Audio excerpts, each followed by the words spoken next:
Hello everyone, this is Grandmaster Tal Baron. I'm here joined by Peter and his Peter. good friend Peter. I Yeah, already said it like a I zillion should times. learn how to pronounce it. Peter, a good friend who also happened to be one of the founders of the Jerusalem Chess Club, a tour guide, a chess master, and many other things as you'll come to discover during the stream. And yeah, we are about to see some moves very soon. So Peter, how do you feel today? We're alive. Everything else is a bonus, and at least we have some chess games to look at, because otherwise it would be a little bit boring to be around right now. Yeah, definitely agreed. And let's have a quick overview before we get the moves. Dingley ran against Fabiano Caruana on board one. It's probably must-win situation for Ding after two surprising losses in the first two rounds. I hope it's going to be a lot of action in this match. Definitely. And Geary against MVL, board number two. MVL with black will probably play dynamically, and we hope to see a decisive result. Looking at Geary's last tournament, I would bet on a draw, although we had surprise last time. Yes. It was worse actually in both of the games, Geary, and of course he lost the first round on board one. It's probably must-win situation Probably for Ding after fixed two surprising losses in the first two rounds. I hope it's going to be a lot of. So the third board is Alexander Grishuk versus Wang Hao. And Wang Hao so far has been a surprise. By the way, I watched Carlsen's Banter Blitz Cup against Chaparinov, and at the end he was asked a few questions, and the interviewer asked him if what he thinks about the candidates and who is he evaluating as the best players. He said that Caruana is rated 1A, Ding is 1B, and the rest is of a different class. And he said that Wang Hao and Alexienko are at the last class among the 8 players. So at the same it's last hard class. for me to put Wang Hao at the bottom, because he has been a top 20 player for Ever. a very long period of time. And Alexenko's just emerged as a very young player, so I think that this is his first time playing on this level Yes. in an amazing Grand Swiss. Yes. But here we go. So Yes, we have the first move in all the boards. Alexienko against Nepomniachtchi on board Oh. 4. We have the French defense. I'm trying to figure out if I have ever seen Nepomniachtchi play the French. Don't I recall remember. it. So Yeah. already surprised on move 1, which is interesting. Yeah, board 1, Dingley ran. Already we have the Slav against Caruana. D4, D5, C4, C6. And board 2, Geary versus Vachier. Bishop D2 on Already- the Grunfeld. Already a little bit of a bummer from my perspective, because now Bishop G7 is to be expected. And then usually they play E4, takes, C5. castle. First. Yeah. And the fashionable move is Queen D2. But I kind of guessed that Geary would go for something solid. He would probably play something else. So we will see. But yeah, after Queen D2, Black has several ways to equalize. And probably this game is not going to be too creative, I would say. These positions are pretty well investigated, and I'm sure Vachier knows his stuff. So it tends to be very forcing. Anybody who knows the stuff in Grunfeld probably will be Vachier. I remember this being as a big surprise first played by Ivanchuk. I think something like 5 or 6 years back. And surprised many, but now I think way too many players have followed, so way more investigated. Yeah, Ivanchuk is not an expert in the Grunfeld by today's standards. Yeah, but definitely one of the most creative players by any standards in any time. So remember this being his move. Yeah, Bishop D2 for white. Yeah. Uh-huh. Yeah, this was his idea. Don't remember what time exactly. Sasha Grishuk against Wang Hao. So we have the Petrov. And what I wanted to say earlier about Wang Hao is that he started off with a win with black against Dingley Ren. So no one can disrespect him now. And of course, in round 2, he got a nice advantage against Geary. So, just like the tournament says, he is a candidate to win the event. And D3 was played by Grishuk, which is a surprise. They transposed to this relatively dry position. And by transposed, I mean to the exchange French. So technically, we can say we have 2 French openings today. Yeah. He takes d5, knight f3, knight f6, and then this. And what they like to do nowadays is after bishop d6 to give queen e2 check and pretend they have something. But honestly, I never understood what's all the rage with this position. Sometimes in those levels, you just want to have the minimal advantage and play for 2 results. Well, I'm not sure if they get it in here. So after there was even a game between Caruana and Vachier, or vice versa. I don't remember. Probably Caruana with black. Actually, quite interesting what's happening with Nepomniachtchi, because I think it's the first time I've seen him play the French. Yeah, so Alexeyenko is clearly thinking. He hasn't prepared for this particular opening. And the question is, like, is he going to try to go main line or choose one of the sidelines to try to surprise? If he's thinking, it's already been 3 minutes since move 2. The French definitely caught him by surprise. So Yes. This is going to be a fun game to watch. I agree. And I'm going to switch to Ding and Board one. Caruana. Yeah, you can see their classical Slav. Question is, if probably 95 here, unless he's going to choose any transposition. Yeah, 95. Knight bd7, knight takes d4. Very main line. 95 is actually a small surprise for me because I've seen e3 in most of the top level games.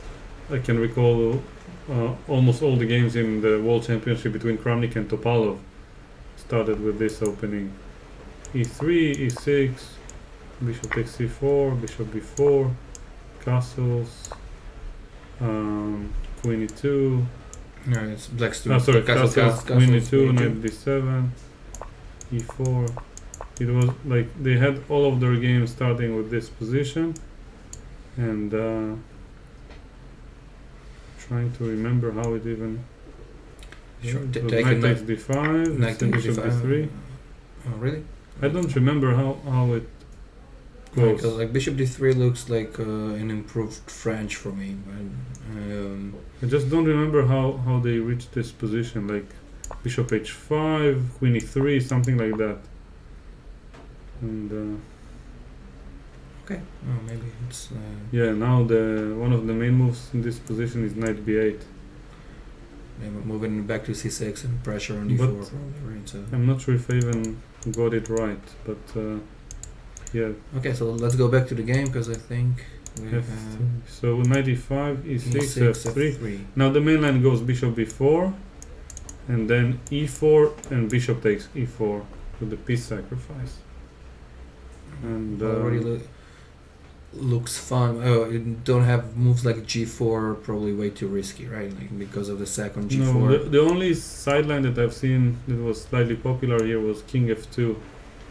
Yeah, bishop b4 is already on the board, and yeah, if you listen carefully, you can probably hear the rain outside.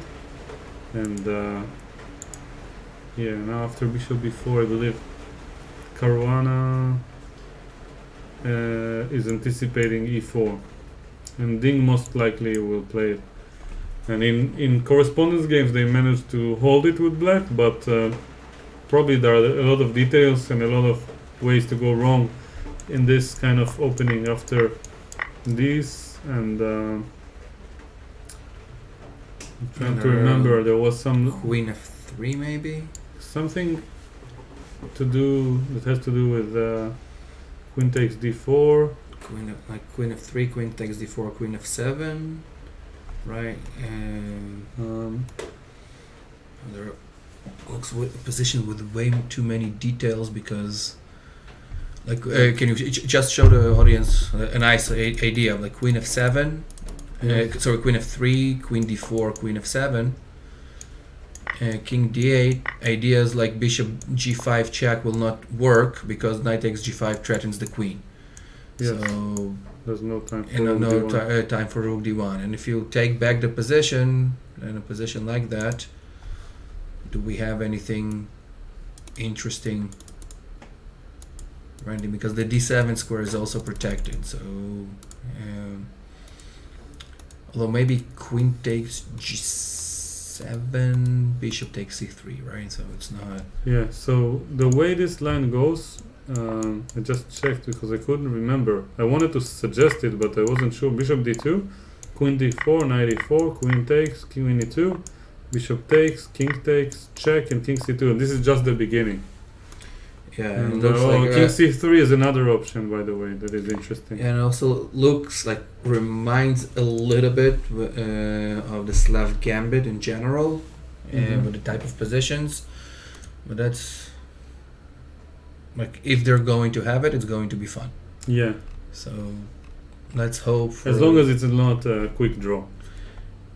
yeah, could be that they all remembered like Mhm. theory to move 40, and then it's Yeah. like. I have a feeling that Ding prepared some pressure over there, but the fact that he hasn't made his move yet means that he's trying to either remember or decide between a few options. But like from as a Ding fan, I would probably prefer for him to just know in advance which line he plays here and just blitz it out. Because for these guys, it's supposed to be like well known and well decided until move 20. From this position, which is On forcing. one hand, we also need to take into consideration the situation. Ding cannot afford losing another game, Yeah. and the question is like the amount of risk you have playing a move like e4. I think they consider this position to be extremely solid for white. I know it looks weird No, at first sight, but after the main moves, let's say knight a6, knight takes c4, castles. At some point, you do exchange the queens, queen e5, and in this position, after the queen exchange with the 3 pawns, it's not such a big risk. It looks actually quite a comfortable game for white and very uncomfortable game for black. Yeah. That's why this line is not so popular nowadays. But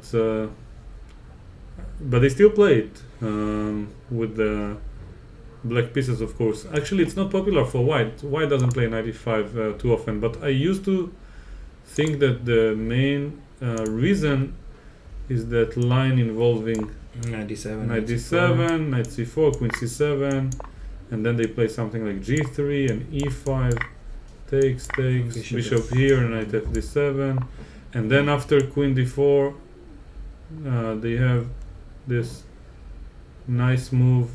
No, not queen d4. Bishop g2. Bishop g2. Yeah. Yeah, there is this move g5, and then they play knight e3. I've seen a lot of, I think, Gelfand games like that, or anyone who plays the Catalan and transforms to those types of positions. Yeah, this is just the beginning. This is like the tabia of this 9. So I used to think this was the main line, but maybe things were discovered here. I don't know. Since the last time I checked it, which was many years ago. So, by my standards. Yeah. Let's say like this. If I haven't seen an opening for the past 2 years, but I've seen it 3 years ago, I will be very, very happy. Yeah. I remember myself trying to remember something like on one of my last league games. Mm-hmm. A variation I learned about 20 years ago. Like, luckily, my 20-year-old preparation was better than the knowledge of my opponent, so it was a quick, fun game. Mm-hmm. But other than that, like, good for you that you have time for chess tell. Yeah, thank you. That's one of the things I like to spend my time on for some reason, and I just provided a very high priority. But I hope that one day, if it changes, it will be for a good reason, and not because I didn't reach what I wanted to reach. Yeah. And I was like, I promised myself, once I retire, I'll become an IM, just for the sake of it. Yes, retire from from non-chess, from yeah from non-chess activities. Yeah. from life. Once I retire From from life. life, I can become an IM because I'll have time Yes. for tournaments more than like a league game every now and then, or I like call it stealing a rapid tournament when you have a time for like one day. Yeah. Although like my last vacation was one and I lost 50 yellow points, so Yeah, this And then- happens sometimes, yeah, definitely. especially in rapid. So Yeah. yeah, bishop b4 is on the board. Let's move on to board number 2. Okay, so we see queen d2, but Okay, not in the position I thought it yeah. would. Let's go to Oh, actually, Vashia did not play castles. He was surprised with c5, c5 followed by bishop takes c3. So this comes as some sort of a new idea to counter this queen d2 concept, because normally white recaptures with the queen. Recaptures with the queen. So The question bc castles, queen d2, and white's main idea is to play h6 later on. h4 h5. I mean h4 h5 later on, and e6. Yeah, I was thinking about h4 and e6, so it mixed up in my brain. So e6 is the main move, normally speaking, but the point about queen d2 is that now after d6, black's position is not so simple to handle, because h4 is coming, and this pawn is very strong, and it can always be supported by rook d1. So it's really hard to say what's going on, and I'm once again surprised that Vashia is thinking at such an early stage, because he played c5 here, also after some thought. So I don't know whether it's preparation or just Vashia improvising with some general confidence in his knowledge of the opening. So like always helps when you really feel the positions, but some of those cases, like preparation versus general knowledge, Mm-hmm. can come as a devastation. The best example of Vashia that I can see, if I remember in the Grunfeld, was the Nipponishi game Mm-hmm. in the last Grand Prix in Jerusalem. So we'll see how things go from here. And, Like I'm not a Grunfeld player, but I've seen e6 on every one of those, like those types of positions. But like thinking of like e6, d6, e5, the pawn is still too strong, right? So yeah, I definitely agree. Want to check something very quickly. I just noticed that we are not being shown on the Lichess side. Maybe if I just change the title by adding a space, it will make some difference. hopefully, So moving on to board number 3. Wow, what is that? yeah. So now I just played f6. We After switched to queen e2 French. Oh, bishop e6. Yeah. Okay. Knight g5, queen e7, knight takes, f takes. c3. I think that like first thing you want to do in a position like this is play e5, but basically it's gonna be a nightmare in the endgame playing against two bishops, Yes. and like think Yeah. of like up until like 2000 elo level, not that big of a deal. Above. Above it, nightmare. Literally a nightmare, because Just increases in pain the Yeah, higher the level. So although I think like maybe like objectively this is still the best thing to do, because on the other hand, if white manages to castle and play f4, the e6 pawn is going to be set his entire life. yes. But they're like playing against two bishops for like an end game since move 1 is going to be like 13. Yeah. It's just not fun. Yeah. So we will wait for a move from Wang Hao, and then we'll judge what's going on. Probably it is going to be e5. Suits his style. Definitely. So Same. board number 4 with the French. Wow. So Oh, bishop we have e4. the main line. Yeah, we have the main line. C5. Yeah, so this is referred to as the Vinaver, 97. Now queen g4 is the main move, which I like. Okay. But h4 was played, right? So Yeah, h4 is more positional. And now queen c7. which is considered to be the right move after h4 because it threatens this. Yeah. For black queen takes d4, and now actually h5 is an interesting attempt for white to sacrifice this pawn on d4 and play for an advantage. Actually, Okay, h5 takes, queen c3, bishop d4, queen d4, knight f3. yeah, I had a few games like this online, and then if you give a check, then bishop e2. e2, not e3, and then bishop d3. With Yeah, the I think both are possible. Oh, you also have And ideas like I think now the main move is b6 for black, if I'm not wrong, like rook h4. and then king f1. No, rook h4. There's not any like. Oh, maybe knight f5 first. No, yeah, you because like rook h4, Yeah. bishop d3 captures the queen. Yes, yes. So knight f5 and then king f1 and then something like b6. That's what I remember. Is the theoretical approach here for black. And yeah, sometimes white adds h6 and gh6 to the mix.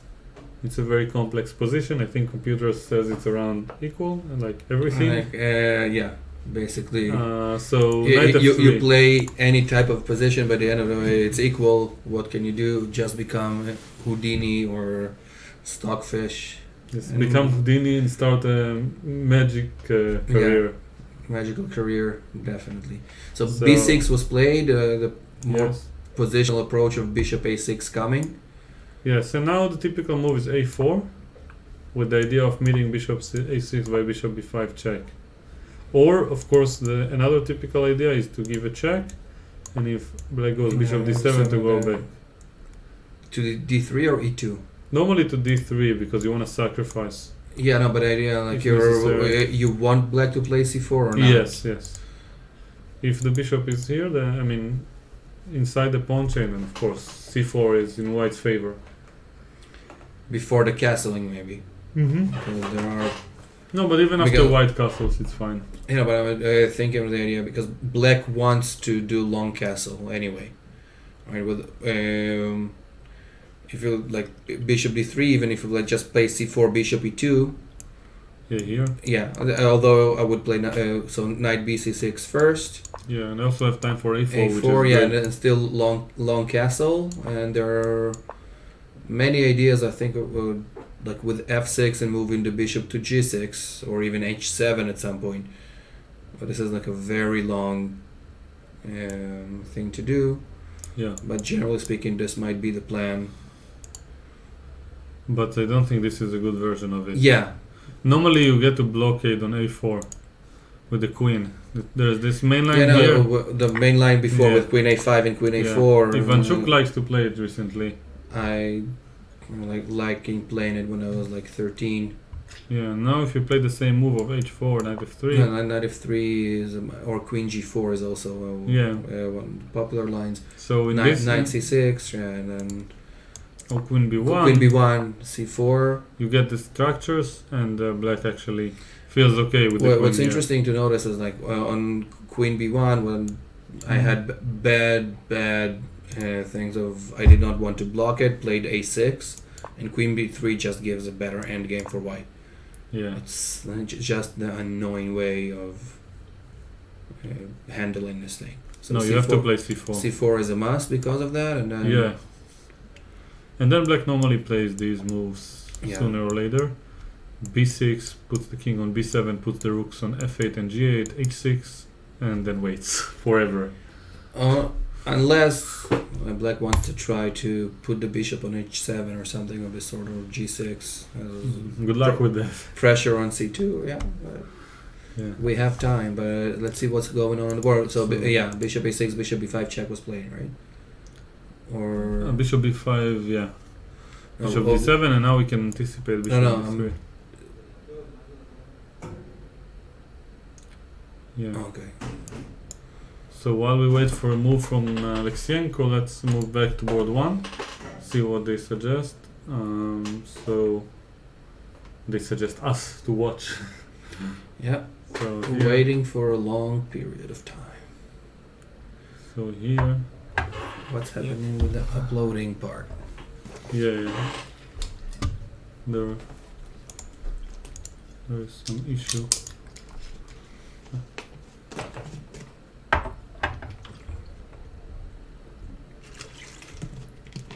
Let's open and see what follow chess says. Yeah, I wonder what's going on. So something's wrong with the internet. No. Seems like the stream is still working. Yeah, no idea. Sorry, so actually, like in the first game. Look at us. Yeah. We became gods. Yeah. Yeah. I'll It just reminds move me to of the other. Yeah, we're still gods over there. No, it's just. Chess doesn't work for me. I It's don't know what's interesting. wrong. So actually, in Okay, here we go.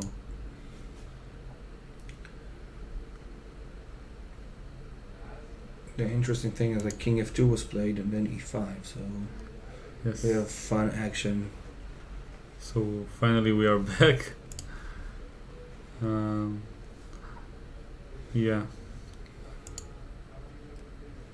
So now that we were gods for a moment, we can evaluate the position. King F2 was played.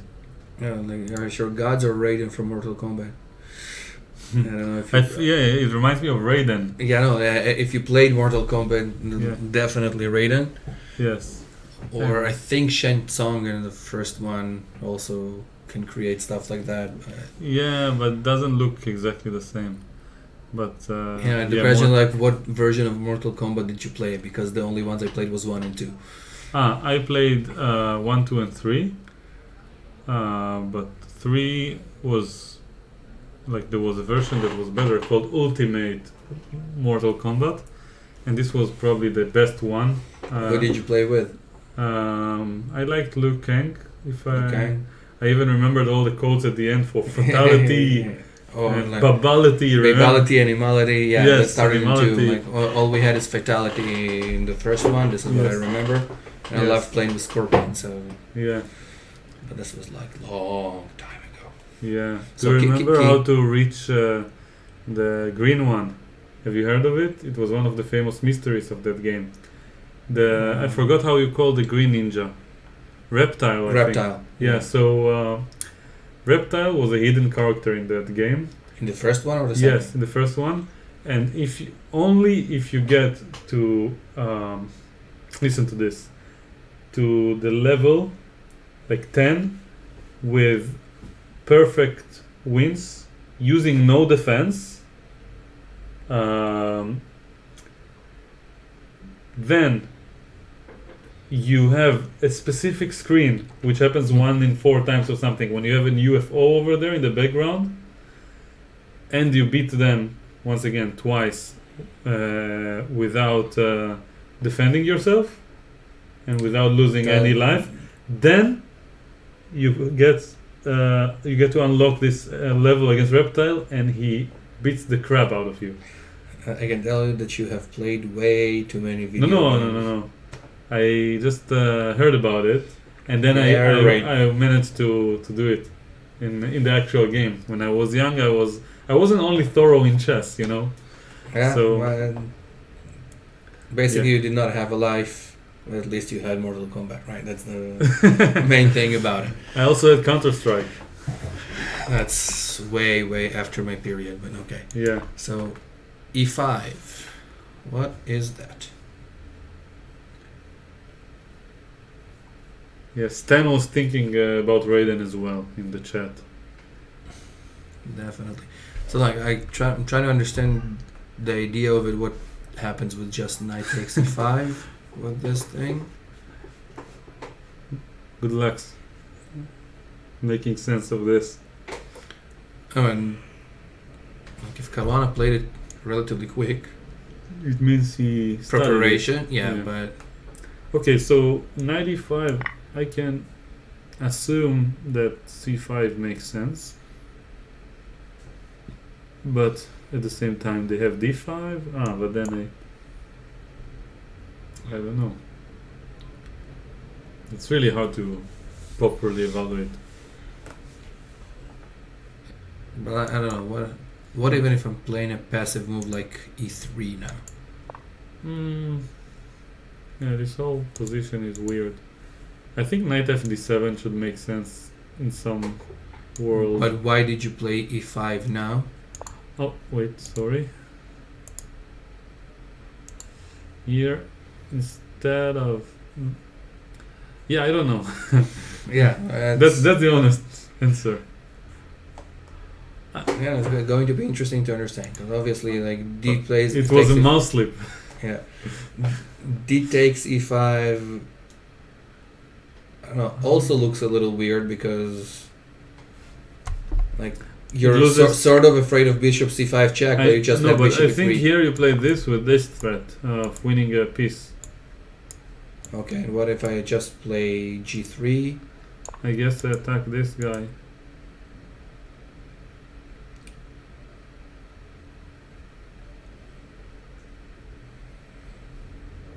By means of rook e8. And then hope. Or no. e4. Maybe I should just go f6, I don't know. Bishop e6. There are many moves, but it's hard to say anything smart about this position.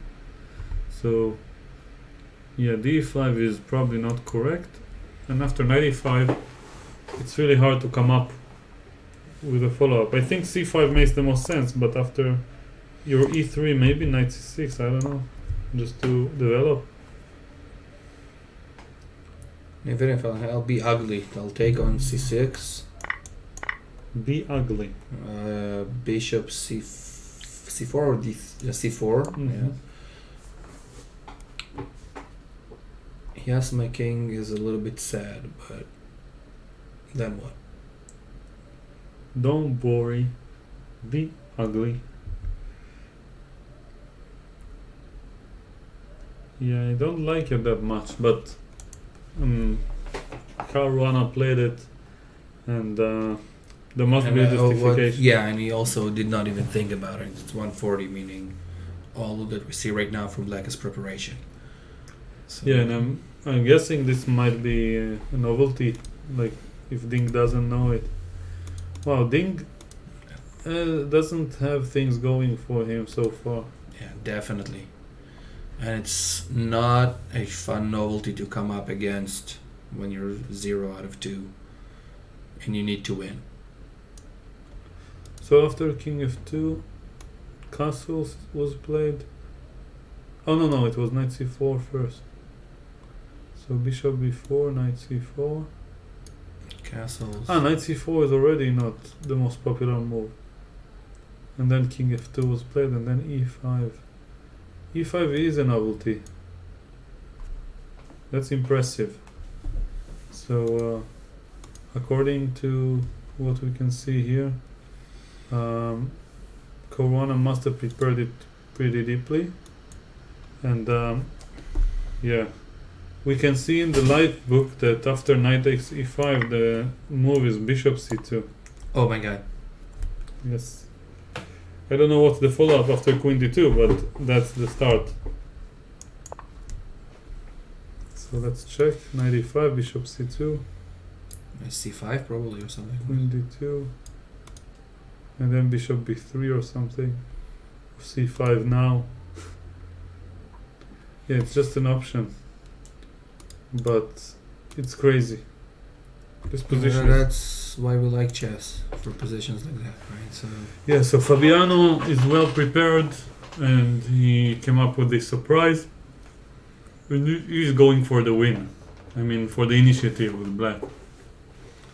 and Caruana is +1, so Yeah. we're in good shape of going forward. So we have Caruana, Wang Hao, and MVL with And +1, and Nepo. Yeah, so 4 players with +1. Yeah.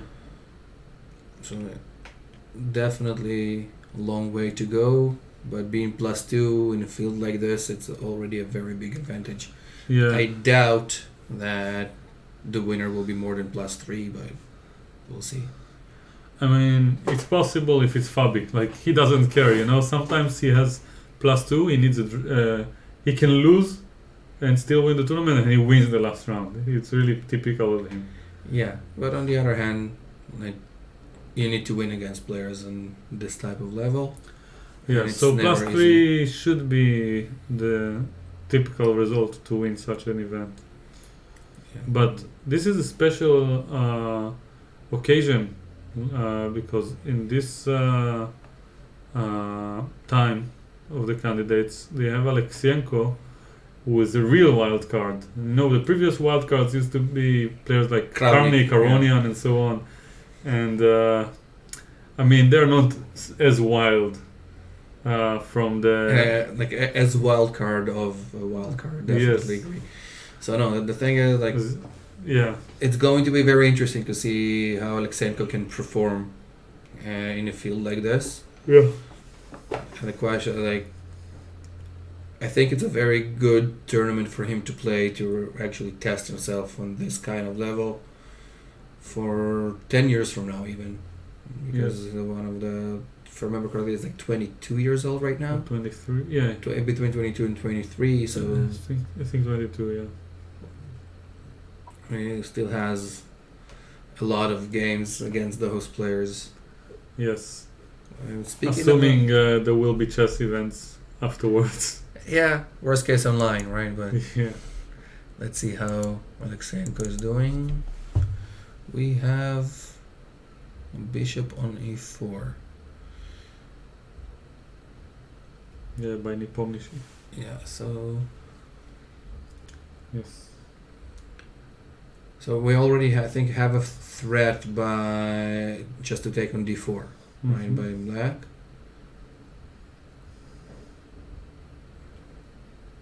Do you remember theory here or not so much? I don't think h4 and knight f3 go together that well. So I think after h4 you need to sack the pawn. I think this is the way to fight for an advantage, and if you want to go knight f3 and bishop b5 check, you might as well skip h4. That's also true. So the question is like, what would white do right now? Because moves like rook a2 just feel sad. Mm-hmm. But on the other hand, how to defend? That's a good question. So, what would you suggest? So I see two options right now, right? I see bishop d3, I see rook a2. It's a little bit of awkward to play bishop e2 and then bishop d3 the next move. Mm-hmm. Rook on a2 is quite typical for French in general to do that. The question is, what will you do after just knight c6, rook c8 maybe even. But like still rook a2 looks a little bit more normal to me because we have many moves such as this one. Yeah. So Alexienko is thinking, he's taking his time. Maybe he can also consider sacrificing this pawn, but I doubt it because then the bishop comes to the game. You're So it's also not like only- sacrificing if he takes with the queen is just pawn down. Yeah. And I don't see any. Although, like trading queens, if it's pawn down, rook c1, bishop b5 check, rook. Like if rook enters c7, right? You can sacrifice with moves like bishop g5 maybe. Yes. So this is also an interesting idea. Question: I'm not sure what would I prefer, the black squared bishop over the knight on e7 that will come to f5 pressuring on d4. So the idea of trading them might be actually quite interesting. Things to remember that there are also some annoying moves like queen c3 check and some variations. Yeah. So this could be interesting.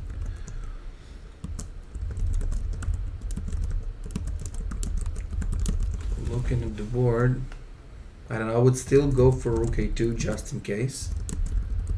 It both protects the c2 pawn, both in some variations. Queen c3 check is not threatening the rook on a1, so it gives you more options.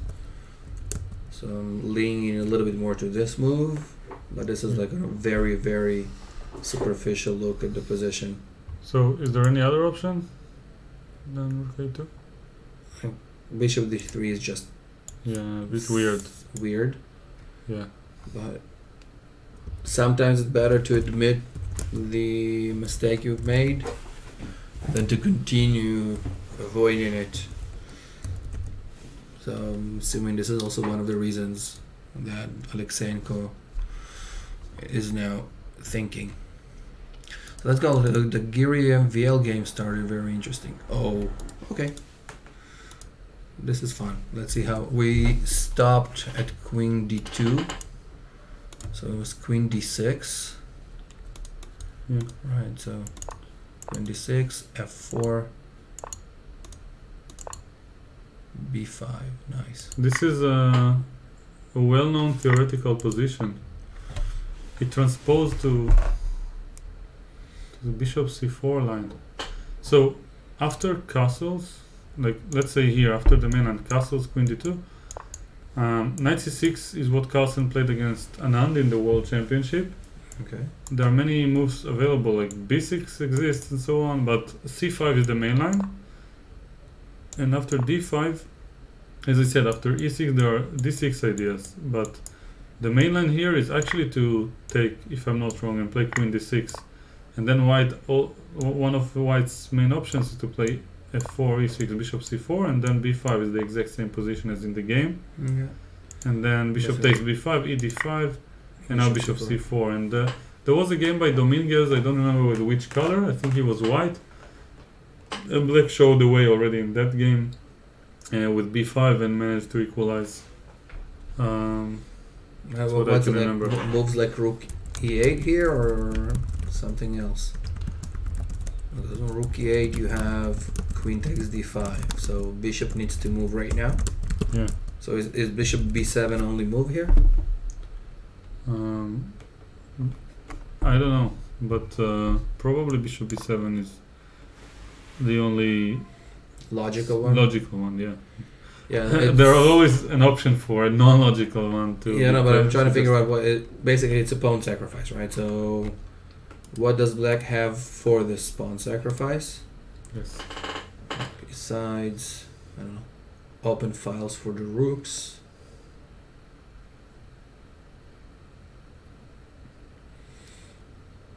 Yeah, so since I was never a Grunfeld player, don't have enough feeling and knowledge about positions like this. Have you played the Grunfeld besides Blitz games or not so much? Come again? Sorry. Have you played the Grunfeld besides Blitz games? You mean in classical chess? Yeah, classical That's chess. my main opening since I've been 12. Since I was introduced to it. Yeah. So yeah, like Grunfeld is home. for you. Yeah. Right. So never. Like in some languages, they call it house for the bishop. So you can say. Yeah, definitely. Right. Yeah. So bishop b7 I'm wasn't played yet, but we expect it, and I don't remember what else could be a move, but. Well, bishop b7 looks logical, and like on bishop takes d5, play something like rook d8. Yes. Maybe, and like if you play c4. Yeah. One thing I guarantee is that Giri is not trying too hard to surprise his opponent. Yeah. But on the other hand, if you look at the amount of time spent, Giri is over 20 minutes ahead. Yeah. On move 14, which is very surprising when you have one of the biggest experts of Grunfeld in the world playing in the black pieces. Yes. I'm trying to figure out if I ever seen MVL going into deep thoughts playing Grunfeld with black, since I think we can either put him number 1 in the world or definitely top 3 in this opening. I don't know who else is a candidate for. Oh, I don't know. Like Double entendre, yeah. Yeah, like Wei Yi is quite good. Svidler at some point maybe. But Yeah, but they are not on the same caliber. They try other openings as well. So okay. Vachier doesn't even try anything else. So he is much more responsible in a way. and he faces a much tougher opposition, like on a regular basis. So we you have to sure he repeat it has all the time. much tougher position than Svidler, for example? Because Svidler has been playing this for like at least Yeah, but from theoretical point of view, 25 years. Yeah, from theoretical, the past 2 years point of view, Vashia played more top players than Svidler, for sure. and he was preparing, even if they didn't enter the most critical lines. He had to always keep rehearsing everything and keep refining everything, and him and his team kept working on it. And yeah, I think that nobody else. Do you know who is on his team today? Vashia, I know that Sebastian Maze. Okay, so the French national coach, I think, today. Yes, and Bacro. Okay. Bacro is one of his seconds. I don't know who else, but I imagine there is at least one or if not two more players from France who do at least some help. Definitely. So the entire national French team versus Anish Giri. Yeah, Playing the I guess he drum also has some sort of a team, but I don't know. Yeah. So also harder being a father of two young baby to concentrate on it. Yeah, But I don't know. Maybe just will give him a little bit of an extra push. yeah. Let's see what Rishuk is doing. So Board 3. E5. Yes. So E5 finally took place, but why didn't he play F4 when he had a chance? okay. After C3, C5. There was no time. 92, 96, 93, castles, castles, CD, CD, and E5. Okay, so those are like on the one hand, Yeah, very annoying position with having an isolated pawn. yes. On the other hand, no knight to put on d4 probably. So Yeah, like obviously you need to capture on e5. yes. Right? And knight takes. And then what? Yeah, I'm not sure. I'm already starting to feel a little bit sleepy, so I'm gonna make some coffee as the stream is live. Yeah, and, so you're going for coffee. I'm going to go for the better stuff, right? Yeah. So we need to get it going and being more creative. yeah. So actually, the fact that I haven't opened it for that long. Since Georgia. Yeah, so yeah, I actually got it as a souvenir from the European Championships 2 years ago. So cognac it is, right? So hopefully it will be fun.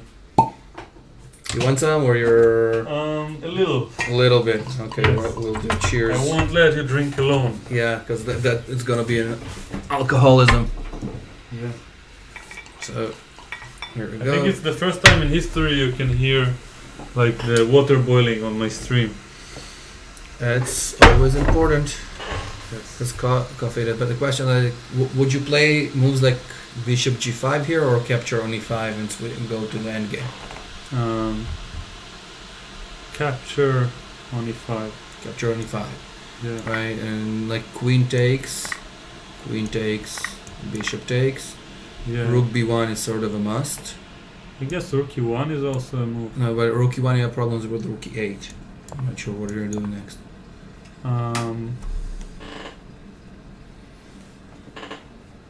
Well, I can develop and take b7 at the end. Question: does it work, or will you have problems with the e1 square? Yeah. Or like, what about moves like knight e4 in this position? It's a good question. Yeah, Feel free to move it. to move the pieces. Yeah, it's so the two things that need to be checked: either bishop takes b2, replacing everything rook b1, or on the contrary, playing something like knight e4 here, and then it basically looks way too equal to play, because like capturing here and moves like rook c1, for example, won't give much. Rook d8 is quite strong. So interesting. So if we go back, e5 to e5. Sorry.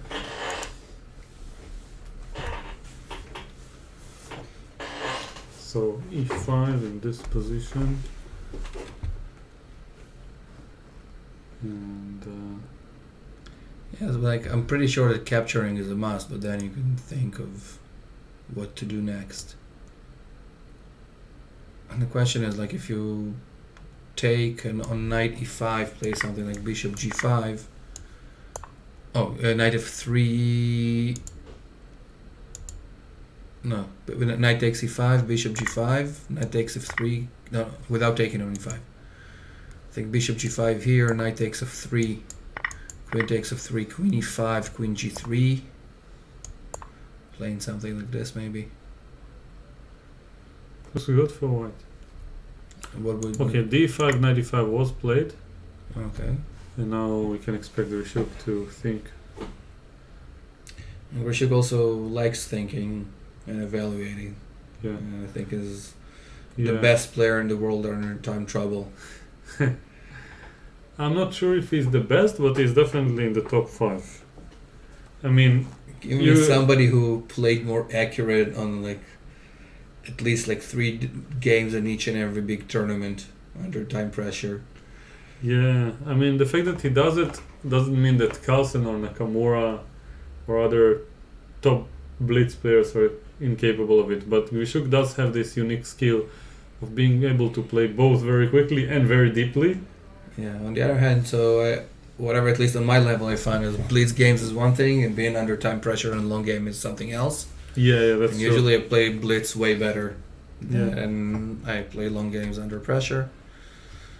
But on the other hand, this is why I'm only a little bit less than 2300 and not a stable 2750 for the past 15 years. So Yeah. okay, we had castle. Really, castle and knight d7.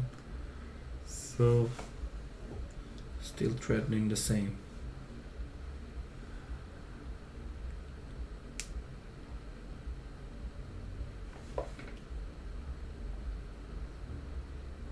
And the pawn on h4 is really weird right now yeah. in the long run. So is this position theoretical? Do we know, or is it some creative playing from both sides, or inaccurate on one of the sides to reach to this? Like time-wise, looks like Alensenko is already over half an hour down. It's funny that my first instinct was to sacrifice this pawn. I said like white can ignore it and try to sacrifice it. Then I said no, but he gets this bishop into the game.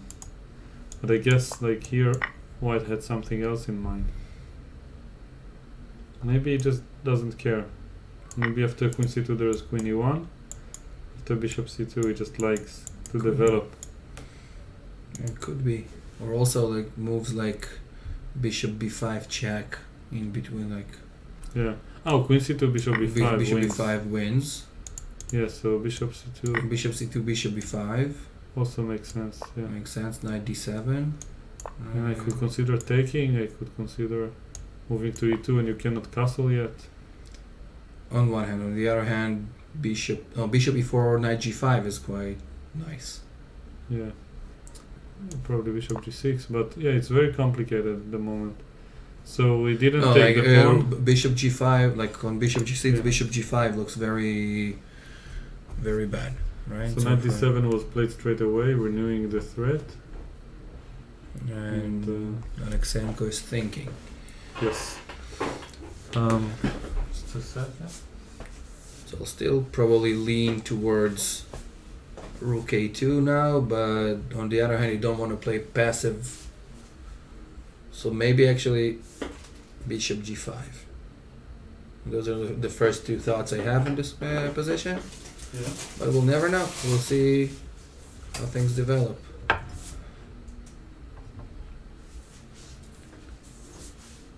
Also a question of where would black castle?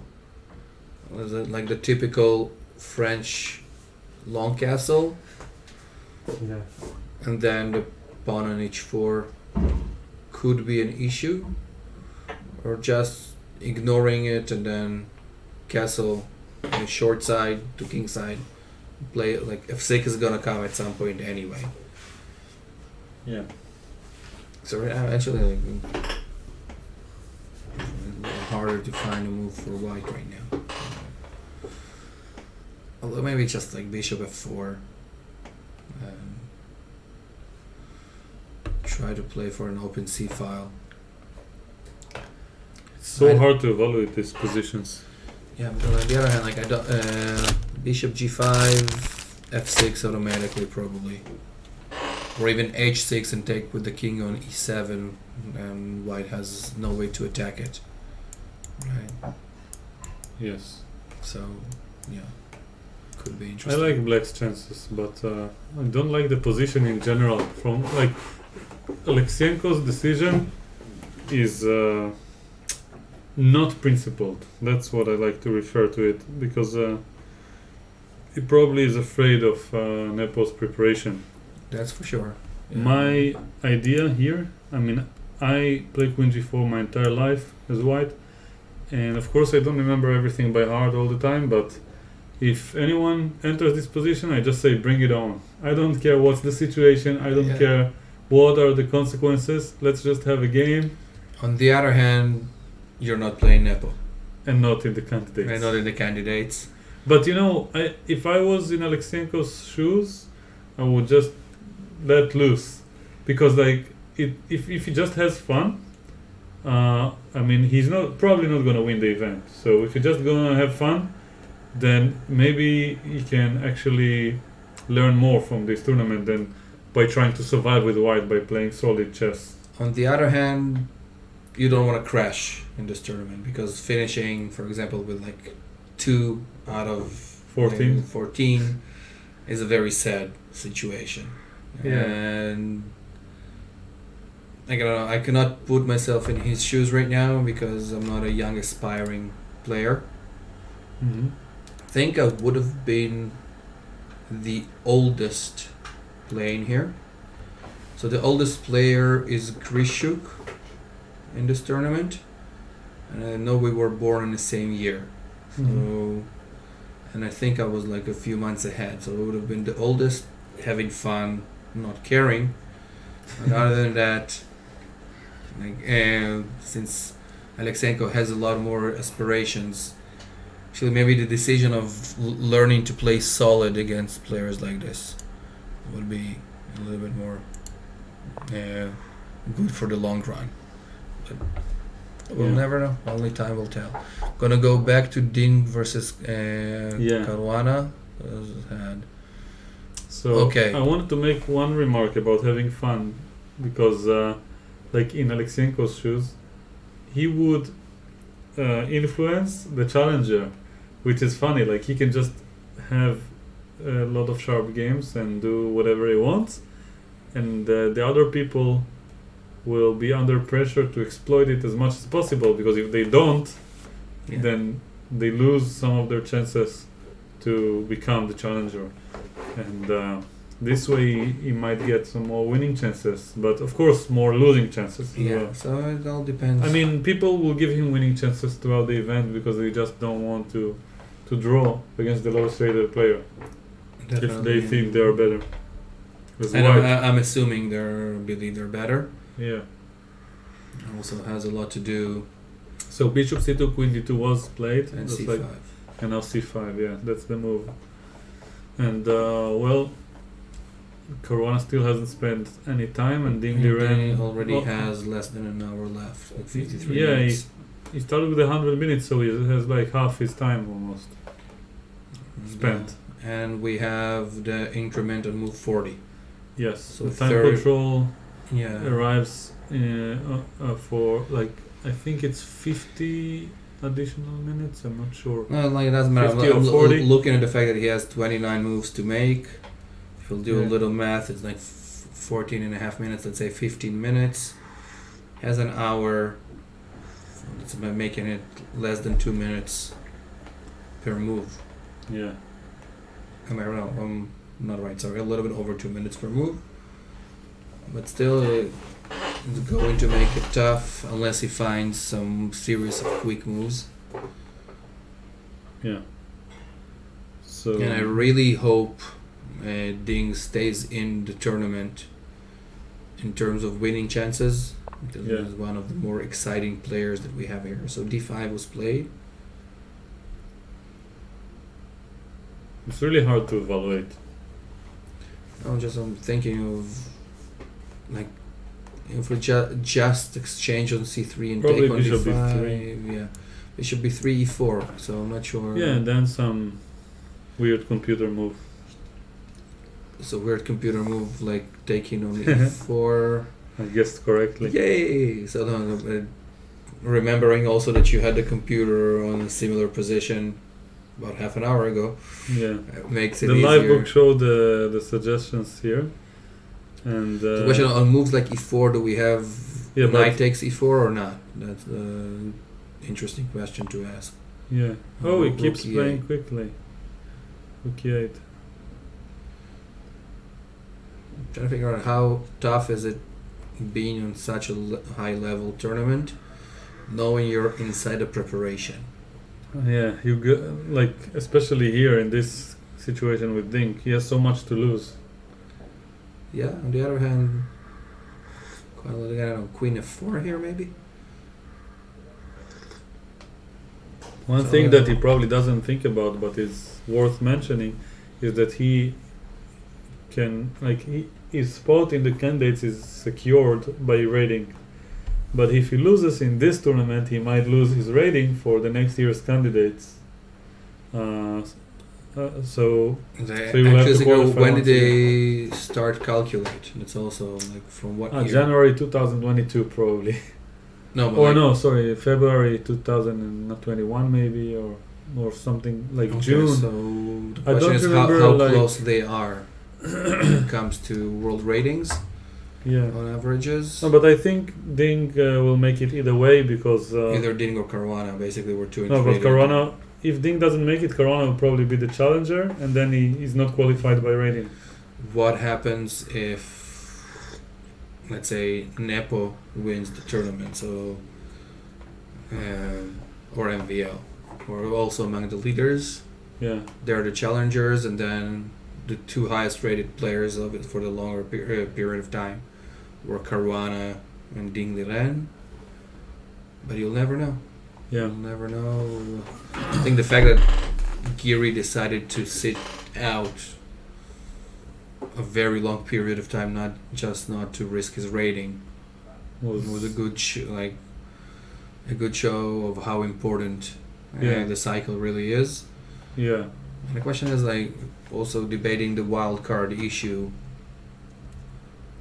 On one hand, I like the idea of the Grand Swiss that FIDE has done, giving bigger opportunity, and both Wang Hao and Alexenko are here because of that. Alexenko has the tournament of his life. yeah. In Isle of Man, yeah, Other than that, we would not have seen them. yeah, Although Wang Hao maybe, if it was with him, he was around this area for a long period of time. yeah. Hopefully we'll have more opportunities like that. So now the follow-up is probably Rook takes E4 On what? if Knight moves. Yeah, well, I'm thinking of Queen F4 here. Although Knight H... No, you don't have Knight H5, so...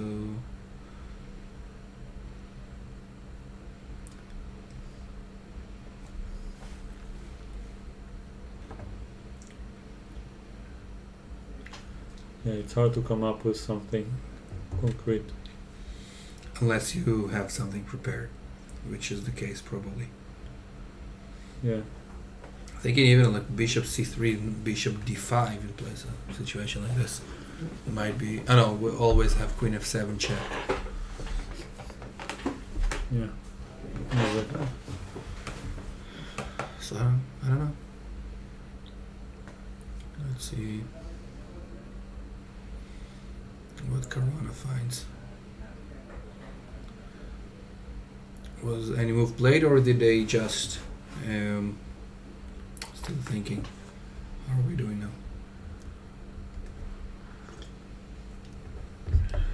We have, no, they're still thinking of rook e8. Yeah, the orange rectangle marks the move for us. So, can we go to Geary MVL? See something Board develop? 2. Bishop d7, knight d7. Basically looks equal.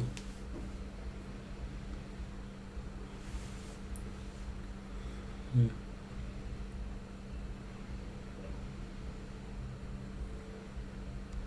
Probably you will take or something, but it's really hard to say. Yeah, but takes. I mean, if he doesn't take, then rook e8 can come. Yeah, no, the only thing I'm thinking about is maybe castling, but It's hard to imagine a difference.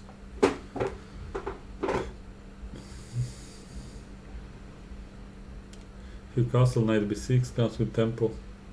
yeah, so but with bishop d5, And then have with to d1. take. Yeah, have to take.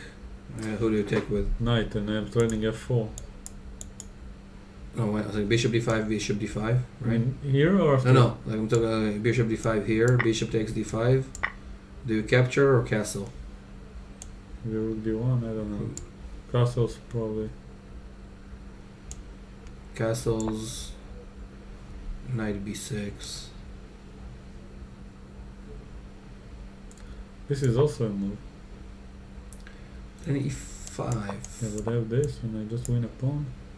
Ah, but No, you it's the don't. same pawn. It's the same pawn, and then it's totally Ah. equal. No, but knight g5 maybe. Wait, white won a pawn on b5, yeah, so black has to win it back. Yeah, that's the deal. So this is the position on the board. And finally, Geary is the one thinking, and not MVL. Yeah. Yeah, and probably theoretical according to what you said before. Yeah.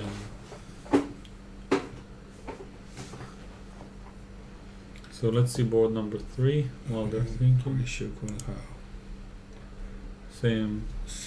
Grishuk is going to delve deeply. He's been thinking for 16 minutes. already and counting. And I'm board- assuming that I'm giving the another 15 minutes for Grishuk to make a decision. yeah, a deep one. So Bishop e3. Question is does white want to play something like c4 next move or not?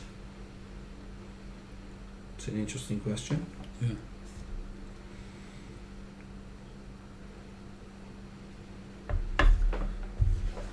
So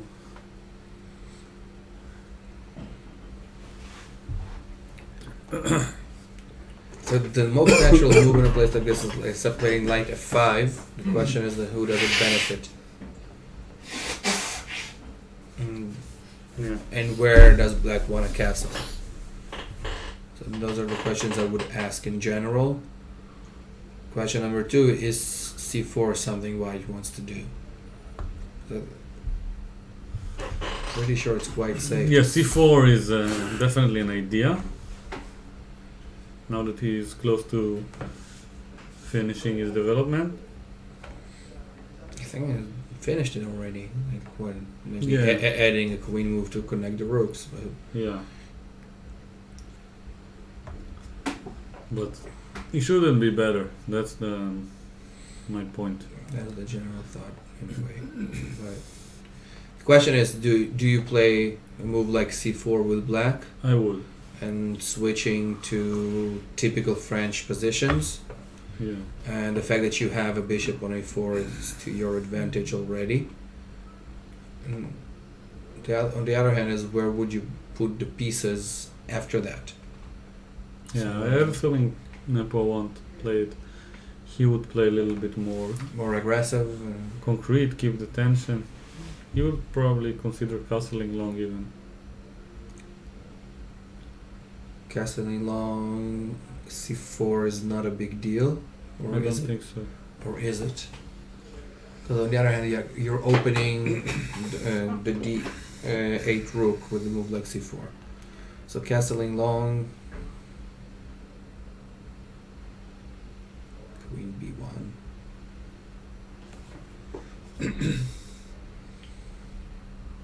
Yeah.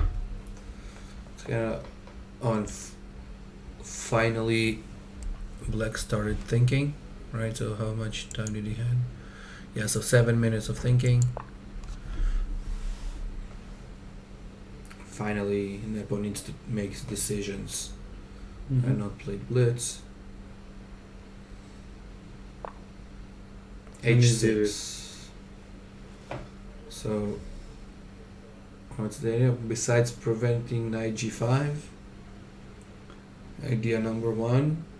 Idea number two in the long run, what I'm thinking about, is after c4, you have an interesting square for the queen on h7, pressing on the pawn on c2.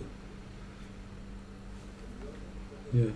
And the third idea that could be way more fun for the spectators, I'm not sure how good is it. Black is just playing g5. Yeah, at some point. At some point. After castling long, maybe. Probably after castling long, or even... And some knight f5 jump later, before the g5 push. On the other hand, like think of move like g5. Let's just... I'll do it. I don't know. If a move that does not change idea of any position, let's say if I'll just play rook c1 to show the idea. I don't know if it works or not, but take, knight takes g5, probably, right? And you want to the f7 pressure, knight takes e5 here. Maybe I'm totally nonsense, like talking nonsense right now. I think I can take a knight f3. Knight Queen f3, h5. queen h5. Yeah, and then I don't have a move. So not Yeah. knight f3, g3. So queen takes f5, g3 here. Yeah. And like knight f5 maybe. Bishop f4. Yeah, probably not enough, but the idea is there. So probably preparing for. So those three ideas for Black might be interesting. White also needs to make decisions right now. But question is like, are we reaching a very critical position of wrong decision by White equals catastrophe? Yeah, the price of the move is high in this position for both players. I mean, if Black also makes an inaccuracy after c4, it could be in trouble. But Nepo is definitely the one trying to create the unbalanced situation. And What about c4 here? It's almost disrespectful the way he plays against his opponent. Like, Which sometimes like bold. sometimes can happen with Nepo. Yeah. With the way, because Nepo has very high confidence in himself. Rightly so. Yeah, and I think he always had. He always had since the time he was a 2500 player. Yeah. I remember the first time I think we met him was in 2009. In I Netanya. think in Netanya, yeah. In the Maccabia. In the Maccabia games. So Yeah, he won the Rapid, no? no, I think Friedman won. Ah. But he insisted on playing the high level GMs, and he did quite well in the lineup. Oh, I of remember the when Gelfand. Nepo arrived to Israel, and then he discovered that they signed him to the closed GM tournament, and he insisted on playing the closed Rapid. But what I heard, which might be wrong, is that he insisted to play there, even though he wasn't signed up to the top players Rapid. They let him play, and then he won the event. That's what I remember. We can look at the archives, definitely. I remember it quite well because of his decision. Eventually, they moved some people from the closed IM tournament to the closed GM tournament and invited me for the IM tournament. And you almost spoiled my norm, that tournament. Me? Yeah. And So I like didn't? you didn't because I won on last round, but you won like in round 8 and I had to win last round. So this was a fun story. It was a pleasure to help you out, to tough you up a bit. To toughen me up. Yeah, so I started like with 3 draws and then suddenly 3 wins, and then like 6 out of 9 would give me a norm, 2 games in white. I was like, okay, let's make a draw from a better position against a strong IM. Yeah. And round 7, was playing Alex Caspi, and you were round 8. You had a terrible tournament. Not terrible. Like you did, and you still finished like with 5.5 out of 9 that one. Mm-hmm. But you won, and I was like, now I need to win. They say it was 2009. Does it make sense? Yeah, 2009 was the year. Okay. So I'm googling it just to see. Maccabia Chess 2009 Nepomniachtchi.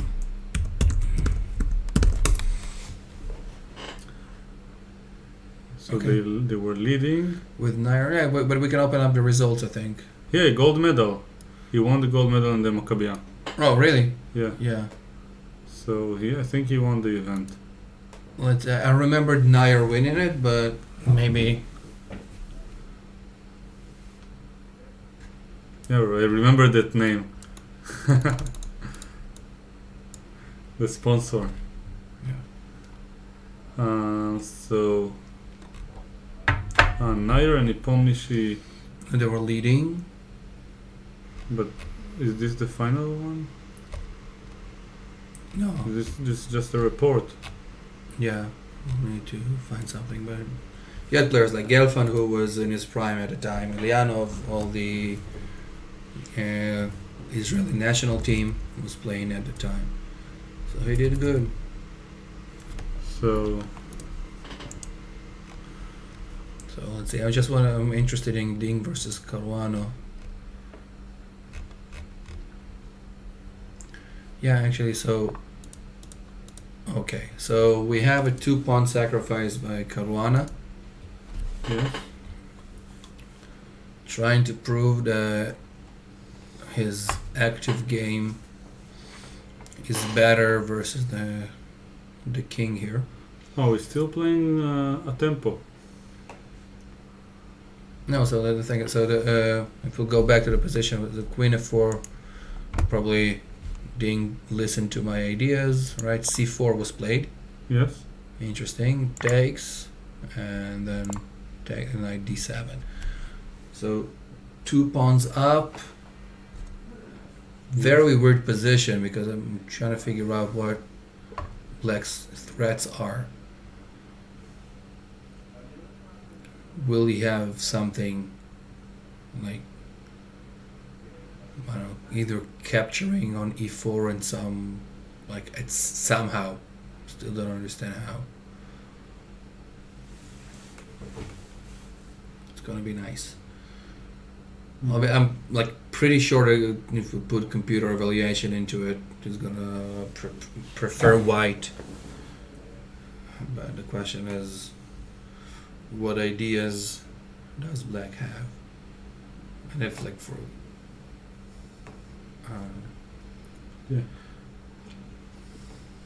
well, but on the other hand, it's not so obvious where to put white's pieces without getting too much into the different lane. On the one hand, I would like, to play this position in a chess game as white or as black. Especially like rapid ones will be fun. Yeah. But, not in such a situation and not with such a clock situation and not against Caruana. So, Yeah.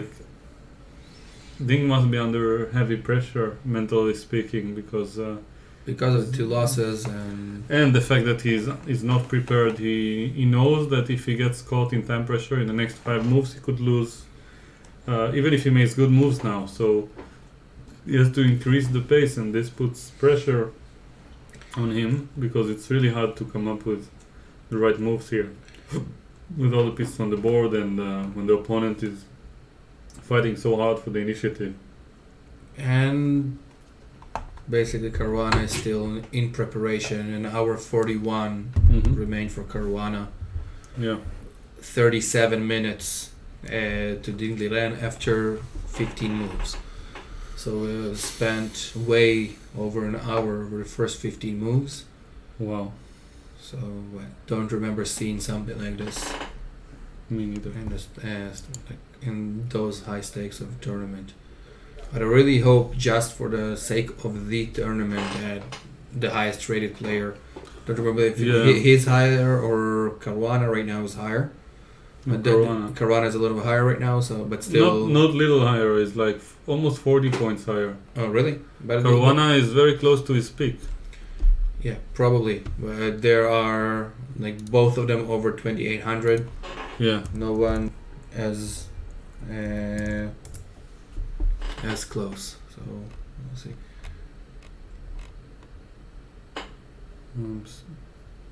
Checking Caruana's rating 2842. 2,842. Yeah. And let's how much is Ding? 2805, I think.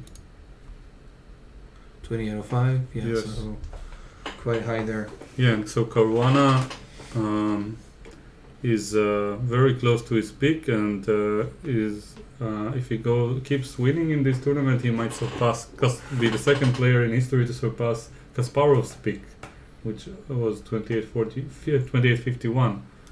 But also like different times. Yeah. Because it's like there were very few players above 2,700 in general at Kasparov's peak, or even above 2,650. Yeah, but that brings us back to Fischer's times and so on, etc., etc. And the question of the best ever comparing to the time they were living in. Yeah, I do have an intuitive feeling that Carlsen today is better than Kasparov in his peak, in terms of like practical chess. So Carlsen's knowledge today is so much more relevant to chess theory than Kasparov's in 2000. Yeah, the thing is, So like, you can't compare it. 2000, it was still before the computer era. Yeah. Like, computers at the year 2000, and I remember like physically playing against the computer in a league game. They were still allowed, and the level was like the top computers were 2400. Yeah. And so it's totally different chess right now, totally different level of preparations. And if we look at Their openings was so bad also. Yeah.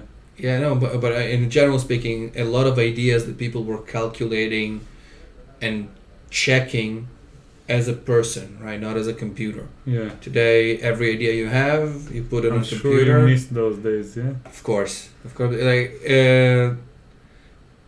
the game is way on a way higher level today, but it was way more creativity at the time. I mean, if you play the same mainline that you play today until move 20 in the Rui Lopez as white, but you make it up as you play it, like I imagine, like now if I reach move 20, I checked it at home, I backed it up with some strong engine and the best players games on the database, but if you reach the same move 20 in a classical game back then, you think along the way, and it's not called sidestepping, you're just actually coming up with moves all the time. Definitely. And nobody knows what's the way, nobody thinks there is a right way, there is a right approach, it's just... Oh, so the idea of, like, we were waiting for an informator, for those who remember what it is. I had one. You had one, I had more than one, but it's something that Svetozar Gligovic started, and I was thanking for that. But like every 6 months you had one thick book like this, hoping to find a new ideas. I remember In your own openings. You know, in your openings, Queen B1 on French that you automatically said was played against me as sort of novelty 23 years ago in a children's tournament. One guy just played it on the move and he crashed me. Who was it? Mayan Paz. Mm-hmm. And the sad thing about it was that every blitz game we played, I was beating him in the same tournament, and suddenly he found this move, which was a novelty for that time. But we're talking about 96. Yeah. So things that we know today, people were trying to look for, and even looking at Kasparov's matches, right? So some of the ideas against Anand in his match, they will not pass the computer test, right? But the level of creativity and the idea that you need to find the right solution on the board under pressure makes it a really big challenge for any player. And like Anand was known for his intuition at the time, still is, I think. when it comes to intuition in some positions. Yeah. I can wanted- attest to how strong his intuition is after having played him twice. Yeah. And the thing, like, young Anand was like, he was spending half an hour on a game, and this was even before the electronic clocks period. So you also have to learn how to move fast, Mm-hmm. because it's not 2 seconds heading in a blitz game. It's just once your time is over, it's just over. Yeah. I think, like, obviously the theory aspect and the knowledge aspect went way higher. Like, on the top level of understanding obviously is insanely high. On an average level, I'm not sure who understands the game more today, and like a master of today versus master of 30, 40 years ago. Knowledge-wise, masters of today. Yeah. Easily. Easily. I mean, even for my I'm not that old. Yeah. I mean, probably I hope I'm not that old. I'm not even 40 yet. But I think I would say I'm older than the average of my viewers, but that's just a guess. Yeah. On the other hand, but just guess, not based on the chess, but on the average age of people using technology nowadays. no, nowadays also, like, for the thinking of computers, of what it's like to send a Yes. letter Yeah. and it arrives in 3 seconds. If it not arrives in 3 seconds, you're upset on your internet. How did that come? You did not receive that email. Yeah. Like, Yeah. or calling somebody, seeing his face. Yeah. We're streaming right now, and people all over the world can see. Yeah. Also, it's older people tend to be a little bit busier to watch this kind of stuff live. But what I wanted to mention is that throughout my life, I had some sort of evolution of my approach to openings, and I matched it to my opponents. And I recall, like, 15 years ago, which is more or less when my career started, my rating basically started off.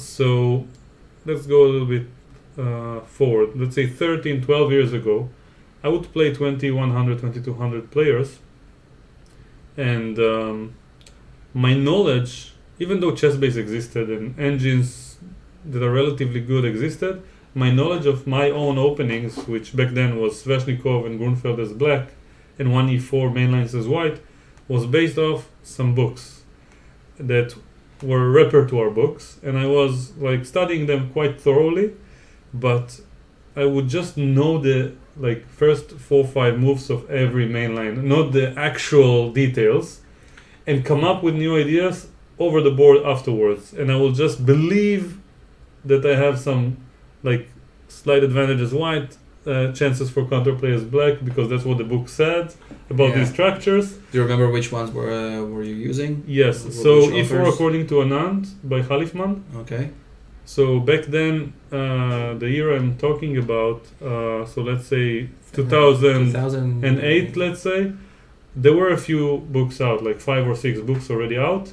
So everything besides the Sicilian, more or less, and especially the Rui Lopez, the books were great. And I remember I was I had the book in Russian.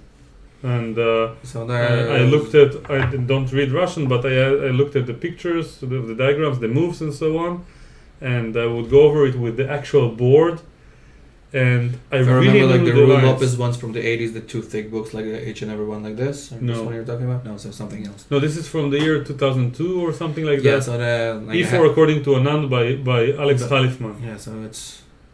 And, I remember this being a good book. I don't remember it very hard right now, but... Yeah. And with black, I studied this Sveshnikov Reloaded by Dorian Rogozenko, which was based off of his work with Ruslan Ponomaryov as a second of Ponomaryov when he won the world championship or something like the this. World Cup, yeah. So No, but he was a world champion at some point. Yeah, so, by FIDE. this is what it's in the time of split of FIDE Yeah. and So just these two professionals when everybody knew Kasparov Oh, was the and highest. for the Grunfeld, hear that. There is a famous Grunfeld legend. I mean, not many people know this, but everyone nowadays played the Grunfeld. but I have a theory that I developed together with my friend Asaf Givon that the Grunfeld is popular now and is played now by everyone because of one person. Do you want to guess who that might be? So, like, if you're talking 20 years ago, for More me, than 20. More than 20. So Kasparov started playing it again. I Uh, remember nobody playing it. No, of course, Kasparov, Fischer, and so on, but they didn't play it exclusively. They didn't develop the theory that much. No, so but the thing is, like, I remember 20 years ago, nobody played the Grunfeld. There's one guy who not only played it his entire life, he also taught it to many players, and he is Israeli. So, I'll give you a hint. All the grandmasters in Beersheva at the time of the Like 90s. Zeitlin. Exactly. So Okay. Mark Zeitlin is a player who used to play the Grunfeld and invented a lot of nice ideas. Mark Zeitlin in general had Yeah. amazing, nice ideas pre-computer area. And Yeah. like in the Grunfeld, my coach Ilya Botvinnik, he used a photocopy machine, and he just printed from the chess-based program games of Zeitlin in the Grunfeld, and that was my theory. Like it just I don't even know how to say it in English. Like when Stapled it? Yeah, he stapled like 12 pages of his games together in different lines, and there wasn't like an order of like the lines weren't sorted in the mass. Like there was just you have to know what to play against each move in the Grunfeld, not against Definitely. each line. And there was one game in each of them. It was always very sharp, c5, sacrificing a pawn, and so Also, on. Mark, like, I was privileged to be a student for a little Oh, really? while, yeah. So, Wow. it's like a pre-computer era. Yeah. It's pre-computer era, and ideas that he had, many people were using. So many people were actually trying to, like, remember him telling me a story of Grandmaster Ilya Smirin, who was like at his peak at the time, Mm-hmm. maybe even already top 20 in the world, saying, give me some of your ideas, I'm going to test them. So it looks at them, what about paying me for those ideas, because I worked day and night for it. Before the computer era, this is how you'll come up. So people like Pulugayevsky in the 60s would develop his variation of the Sicilian Yeah. by believing it thoroughly and analyzing it thoroughly. Yeah. And nowadays it's refuted by a few By- minutes in the computer. In the computer, and- nobody plays it, and that's Yeah. what I love about the fact that we're still playing human chess, Mhm. at least on up until a certain level. You can still play lines that computer considers to be not as well, as long as you believe in them and you sort of feel the position a little better than others. Works up till until a certain level for sure. Yeah. But that being said, like some openings I very much believe in because I feel them. I was crashed by 2600 or even 2550s quite a few times Mm-hmm. just because they did a preparation for it. So I kind of forgot my bottom line to mention my bottom line. That up until the rating of 2400, 2440, I didn't have to add any opening nor prepare seriously to games by today's standards. And now I think this is unheard of. I think like every 2100 I play knows their main lines almost better than I know them today. Like when I prepare against the 2100, I think about I try to be principled, but I think about, surprising them, and I have to prepare. Like if I see a pairing in a rapid tournament and I see 2100 against me, who was a kid, I imagine that they know their main lines like right off the bat better than I do. Like all I do with them is get out of theory. So I so know. that's like I don't necessarily get out of theory, but I try to use my creativity to challenge them, to sidestep their main lines. And back then, I mean, I played grandmasters of let's say above 2500. I played weaker players, but like and in my database you always saw the same move, so you knew exactly what you're gonna get against me, and I still wasn't afraid people prepared, I was still able to, use my brain to solve things. And also like feeling for the position, I think it's very important. Yeah, but that is what I did until I was like 2400, and it was the year of, let's say, 2006 and 7. And nowadays I think it's not possible to reach this level without properly studying openings. Like, I played a kid who was in the Israeli championship like a year and a half ago, or Globus. Okay. And I was playing white, and I will just show to demonstrate. So let's take a game that had one d4 in it. I'm trying to think. The Gary Vashia game. Yeah, actually, this is the one in front of us. The only d4, isn't it? Oh, Gary Vashia also. Also, yeah. Oh, but the internet once again is failing us. I hope we don't become Raiden again. Maybe. Okay, I'll just make the point that I prepared something very deep in a very fashionable line that even Gelfand wasn't that prepared against Anand in that line. Choose your destiny. Yeah, I don't know what to do with leeches. They don't like us today. That's the only thing. Yeah. Okay, I'm back. So, okay, I'll demonstrate it on the board because it's easier. Yeah. So Anand Gelfand, the World Championship game, and the F3C5 after F3 were very sharp. Yeah. And back then this theory was only developed, but I prepared this line pretty deeply, and you see, like, my opponent played castles, queen d2, e5, d5, c6, h4, cd5, ed5, knight d7. This line is very heavily analyzed, theoretically speaking. And now after bishop d7, king b1, I think they play e4, I think probably first, but here, d6, e4.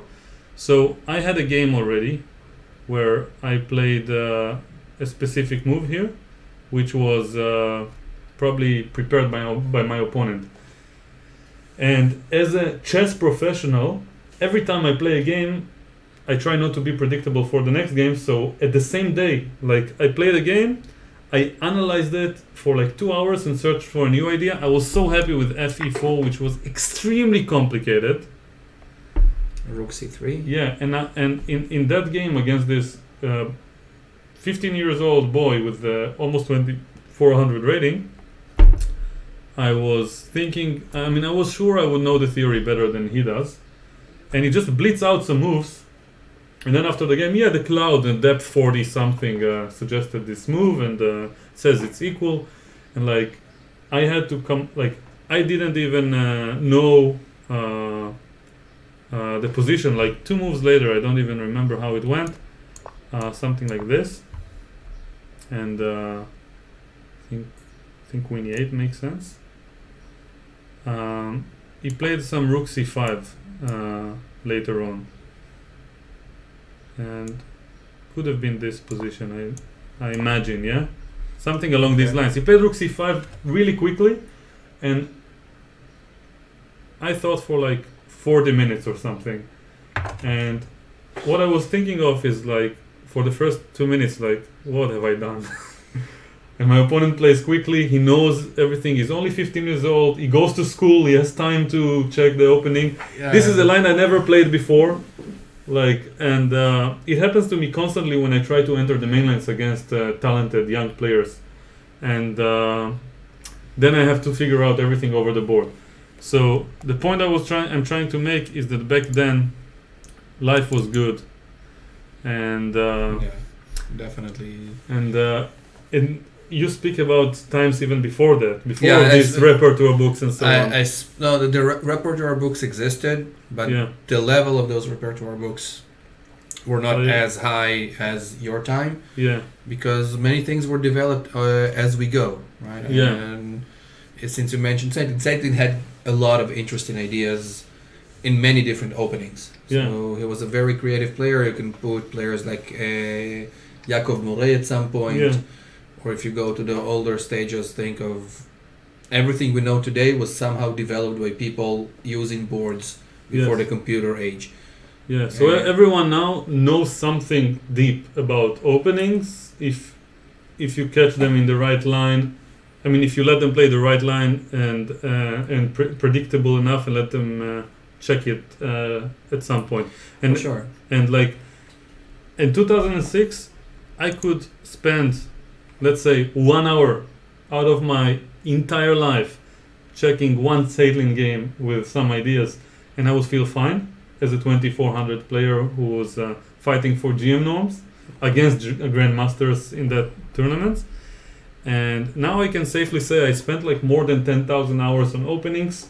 If I didn't check this line for a month, it doesn't matter whom I'm facing, I feel insecure, and I'll probably like let's say if I'm sitting across from especially young players in this position, I would probably consider playing an opening I never played before instead of getting into this line, even if I spent 10 hours on it 2 months ago. Yeah, So- gotcha. So what that's why, like, especially with young players, I'm usually trying to avoid theory or well-known theory. Yeah.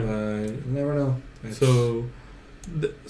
Once again, the bottom line is that there aren't many things that are more frustrating than being caught in such a situation against any random person, with them walking around very confidently, coming to the board, making a move, going back. You are 1 hour less on the clock. You don't know what's going on, and you feel like you're being tested, but you don't know what's the prize if you solve everything correctly.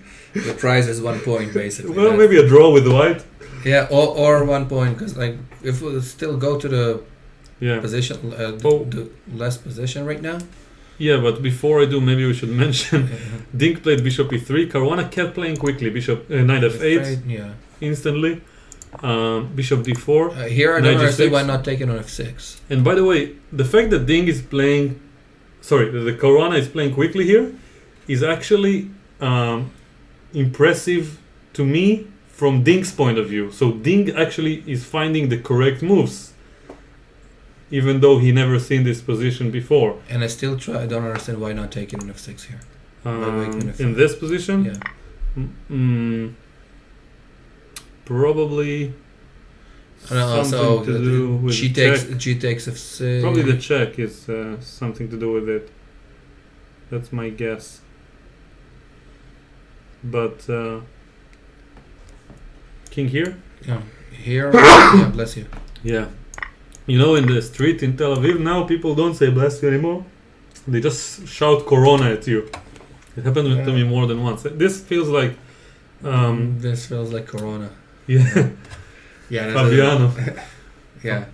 Fabiano Corona instead of Corona could be. Yeah. Yeah. Yes. I mean, Fabi is taking over the world in a way. So... Sort of. So Queen f5 was played, bishop takes c4, bishop takes c4, and queen c7. Attacking the bish, and probably wants to play bishop c5 next. That's such a Grunfeld counterplay. Like there is a line in the Grunfeld that looks very similar to this, with the white center, and you give up some material in order. A lot of material, and the computer says it's fine. That's also something like that. People who used to sacrifice a lot of material and just keep playing were like a niche. You know, they were crazy, but people Definitely. like you would respect them, but you would think like, okay, he's lost, and it's just hard to refute him. Like Tal's bad, like worse sacrifices, and the way Pologaevsky and Kortnoy used to prove him wrong sometimes, but. Or Nowadays, the best way is that people like Neshbedinov sacrifice him to Tal. Yeah, exactly. So nowadays, when you see such a sacrifice, you think like, oh, poor white, what did he have caught into? Like, I remember like one player I know, his teacher was Najdorf, or like he was in the same club with Najdorf. Najdorf said the following thing: if Tal sacrificed something, take it and then think. Yeah. If Petrosyan sacrifices something, just resign. Like you're done. And that's The thing is, like, growing up, obviously, you love Tal's games. They're the most fun to watch. You have a lot of action on the board. Yeah. But growing up, there's a famous story about Petrosian. Petrosian, I'll say it when I later. started reading My Greatest Predecessors by Kasparov and Nikitin, so like when you going deeper into the mindset of Tal and what I was thinking about, basically very, very impressive. The depth of understanding over there was simply second to none. John Nunn. So something about Petrosian, I don't remember all the details of the story, but one of the top players told him, probably another world champion, I don't remember who exactly, but they were analyzing, and Petrosian would find all these very strong tactical moves, and clearly he was one of the most brilliant tacticians and best blitz players of the time. And he would ask him, like, tell me, why are you so good in tactics and you don't sacrifice? And he said something like, I just don't believe in this method. Like, he sacrifices, just like you said, when it's necessary. He knows how to finish the game, but like to just sacrifice for the initiative, he doesn't believe in this form of playing chess. So I'm sure the actual story made much more sense. Yeah, no, but on the other hand, also, like, it could sound like, I saw the sacrifice, but also saw how the best defense is, and then it's not exactly. It's just that, it's part of his calculating abilities, but like he sees a dynamic way to play, and he dismisses it because he likes his position and he doesn't feel like he needs to. He doesn't feel he needs to risk anything. Yeah. And he was so good positionally at the time, it was right. But nowadays, if you have a dynamic chance and you don't take it against a good player, you might not get another chance in the game. So it's probably a good idea nowadays. You have no choice but to be universal. So, definitely, because... And by the way, there is a kind of a rule of thumb that I learned only maybe last year. I knew it intuitively, but I think it's pretty incredible that many strong players are not aware of it. That if you look at the position, you have to ask yourself whether the position is static or dynamic, or to be more exact, whether your advantage is static or dynamic. And if your advantage is static, and this is the position, what the position demands, you should play statically. And many players, they try to play active moves in a static position and vice versa. Yeah. And from the karma point of view, you kind of tend to be punished for it. Like you are more likely to face a refutation when you play for attack when you have a static advantage than when this is your chance. Definitely, but on the other hand, it also has to do with the style of the player, probably. Yeah. Up to a certain level, I know quite a few players who cannot play statically, or those who are just afraid to be creative. Once you reach a certain level, you need to know how to learn and to do everything. I can't believe Fabi used something like one. So like 1/15 of Ding's time consumption. Fabi used 19 minutes, right? So less. 6 and plus then 9.5 plus 6, so 15 minutes for Fabi. Yeah. Ding has used an hour and a half. An hour and a half. Yeah. So it's 19 versus 15. So 6 times less. And and optically it looks like an even bigger difference because you don't see the increment. You see like an hour and a half there, 18 minutes here, and 21 moves to go for white. And he did play bishop e2. I'm sure he would, if he sees the first chance to simplify the game, will just go for it. Definitely, so Fabi, but I think being 2 pawns up to then simplifying the game, makes it way easier. But Fabi, what I'm trying to say is that even if Fabi equalizes, he probably won't allow this kind of play that stabilizes the game. On the other hand, Ding Liren is also one of the best blitz players in the world, speaking of what we said about Grishouk. Yeah. And he can manage a winning position with 5 minutes on the clock. The question is like, what will happen? So bishop c5 looks something you want to do. And the question is like, Philip the Zisman is in the chat. Really? Yes. Yeah, he's asking us what about 2 meters from each other. So just like in a map, you don't see the scale of the video. We are like the camera is really far. So yeah. Phil, this is against the 2 meters. Cheers. Yes, to Philip. Oh, Philip is also a PhD in immunology, so if there's anybody I can trust, it will be him. On the other hand, what doesn't kill you makes you stronger, right? So we'll be okay. Unless you blunder in the opening. Yeah, but then... You know, actually, I have something to say about this. In chess, I don't think that if you fail, you necessarily become better. Unless you make a new mistake. But many players tend to make the same mistakes over and over. And I mean, you can never stress enough how important it is to analyze your games in chess. And every player I've seen improving dramatically was almost obsessed with their own games and trying to figure out what they are doing wrong. And I think the first stage that people neglect today is analyzing without a computer first. I agree. And with a board, it also helps. Yeah. And with another person. But like generally speaking, seeing it on a bird, on a real board versus a computer screen, totally different setting. This is one thing.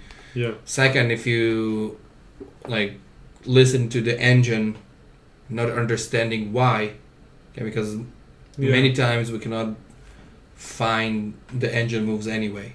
Yeah. Right? Even on the highest level. So if you don't understand why. Yes, I have a theory to share with you. I think that if you, like, let's assume for an axiom that you have some principles in chess that are good for practical play. If you make the wrong moves but have the right principles in your mind, so the right reasons, it's better in the long run than to make the right moves for the wrong reasons. Definitely.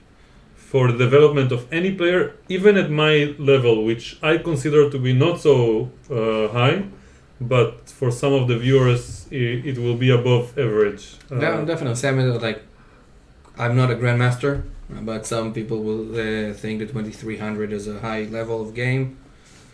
If you compare it to 1600, maybe. But I always try to compare myself to the best opposition I can. Yeah. And basically, once you get to talk with players above 26, 50, you just understand that the level of understanding and knowledge is not the same. Like, yes, I can beat them in a game of Blitz, maybe, every now and then, but the level is just not the same. Yeah. So, you agree with this? Yeah, no, so basically, I think what is lacking for the younger generation today is the understanding and not the knowledge. What's lacking to the generation of my age is the knowledge and not the understanding. Also some practical skills. So in a way, like I call it blitz skills in a way, or even bullet skills. You know, some of those young talented players of all levels, they tend to not blunder in bullet when they play online. So they don't make moves that hang pieces or hang forks and stuff like this.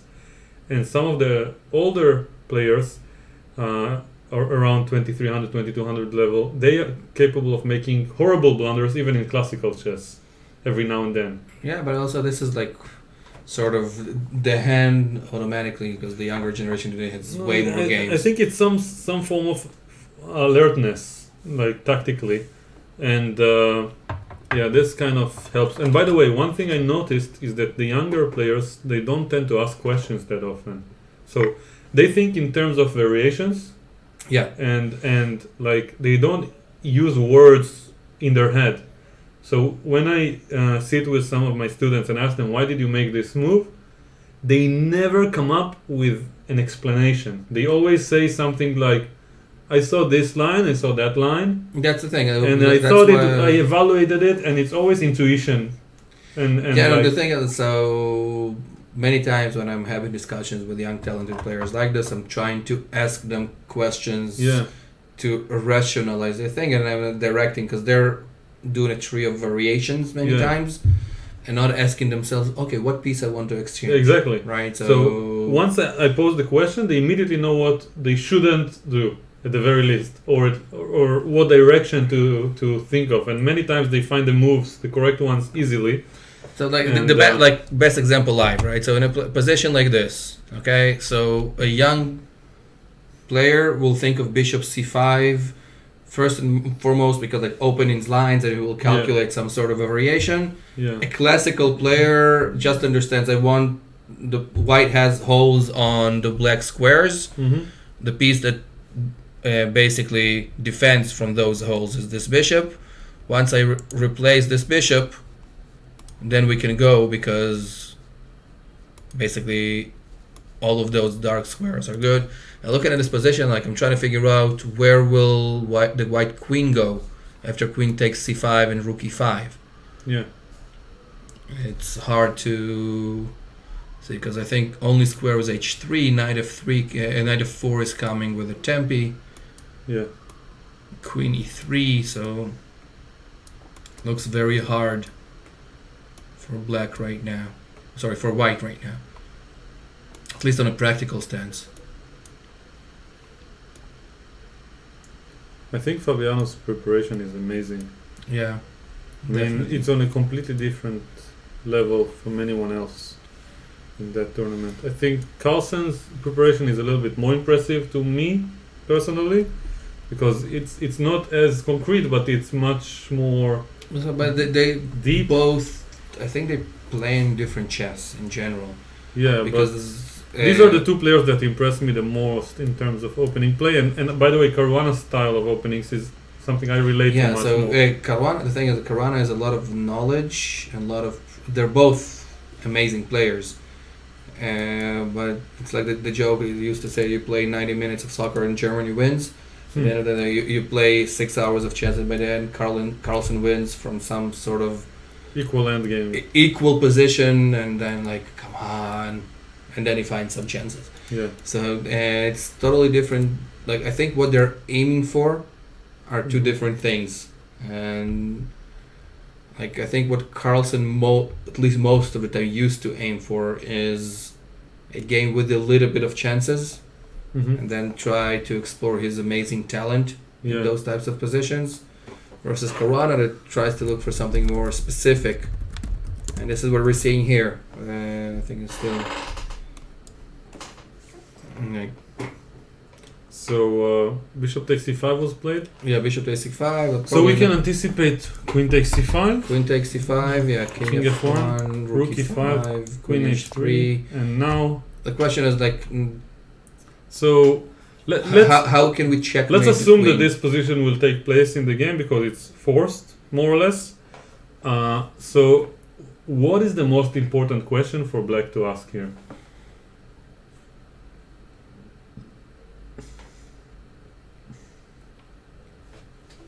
So I would do two things. A, can I sort of checkmate the queen?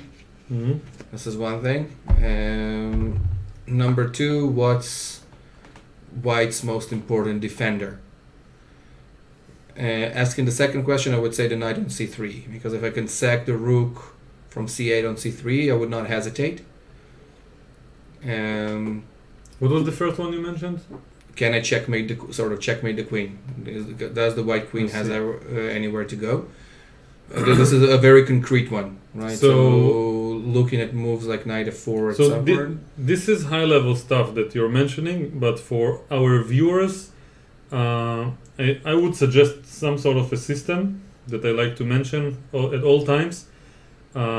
It's not as good in dynamic positions, but it's a good guideline. First question is very basic. What is the opponent's threat if it's their move? So, like, if we know what's white's plan to consolidate, it will help us in our direction of thought.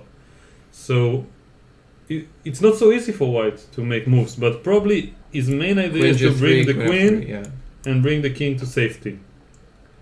Or in the other order, but queen g3 feels more natural.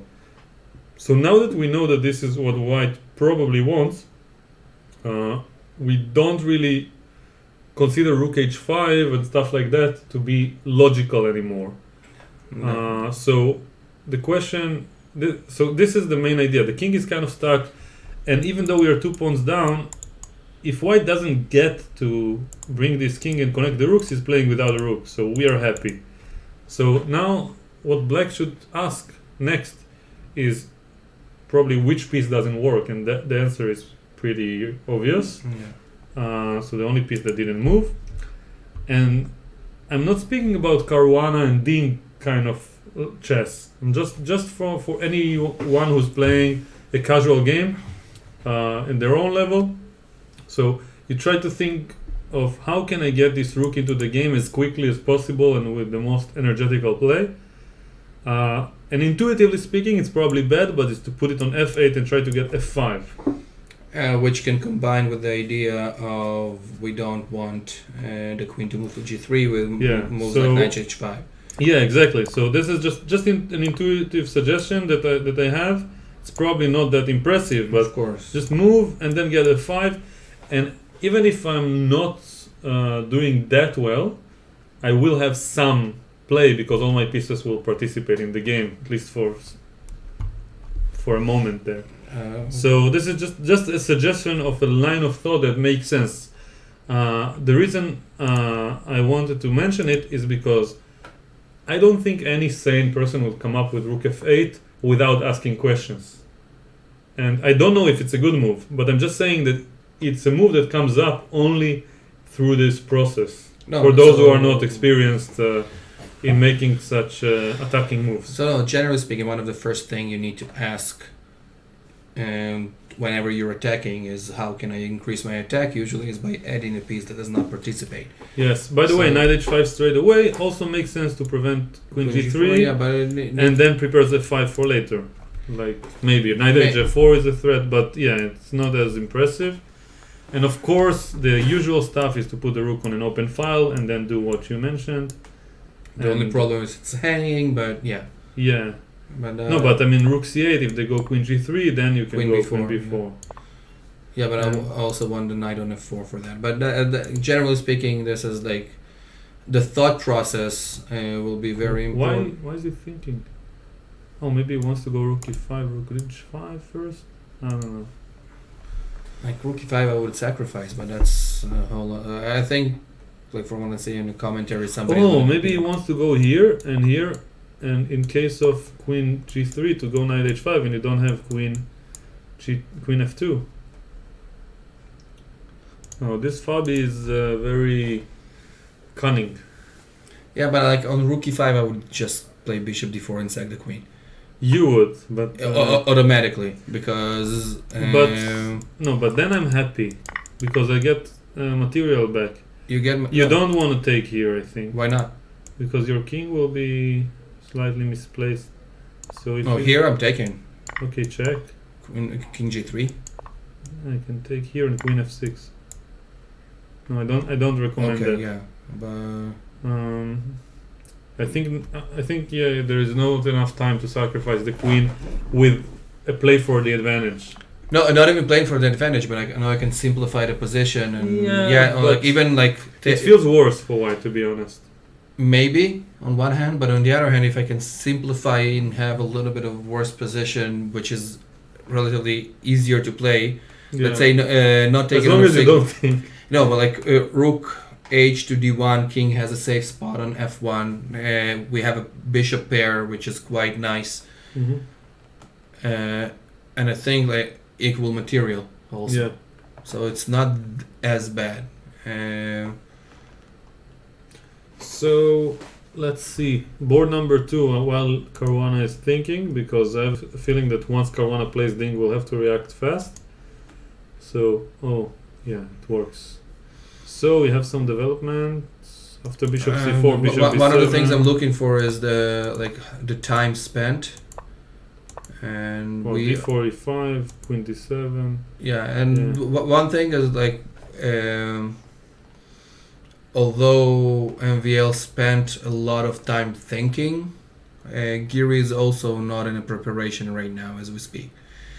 So already makes it a little easier for both players.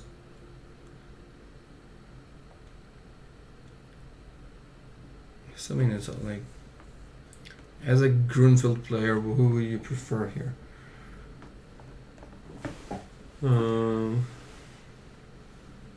I think, like, from the moral point of view, I always take black when they are fine. It's just that I root for black in the Grunfeld.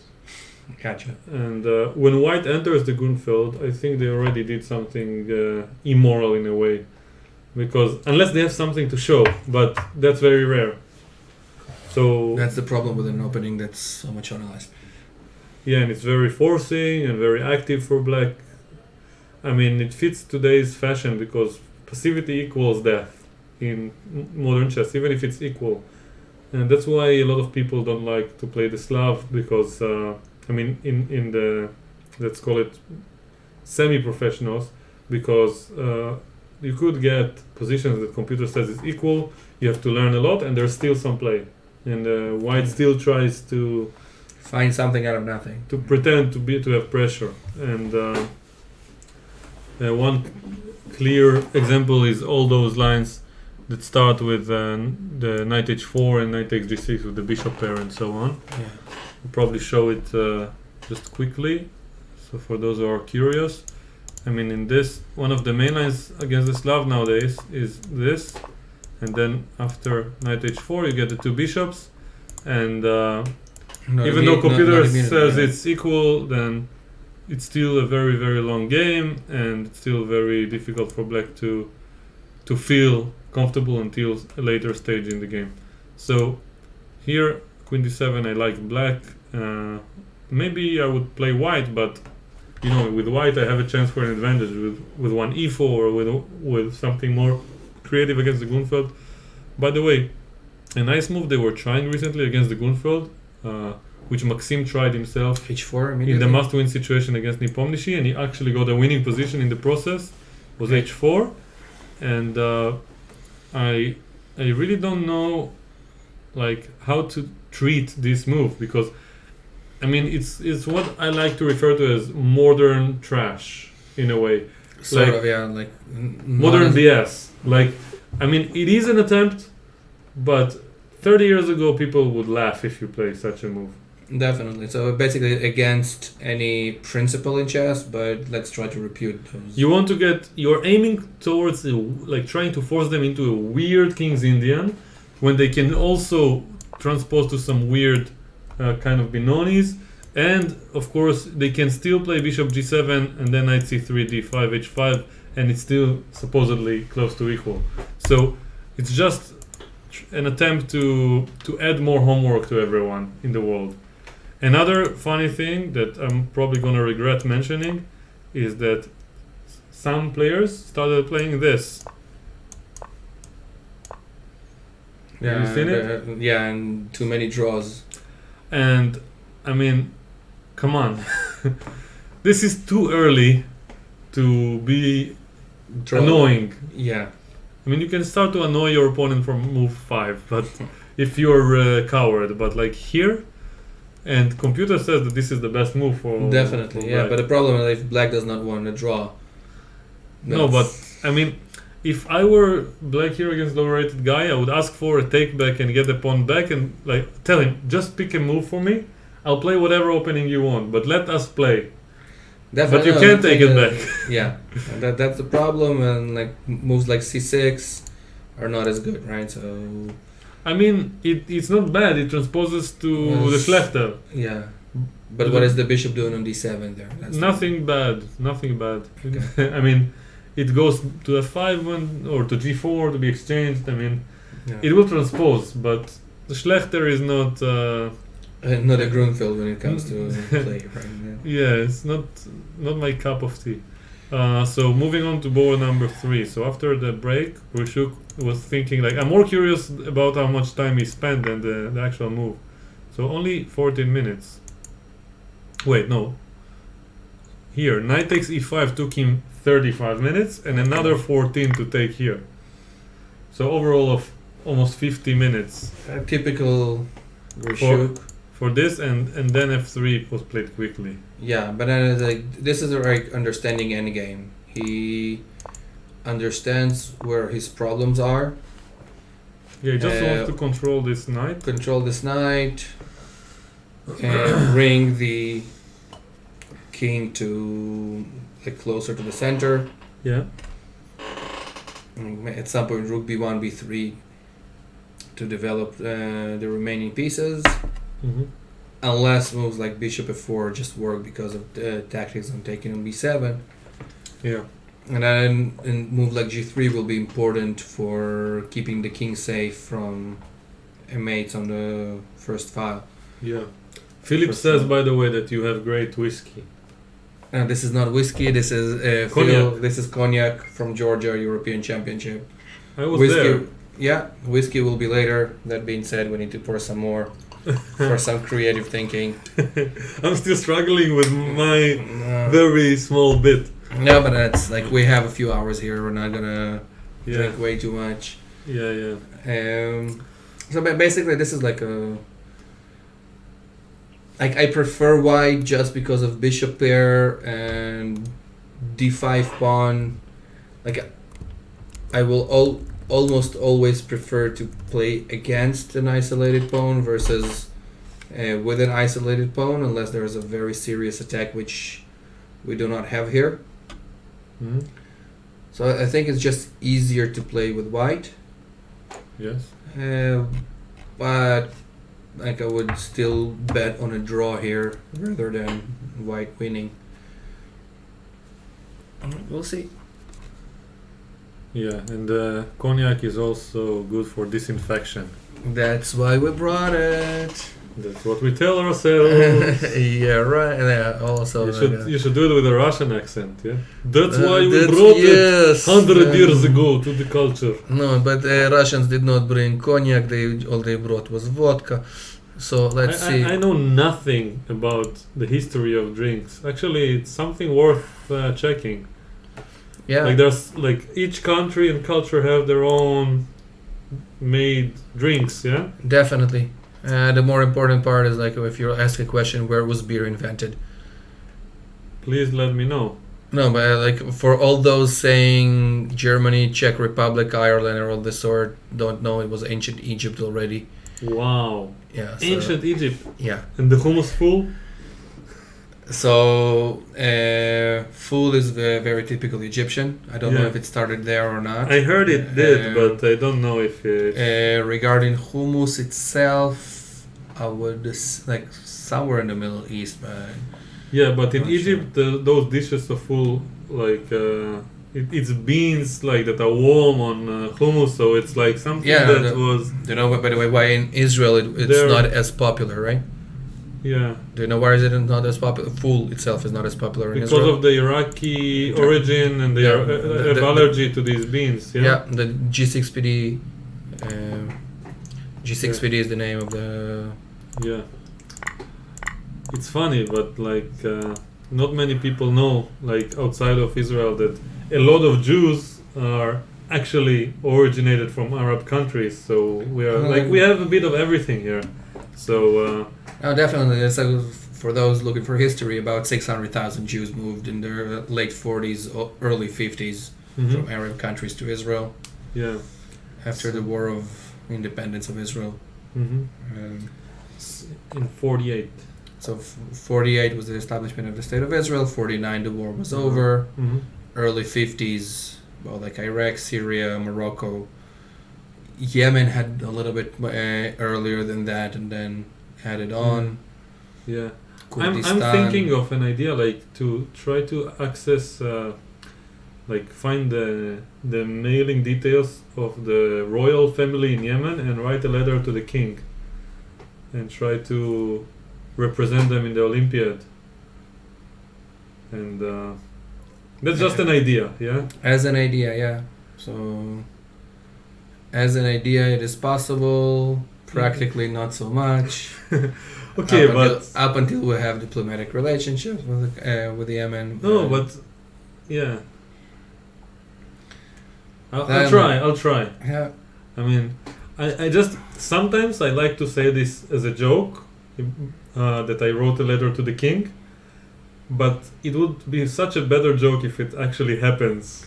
If there would be like it's just an email. You don't have to even send a bird or something. You have way higher chances to represent like Liechtenstein or something of the sort. No, not to represent. I just want to let them know that I got them. You know that they have some person who's somewhat originated there who was a grandmaster. Yeah. And and that I try to, bring honor to the king.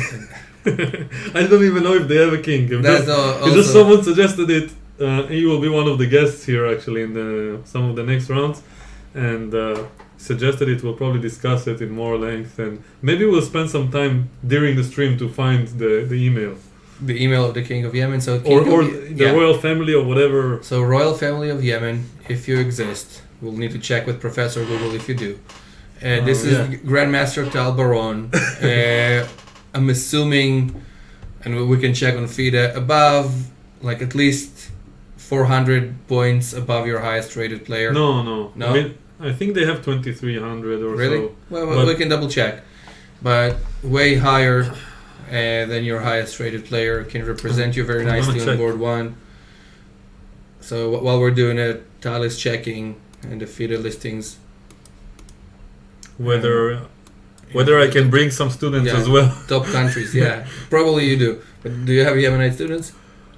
I mean, Hanan, not a student, but... Hanan, I'm not sure he's Yemenite, by the way. I mean, our friendship was based on both of us being 12 in the same, youth tournament and having the exact same origins, like from the father side and from the mother side. Gotcha. So the same gene formula, I don't know how you say it, like basically combination of genes. You both like Kubane, gotcha. Yeah, that's the idea. Exactly. So let's see, FIDE according to countries. Yeah, go lower. This is according to countries, but you need to get to the average. I'll find Yemen. Yemen. So the average of the top 10 is 2028, but it doesn't mean... Oh, but you just enter the federation. You cannot no, let's see. I can just write the name.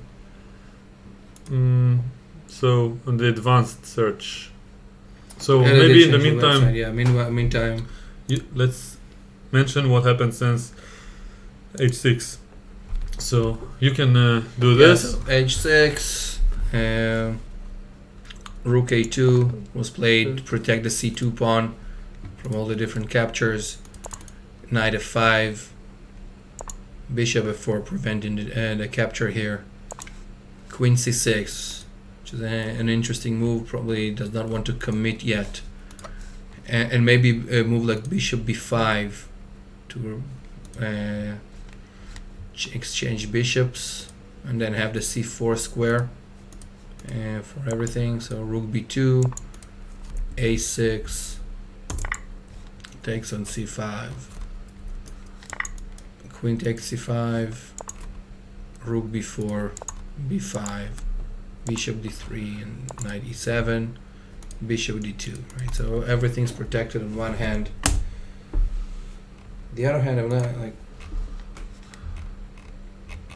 looking at this position, like pawn structure, obviously black is better. On the other hand, like needs to decide where to castle and where to end the development. The interesting thing looking like just mentioned they have an IM rated 2435. Oh, really? Born in 1984, who was 36 years old. Nice. Yes, and I won't mention the names because I probably would do harm by pronouncing it wrong. So let's see. And they have another 2300, another 2375. Yeah, interesting. Yeah. So 2 IMs. 3 IMs. 3 IMs, yeah. Yeah. So actually, I basically I can barely make the national team in Yemen, so I need to find another federation. Yeah. Yeah. So man, or just keep doing what So I like doing. what happened here? Knight So f5. knight f5, bishop f4, queen c6, rook b2, No. Knight b5. rook b4, b5. And now the chain sack is not looking that promising, right? But the bishop. Yeah, but still, But the bishop is stuck. That's the bishop key. is stuck. That's the key, and Yeah, and you don't have a choice also. That's well, then you another had a choice of rook g4. But Yeah. I you don't know. Yeah, but the Rook thing, g4 looks the bad. thing is like those type of sacrifices, exchange sacrifices, when they give you d4 square for the rest of your life, Yeah. makes it at least easier to play. I would not rush by with taking maybe even right Oh, now. Shaul Weinstein is here with us also. Oh. He says beer is one of the world's oldest prepared drinks, the earliest archaeological evidence of I don't know this word. Fermentation. Fermentation consists of 13,000-year-old residues of a beer with the consistency of gruel. Shaul, I'm going to call you at the end of this broadcast and see where did you check your information. But we know it's old enough, basically. At some point I remember a story of dirty water you needed to clear, so they started like using In the Carmel Mountains in Haifa, in Israel, like the old Canaan or whatever. Okay, yeah, so probably referring to an archaeological site of ancient archaeology. There's actually like a cave with Neanderthals, an ancient man who found in Mount Carmel. Interesting. And another thing was mentioned by Philip is brandy was discovered accidentally. Some French guy made 40% alcohol wine to be sent to Germans and accidentally put it in the oak barrel, and it was just creating Okay, first better of all, brandy. I like the fact that I have friends who have time to investigate alcohol For us. for us. And Shaul, a funny story about specific archaeological site you were mentioned. It was so I'm a tour guide as a as a profession. This is what I do for a living. And the place over there had a funny story. The archaeologist excavated it in the 50s and was a very renowned archaeologist by the name of Kathleen Kenyon. Mhm. And she did a lot of research also like in Jericho, Yeah. many other sites, but she was never married. Mhm. And when she was excavating, she found a skeleton from a Neanderthal. She was very excited. And nowadays, when you're really excited, you're picking up this thing, using your cell phone, texting your friends, group chat, WhatsApp, whatever. And she got at the time, obviously does not exist, phones do not exist. You have very urgent news, you send a telegram. Mhm. So she sent huge letters. I found a man. She's like in her 50s. Her parents like, yeah, finally, she's getting married. It's like, no, it was a skeleton. And what they did not know by the end of the day was a skeleton of a woman. But still, a funny story. And how old are you right now? 27. 27. So your parents are not nagging yet. Yes. Yeah, you're good. Not to me, but you know, grandmothers. Grandmother's always nag. Yeah, I have the same. Like I'm turning 37 next week. So when whenever I was 16, I'll say it later. Yeah, but basically, whenever people ask when am I getting married, it's like sign here, here, and here that you're paying for my divorce. I find somebody in 2 weeks. But since they don't want me to divorce, I was like, okay, let me find the right one. Yeah. That being said, fun position. Yeah.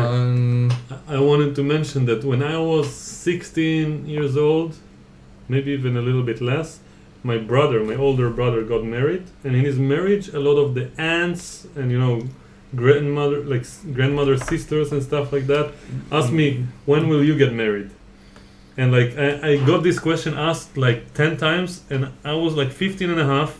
I was like, my plan for the future was to lock myself in a room for 4 years, and try to become world champion under 20, and fail and enjoy it. And I remember that when they all asked this question, by the first one I was answering, I'm 15 and I don't think about this stuff. By the third one I was like, soon. By the fifth one I was like, tomorrow. Yeah, will you come? Like, can I write you an invitation in person?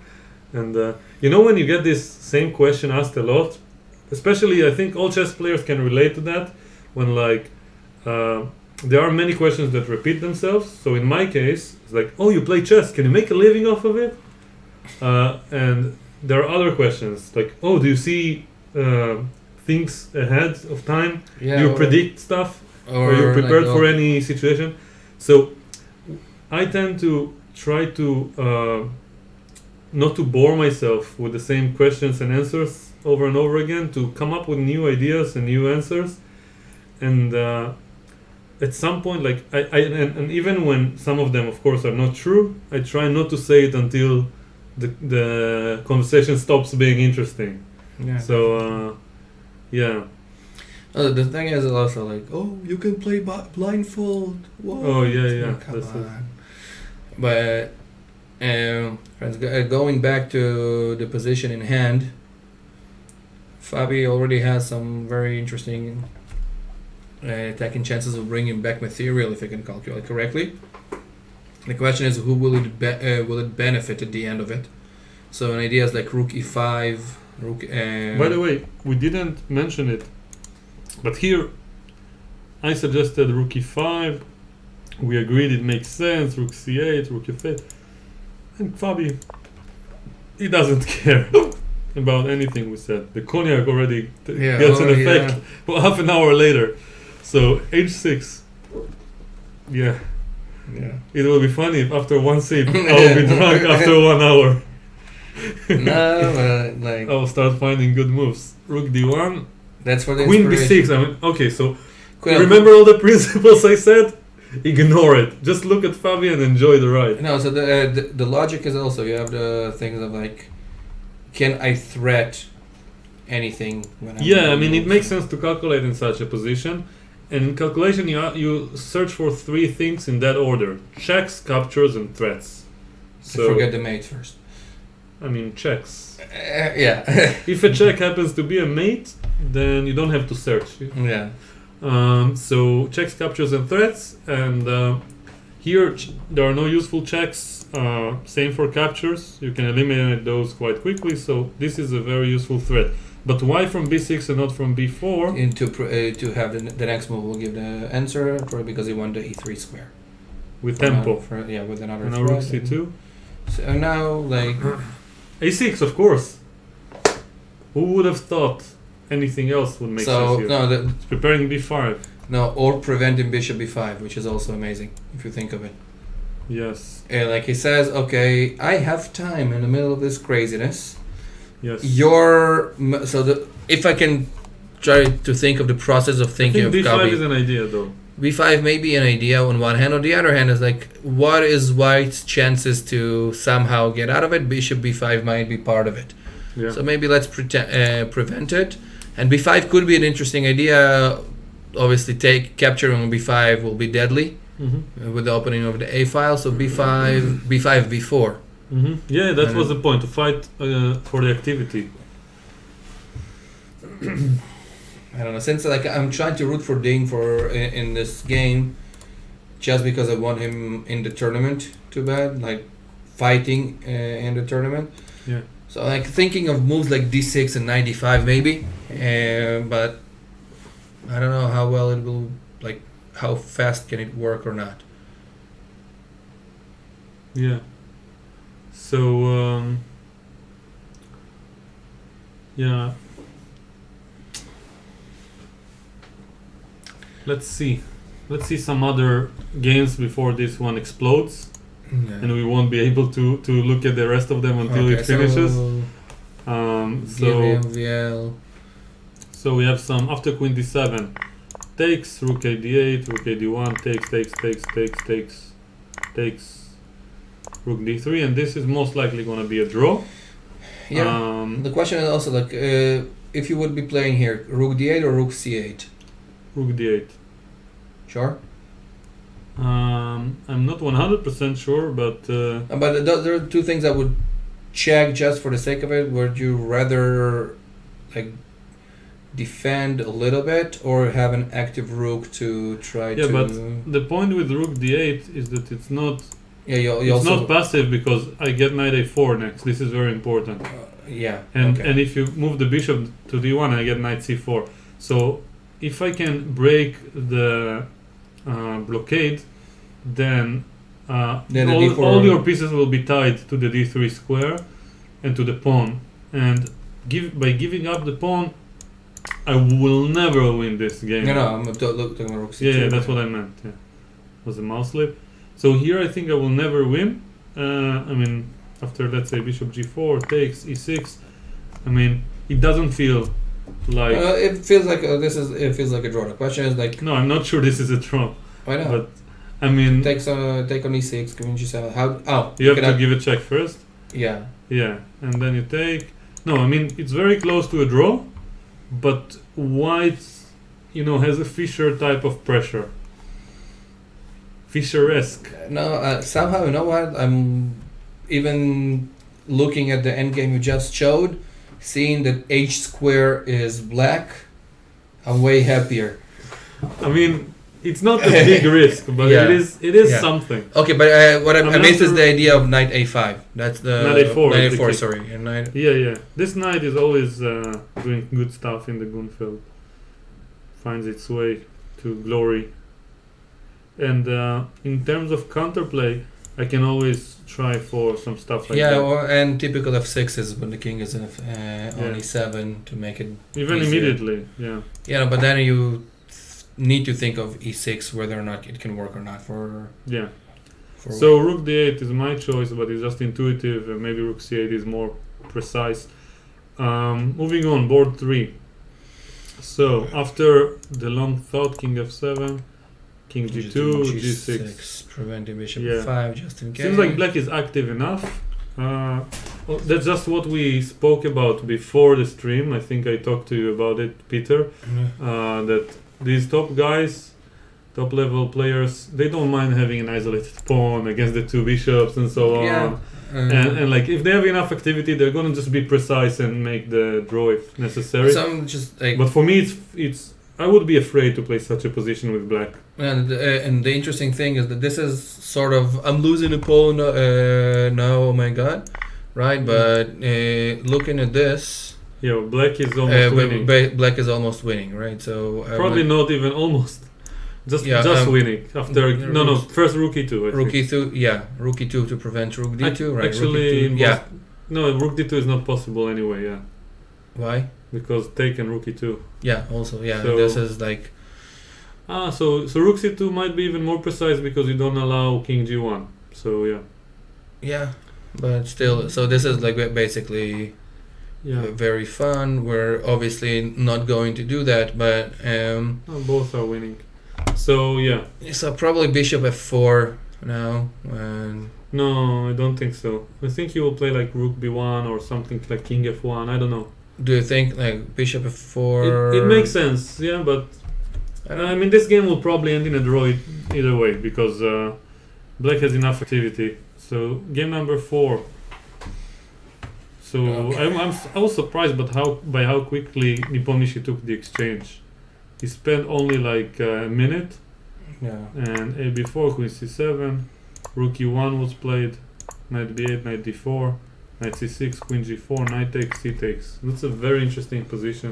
No, also don't understand. Oh, he took it to prevent maybe sex on e6 could have been painful. Now what I think it's still quite easy to play with black with long castle in this position. White has 0 threats unless he sacrifices the entire board, which I don't see them physically able to do even. What move for black? Long castle. Hmm. I think I can try to take, but Not necessarily. It takes. no, I think taking is good because my queen will be very secure here. My bishops get everything under control. This is a threat. Bishop comes to g5 if this pawn moves. But like on the other hand, opening a file against your king. You need Yeah, to be but brave. But your bishop is out of place, so technically, I think white can play for an advantage there. Like he can. So what about queen e7 here? Here? Yeah. So let's try to be annoying. I think I can go here. No, I'm gladly exchanging. Yeah, And this is a tough position to avoid. No, I think it's quite easy. King either b7 or d7, and rook c8. Yeah, it's still hard for me to understand who's better and why. So rook c8, c3. Okay, now my bishop is playing already. Yeah. So So if my bishop is playing, I'm playing rook c to g8 to prevent rook g3, g7 ideas. rook c g8. Yeah, I want to prevent. So maybe instead of rook e3, I go rook e5 to go here. I mean, it's very complicated to me. But you have bishop d1 ideas. I don't know. It's all very complicated. Let's get back to board number 1. We'll see the development soon. Yeah, well, once again, it doesn't load very quickly. Happens only in the number 1 game, so we'll see what's up. And we're also are we stuck on the broadcast? I think the broadcast still works, but there's a delay simply, 15 seconds or so. We'll see. So let's try to reload the site maybe. Yeah. I'll see how it works.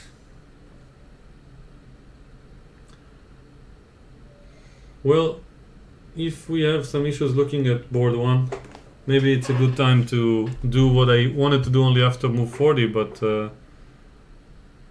yeah, maybe we'll just do it now and get back soon. So I'll just put this position for you and ask the viewers, just like on the previous round, to name all the players you see in the pictures. I want by the end of the tournament that all of you will be able to name every single player, and if you don't know them, maybe Google them and so on. So we'll be back shortly, and just have fun in the meantime. Try to find another access to the games, and we'll try to fix whatever is going on with the site. So see you all very soon.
Now Yeah. we're good. Yeah, welcome back.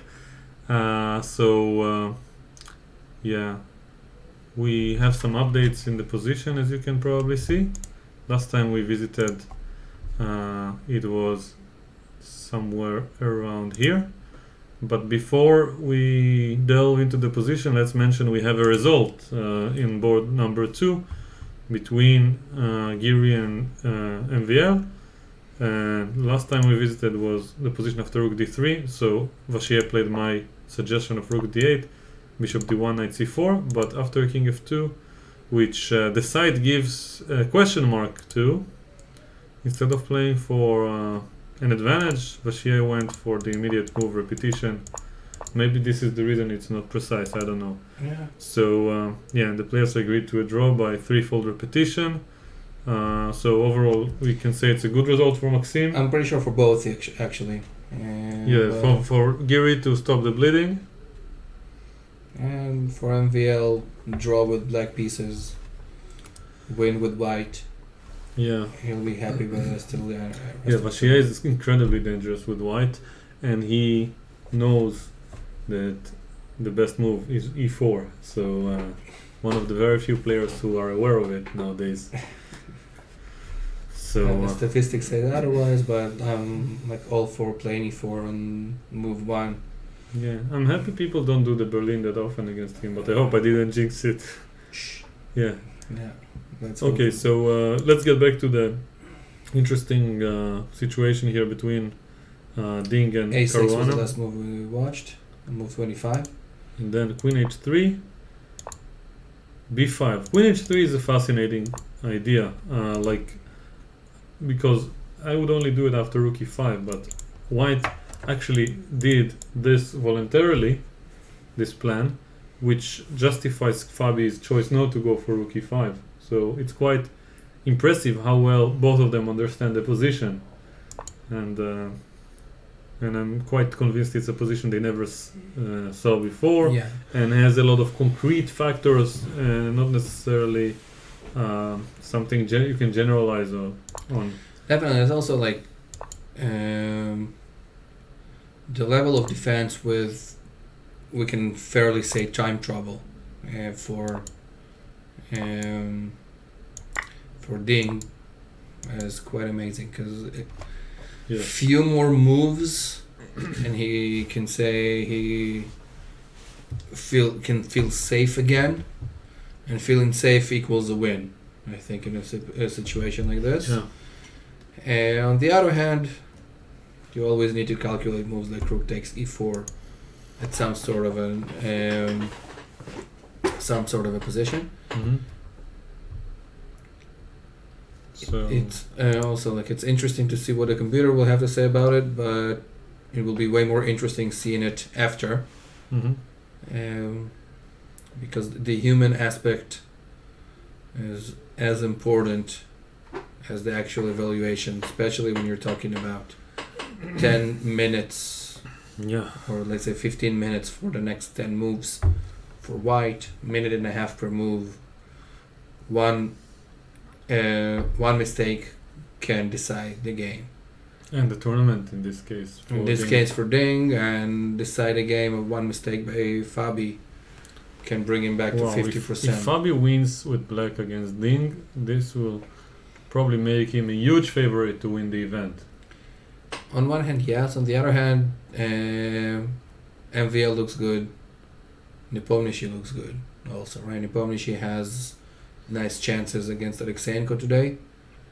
And that being said, Nepomniachtchi won with black pieces against Giri, which is something that not many people can do that. Not many organisms have achieved. Yeah. So Alexeyenko against Nepo has some developments as well.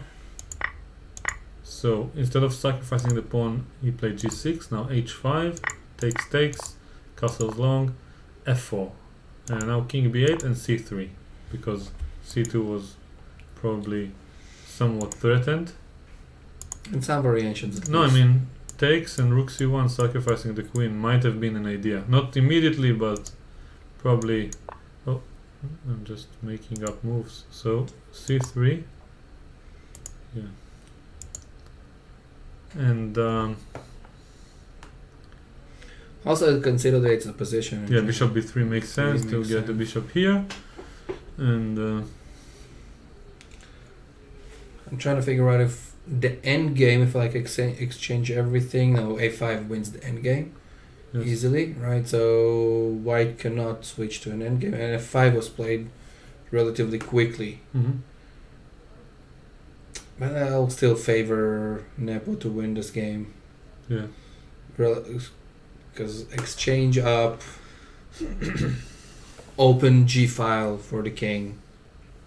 Looks very much promising. Yeah. Like bishop c4 is like a logical move, I believe, in this position like this. Yeah. And then just like slowly pressing forward. That being said, the queen cannot take on c4 because of the f7 pawn hanging. So or shouldn't, maybe.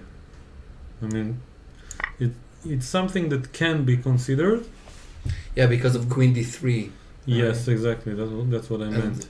And then and now we're threatening the bishop and the pawn.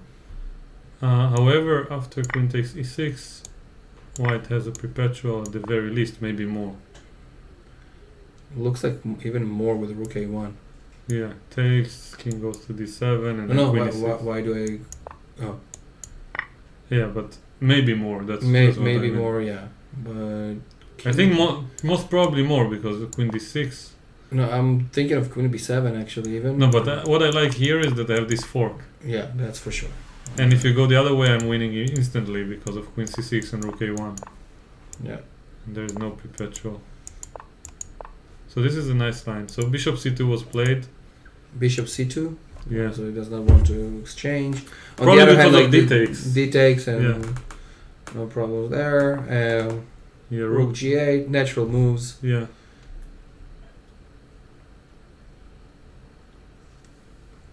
Then like question is like who does a move like f6 favor right now?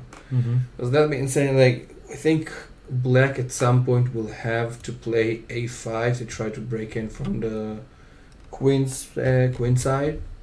Yeah. Because I don't see them like, or should they doubling? Yeah, but like rook g3 might be a very annoying threat. So that's an interesting idea. But what would happen if we play moves, even crazy moves like g4? Crazy moves like g4. Yeah, but yeah, like queen d8. Threatening rook takes. Or like, how big of a threat is it? Okay. Also, I'm not sure where we'll. Oh, we'll f7. No, not the f7 part. Even like, if you exchange and take the rook king f2, so the h pawn will be part of it. But let's say move like f6 rook g5, right? No, f7 is hanging. So now. Here? Yeah. I can also take twice. Yeah, I thought the queen is trapped, but f7 is hanging. No, but I can also just take twice. Oh, yeah. But I was thinking here I can try to play the same move from before, yeah? This. And rook g8. The question is like take, yeah. Take, Mm-hmm. take, king f2. Yeah, then queen g4 was my idea. Yeah. Oh, and e2 is hanging. Not to allow rook g1. Yeah, and then the h pawn. This is also a big idea. Yeah. Yeah, the h pawn is the key to black's win. Definitely. So king f2 was played to prevent rook g3 and all of this nonsense. It's really interesting to try to evaluate this position because white has some really good positional compensation for the exchange. This bishop is not so active. Of course this one as well, but the pawn here is very nice, the pawn here is very nice. The queen is blockading everything. Like one of the first thoughts I have in general here is try to explode everything with f6, but it has to have a lot of concrete calculations because of the fact that there's way too much in stake. Yeah. The question is like also what does it give you if you play f6? Yeah, that's a good question. So one of the things that will come to mind. The others somehow find a way to double on the G line. Like moves like rook g7 just do not work because of f6. Yeah. So you need to find an alternative, which is not as easy right now. What's also interesting, maybe like, do we have a way of sacrificing the exchange back to get like some active play? Oh, by the way, there's another idea of just taking on f5 and then playing f6. This could be interesting. Yes. Take on f5 and then f6. Take with the queen. Still f6. Play here.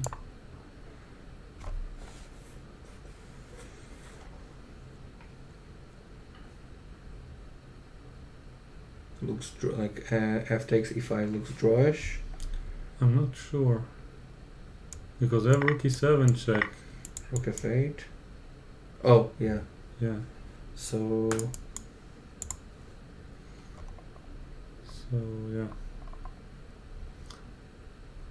So It's all very complicated, but it feels like white has some compensation, and no, black of is a has some challenging practice in check. defensive task ahead of him. On one hand, on the other hand, And if he's successful, it's a win, right? It's a good winning chances. Like, I mean, if black defends well, then white will be on the defensive later. That's for sure. But I have to say that in a practical game, even though it might not be smart, I think it will be easier to take white. It's much easier to play with white now. For the next like 5 or 6 moves, for sure. Yeah, let's see Grishuk Wang Hao. So since we last watched, there was only 2 moves. Bishop d2. Wow, Grishuk took more than 20 minutes out of his 29 minutes. So Bishop d2. Bishop e3 was played relatively quicker, but not much quicker. 17 minutes or 19 minutes. Grishuk in his pattern time trouble. Yeah, so now he's thinking for quite a while. I mean, a full minute out of his 9. I know I'm assuming he's going to be taking f2. Just or maybe bishop b5. Yes. Bishop b5, bishop c3 is an idea.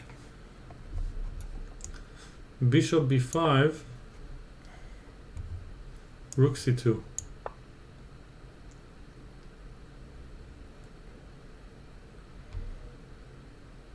Okay, take on e8. Okay, no. Don't let you get here with the rook. No, yes, but okay, even like rook c1. I take the d5 pawn. I prefer white. But Well, it's pretty drawish, I would say. drawish, yeah, but not as easy to say. Who is it easier to play with? Yeah, I mean, take, I go king e6, knight d6. I don't think you'll have many chances to challenge. But like if I put a rook on h8, create a passing pawn on h5. So rook h8, h6 or h5, yeah. g4.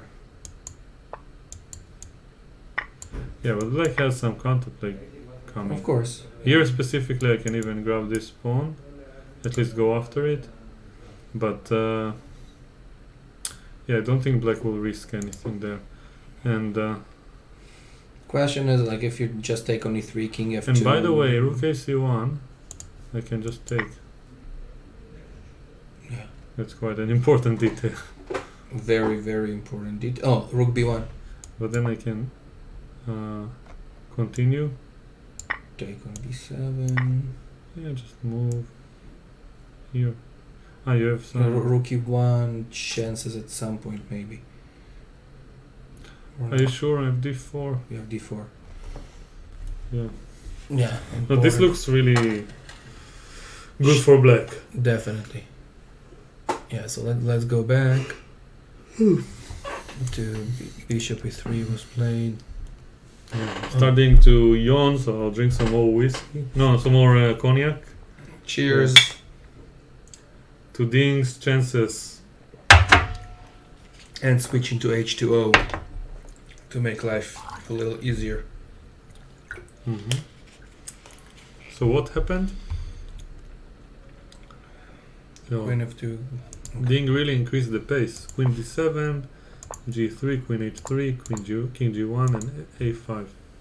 Now queen d4. So white is probably not worse, but he still hasn't fully entangled himself. Yeah. On the other hand, it's something of 2 moves to go. Knight f2, king g2, Mm-hmm. or maybe even h4, preventing some positions. In this position. So like white wants just to play like knight f2, queen moves, Yeah. king g2, the logical move, maybe h4 before that, Yeah. and then king g2 and rook h goes either to c1 or a1. So first bishop f1, No, knight f2. knight f2, yeah. Yeah, followed by king g2. That's a good idea. So that's probably a good reason for black to think in this position. Yeah, because if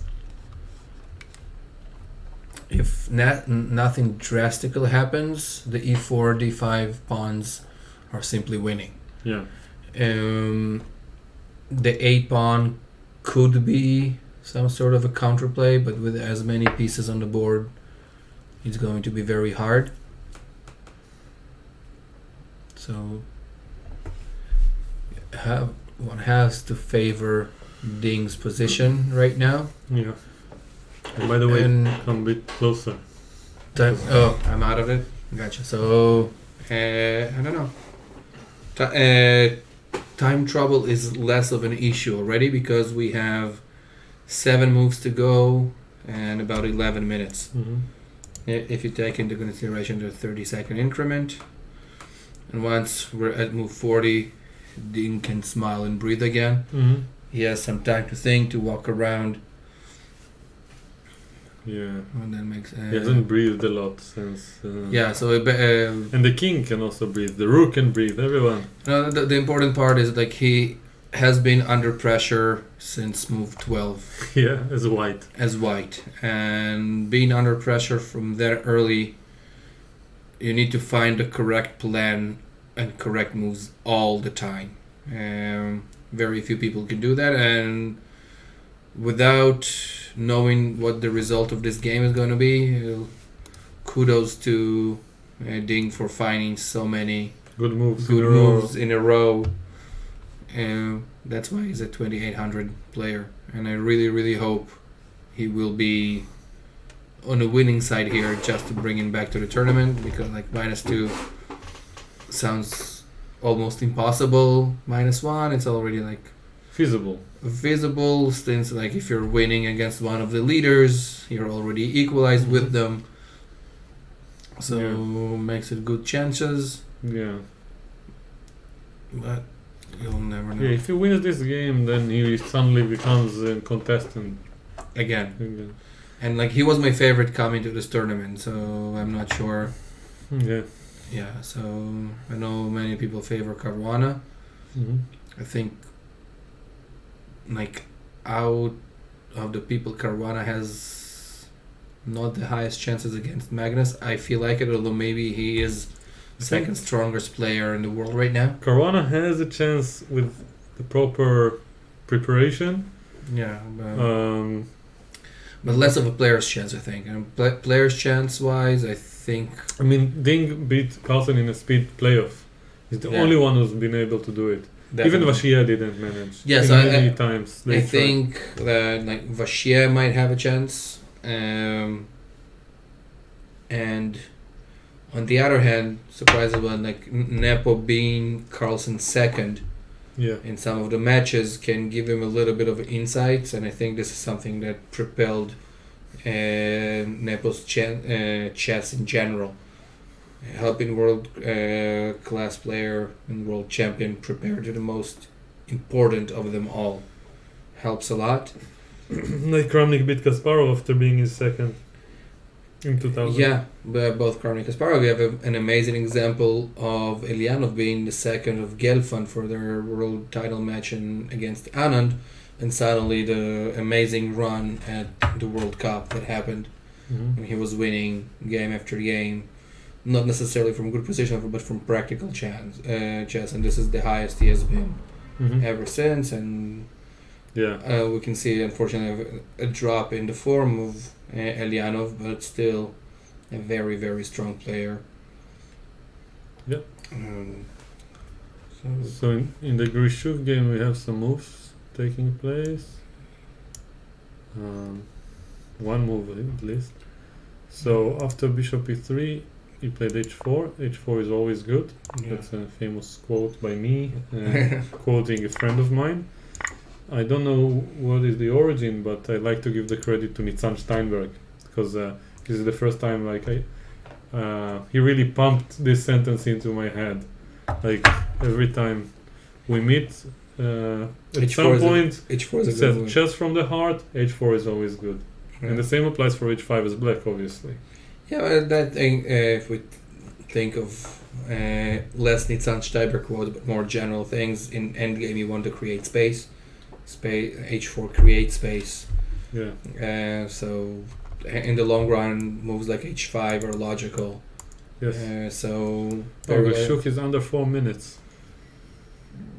Typical Grishuk, right? So Typiczna. yeah, but King f2. Yes. And then like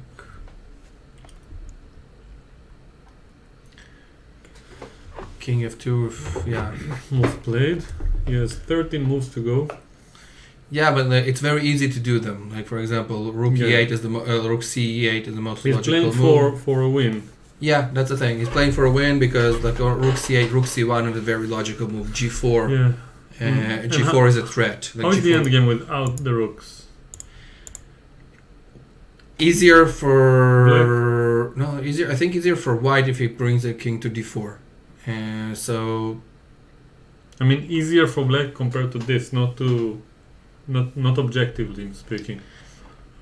In comparison to this, so the thing is, like, I always notice that h8 is a black square, but you have pawns on opposite sides, which usually favors the bishop. Yeah, but that applies with the rooks. I think one pair of rooks is a good. One pair of rooks is for sure good for white. Yeah. I think the general pressure on the d5 pawn, like g4, g5, could be very annoying. Yes. In this situation, and bishop moves, and suddenly everything's under threat. So, and you can also have like slow moves like rook d2, rook a d1. Mm-hmm. Consider that a situation give an extra pressure on the d pawn. Mm-hmm. And also, the rook needs to understand where is it going right now. Is it is black playing d4, or is it playing rook? So rook c8 looks nice, but no specific thing for it, and just gives away the c file. Mm-hmm. d4 on one hand, and keeps the rook on e3. On the other hand, the d4 is weaker than the d5 because it has no defenses. Mm-hmm. And moves like rook d2, rook cd1, bishop f1 could be very easy plan for white. Yeah. So generally speaking, but it's on d4. Yeah. That's the important part. So generally speaking, like, it's way easier to play it with white than with black, but still, like, objectively speaking, closer to the draw than to white winning, because even if white wins the d5 pawn, it's still very close to a draw. So it's going to be interesting to see the technique that Grishuk will demonstrate, and also the defense techniques of Wang Hao. Mm-hmm. And actually, like the Alexenko Nepo game that we're pointing at, this is the one I'm interested in the most right now, because was the... Whoa! Okay, let's go back. Wow, my prediction actually took place. But in a different version. Yeah, so bishop c2. King f2 was the last time we visited. e5, took, takes on f7, queen e2, and he gave the piece. I'm sure Nepomniachtchi misevaluated this, because this looks really, really bad. Oh, it's, but maybe it's also okay. Yeah. Bishop a2, so So it's just a draw. Perpetual. It looked bad in first sight, but now I realize black has too much counterplay with queen d2 and queen f5 coming. So they're just gonna make a draw in a moment. Yeah. So I'm pretty sure it's quite disappointing for Nepomniachtchi actually. Yes, he wanted to win. He with wanted black. to win with black. But you know, I really appreciate him for keeping the composure on it. Yeah, I mean, also the fighting spirit mask on for the most part of the game, if not all of it.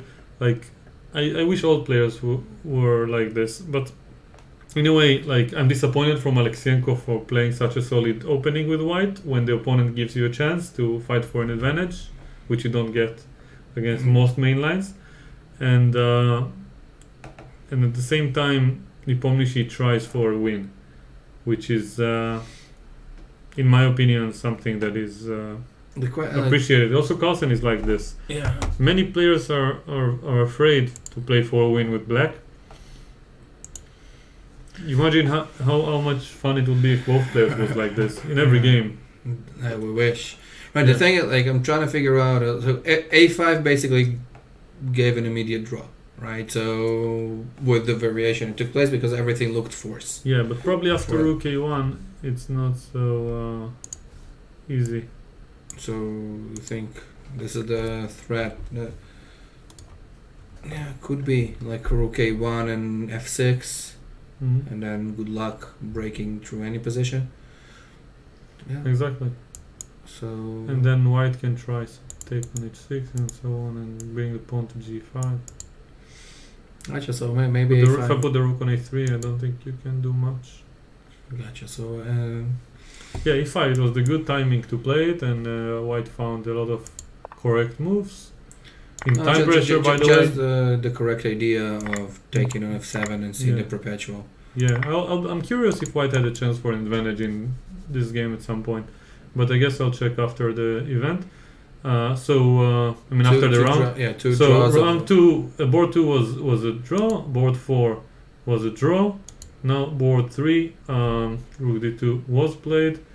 3 minutes on the clock against 30 minutes, and Wang Hao is thinking. I mean, this is probably going to be a draw as well. Most likely. Let's do like this. Like, I know that they're going to play for at least 25 more moves, with Krishuk trying to create something out of nothing. Yeah, but Wang Hao is a really good defender. That for sure. That's for sure, but still, it's like easy play for white. Yeah, the reason I wanted to say that this, to summarize the other game, because I wanted to focus on this one. Yeah, so had nothing to do with the actual game. Okay, so queen b4 was played. King knight h5, queen back, and f4, and knight takes f4. Why f4? I don't like this, but because it's not a check now. So now king f1. Wow, what an interesting position.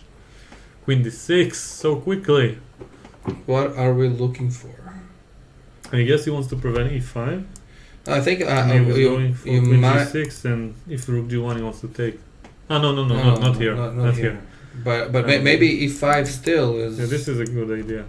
Yeah, but maybe e5 still is a good move. Nah, this is better for black.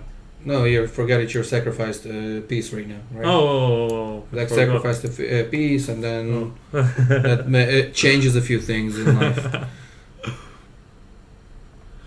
Still. Yeah. On the other hand, still because there are still mating chances because the rook is coming to e8. So d5, d6 here.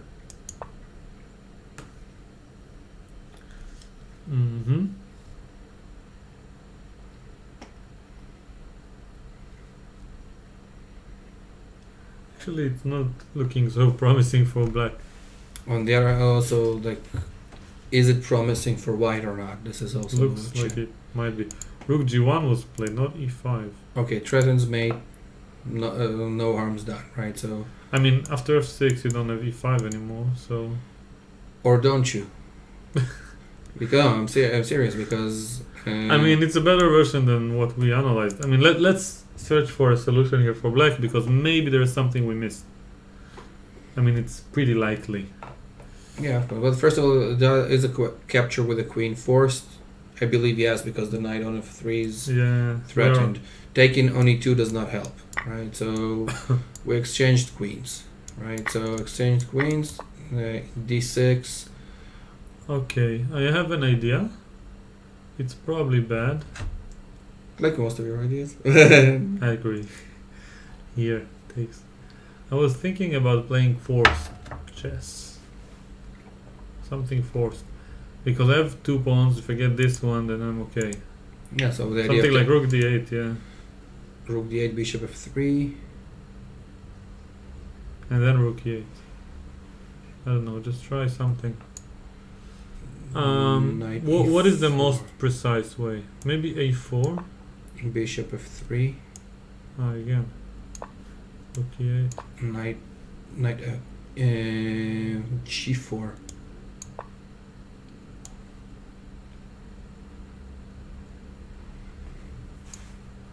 Okay, I don't like it that much. Let's try something even more forcing. Just take. Rook takes.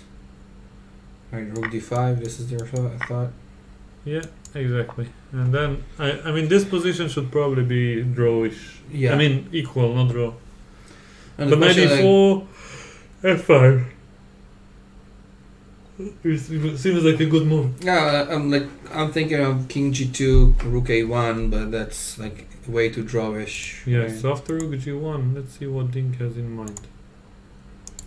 So he obviously threatens mate in 1. Yeah, Stan was let down by Nepo, but me too, but only result-wise. I mean, his heart is in the right place. That's for sure. And I don't judge people for their mistakes.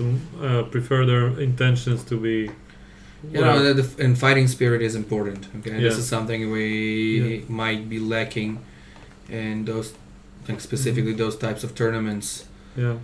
It's an interesting idea of like, is f6 forced? Yes or no? This is question number 1 that we need to ask ourselves. Rook e5 is a move. Rook e5, knight g4 might be annoying. Yeah. Right. So knight g4. Sorry. Now, the interesting thing of like on f6, moves like bishop c4 with the intention of e5 are very, very No, but they have interesting. rook e5 and rook e1 When? after e5. But no, like I have knight e4 and Ooh. d6 check. That's the plan. Ooh. So and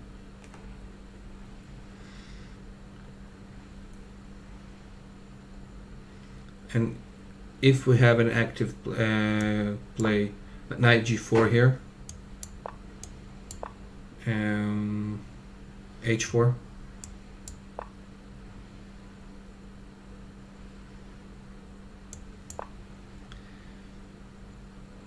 I get knocked down. But I'll get up again.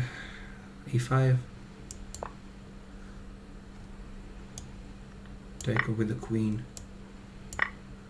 The queen.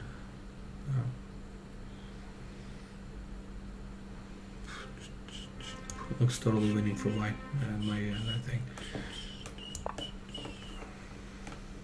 Think again. Also Wait. from First of all, okay. No, Wait. this is much stronger from here. From here is my. Okay. Rook. So knight takes h6. I think I can take. Take on g6. Rook f8 pre-move. Yeah, here. Yeah, check. Or d6. Even. No. d6, you take with check. So rook Remains g2. remains a mystery. C4 is. Oh, hanging. C4 is hanging. Wait. Yeah, I mean, it feels like it's not convincing for white. Really? So far. And go back one move. Go back one move. In exactly. a second, yeah. I just want to make sure you cannot take on f4. Yeah, e5 makes sense, but it doesn't. But wait, maybe. Okay. Looks like the right idea, but he played bishop b5 for some reason. Wait, I guess okay. he wants to ask black where he wants the rook. yeah, it's also. And it's like more useful than bishop c4 because of the tempo. And if you play rook e5 like in our analysis, knight g4. then the same line might be good. And also, like, bishop has a nice spot on c6. Yeah. So bishop b5 is on the board. 7 minutes for Ding. 28 for Caruana. Yeah. So yeah, it's.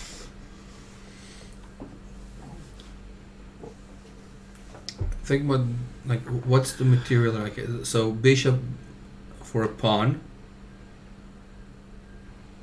So unless a heavy attack by black, white is winning, right? Yeah. This is what the mindset should be, and we're looking for an attack by white, which is basically wrong of us, maybe Yeah. even, because why not just exchange pieces, Mm-hmm. right? So bishop b5, bishop c6, and then just try to exchange queens, because if queens are off the board, game over, right? So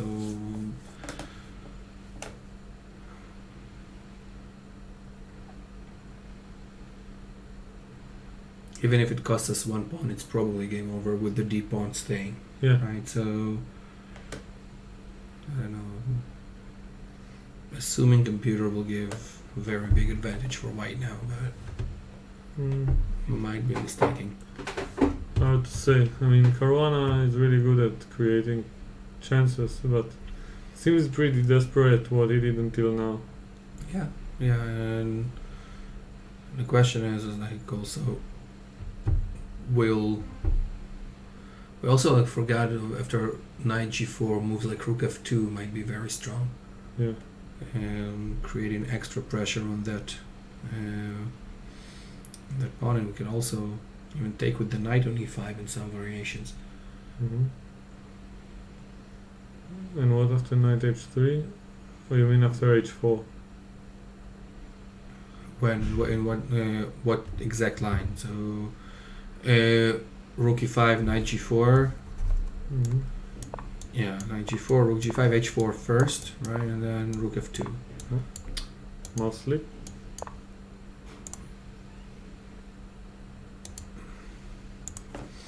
And the question is like, do we knight h3 here? Knight f6. Knight f6, rook knight f6 is winning, right? So I think also in some cases there could be a threat of knight f6 or knight h6, could have a threat of h5 in some lines. Yeah. And e5 also a very strong move. Yeah. That being said, I think Fabi is suddenly, it feels like he's in trouble. yeah, Wow. which is going to be a very good game from Ding, knowing that he was coming against the preparation. Yeah, same happened with Giri against Nepomniachtchi in round 1. Giri was well prepared and Nepo found a way and managed to take over the initiative. So, like... I did not understand anything that was going on in the game. Yeah, but me neither, but it's a nice little dynamics that they have there, where the player is caught in preparation and he still wins. Yeah. Both times, I mean, one time with black here, one time with white, but it just goes to show that these players are so strong. They have such practical skills, they can even win against the computer, in a way. Yeah, but trying to see. Or So find here, challenging attempts. Just, So the scary thing right now on Caruana's end is this is like move 39. So if I would be Ding after move 40, I would just move away from the board for 5 minutes, just to relax, decompress, and start all over again. This time with what looks like a winning position. Yeah. So.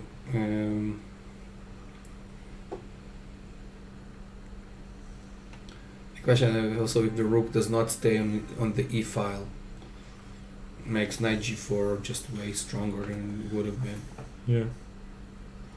The only little thing we need not to miss with white is like if you rook goes to d8 for example, knight g4, knight h3. Yes. Sorry, it's my blunder. Yeah. I thought that the knight from g4 can take the pawn on h2, but it's a white knight, so it does not. It's not able to do that. So forget everything I just said. It just looks very, very promising. That happens sometimes in this time of the day after like, almost half a glass of H2O. Yeah, 3.5 hours happens. Yeah, I kind of lost my ability to concentrate. I have to admit it's because I didn't sleep much, but still, like I'm not sure how good my concentration is, even when I'm in best shape compared to people we are watching. One of the things is like it's going to be interesting to see how much weight everybody will lose by the end of this tournament. From all this mental stress. I don't know if they do that. Yeah, I know about like some studies show something like 6-7 kilos in a tournament. Rookie 7 was played, and then just on the safe side, I would play like bishop c6. I don't know if it's a good thing or not. Knight g4, also a good move. Yeah. I like to call it knight g4. Yeah. Although it's not so clear how much I want to take on f6 with the knight. Yeah, but it's interesting to ask whose king is less safe. Probably white's for now, but not for long. Yeah, that's the thing. So, on the other hand, all of the white pieces are suddenly directing themselves. Stan says that I never sleep. That's not correct, but it's also not so wrong. Basically, Tal finds himself as a vampire, awake all night, sleeping the entire day.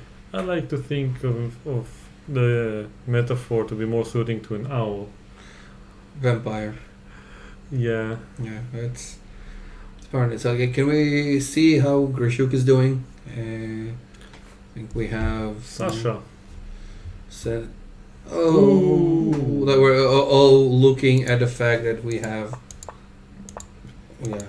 And h5. King f7. Yeah. He's pressuring. But less than 2 minutes to go for 9 moves. a3 obviously. Yeah. So just pass the move. This could be a nice name for a rapper in chess, if you're a chess rapper, pass the move. On one hand, you have, if you remember, like long time ago, Grishuk was doing an interview and he mentioned Guns N' Roses, and the interviewer was somebody from the chess world, not knowing who they are, and asked him like, who are they? I was like, okay, they have something with your life besides chess, and it's gonna be nicer. So Grishuk is like a he cool said guy. It or No, so he did not say it, but I was thinking to myself, how can you not know who Guns N' Roses are? Was it Grishuk? No, Grishuk mentioned Guns N' Roses. Yeah, I would have been surprised because he knows a lot about everything. Yeah.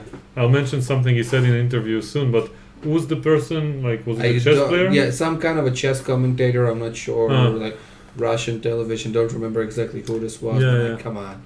Yeah, but Grishuk is very well educated. So one time they said something, you played the Binoni today against Caruana or something. I don't remember. He had a game that was in the Benoni structure, and in the interview, I think it was the previous candidates.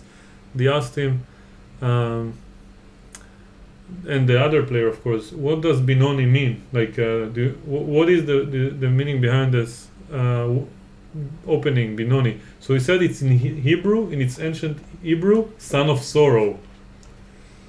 And I didn't even know that. I speak Hebrew, and I didn't know on the that. other hand, And then I googled it, and I realized it's actually this. It's actually son of sorrow in Hebrew. on the other hand, like it could sound like Beinoni in Hebrew, which means Yeah, mediocre. but it's the actual meaning of the name of this opening. It's taken from Hebrew, and Grishuk knew it, and he knew the translation, and like I was like, damn, he knows Hebrew better than I do. Yeah, no, he's definitely a smart guy. But the thing, like, I love moves like A3. By the way, did you watch the interviews with Grishuk last candidates? They were hilarious. I was working too much. That's the problem. So the thing is, I watched the interviews live. I wasn't commentating the candidates back then, and I really laughed out loud. It was probably some of the funniest interviews I've ever seen in the press conference. So I decided to edit those videos into, like, all the funny parts into one. And I spent a few hours. I did it just for myself to have fun, and I uploaded it to my channel.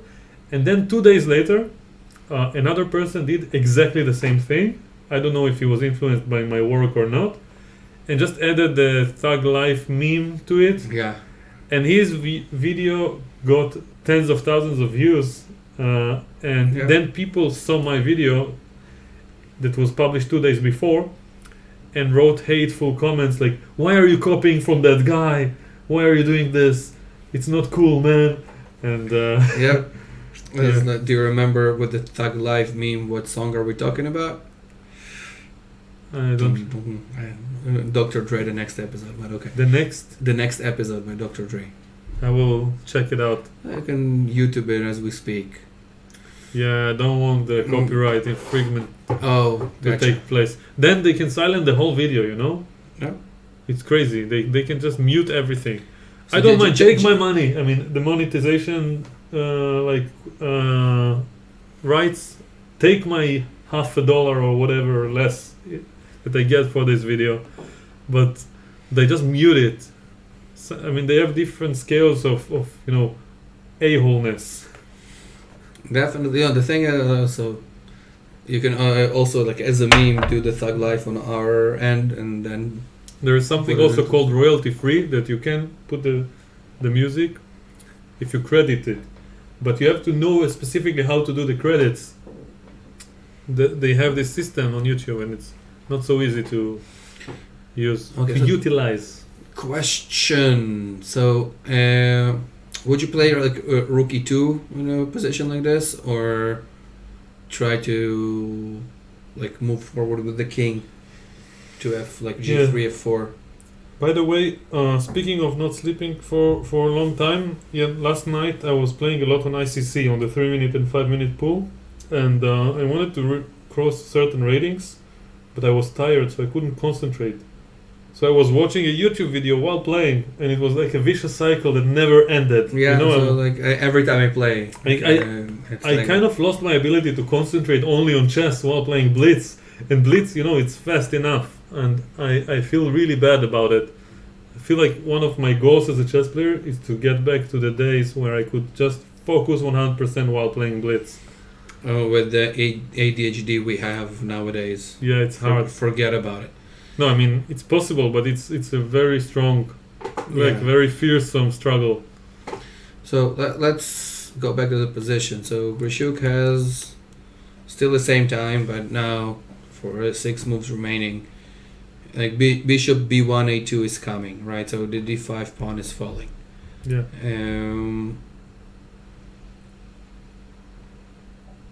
I'm not sure why did he take on g6, by the way, but To win a pawn. no, but he could have stayed like this because taking on h5, g5, and h7. Okay. Let's have a look Yeah. at Fabi.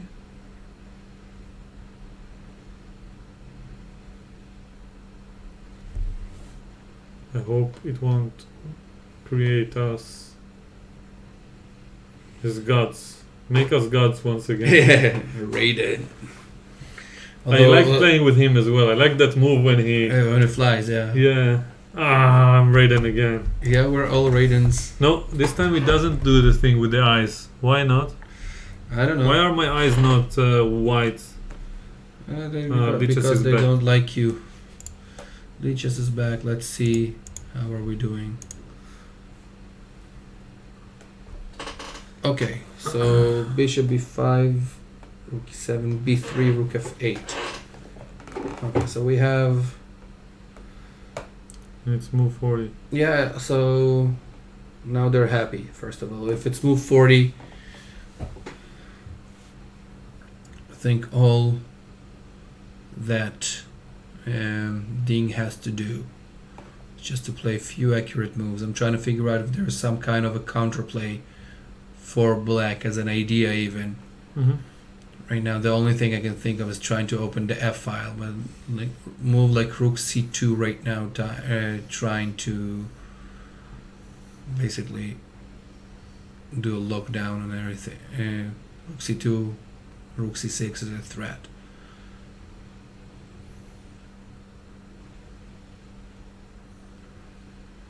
Looks very promising on this end. Yeah. So now let's hope for the best. Because if Ding wins it, it's massive. It's really massive. It Rook f8 was my idea from earlier. Yeah, but this time it's Caruana's idea. So yeah, it's still not easy to play with a minute and 40 seconds, you know. No, but they did move 40. Oh, so right. Move I keep 40 forgetting was about played, and we're all good. Let's see. So let's get back to board 3 because they're expected to think on board 1. Yeah. We still have 6 moves, and when they get to move 40, we'll take another quick break. Yeah, just to get used to the situation. Did you give the answer, by the way? No, we'll give it in the end of the stream. I want to keep people thinking about it. They can pause the video on that picture if they want. I think it's much more interesting when you try. Like really hard to guess everything, even if you don't know it. Yeah. Something I also want to do during the break is get food because I have something scheduled right afterwards. So I'm a busy chess player, a busy unemployed person. Aren't we all? Yeah. So Now finally everyone are joining my side of the world. Yeah, so everybody is unemployed in the world right now. Yes. Working in the tourism business. Oh, I yeah. have no idea when tourism will be back. Wow. But it's going to be fun. That's all I guess. Yeah, I mean, you're always welcome here as a commentator. And I mean, for now, I didn't initiate anything. I just put a link to donate to Leeches for those who appreciate the site. But generally speaking, in the good old days when I did videos spontaneously, with only 200 viewers live, without even asking for money, people like would tip regularly. And I think on an average of on a 3-hour long stream, I made something like I don't know. I don't want to say it out loud, but less than $100. What? Now that I think about it, you know, Wait. I don't want Like, to mention it. This is going to be interesting. This is a very interesting move right now by Wang Hao.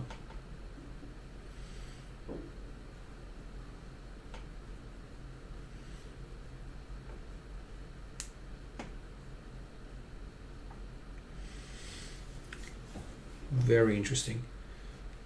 First thing I'm thinking of is, well, like it looks very drawish right now. Mm-hmm. That's the thing. So very, very strong move by Wang Hao right now. Yeah. Because Yeah. Saves the pawn. yeah, no, I was thinking for a second of checking on d7, taking on b7. But rook e7. Both rook e7 and you have rook c2. at the end. at the end. Yeah, this is probably equalizing. Although and also with half a minute, it's hard to come up. Rook d7 check, rook e7, f takes e4. So he played rook e1. He doesn't have time to calculate anything. Yeah.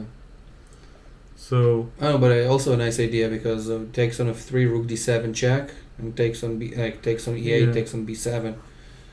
Yeah, Grishuk finds everything, but probably now rook somewhere. So if I go here, I can play rook d7. Yeah, I can play rook d7. I can also take and play rook d7. And like pawn endgame. Trying to figure out like if is the fact that my king is way more active. Yeah, but isn't this just a draw? Let me try this. Rook b6. I get rook g2 at the end. So take on f3 first. Yeah, and this. Yeah, loose drawish. Yeah. I think it's the simplest one I can come up with, but maybe white can try for rook h1.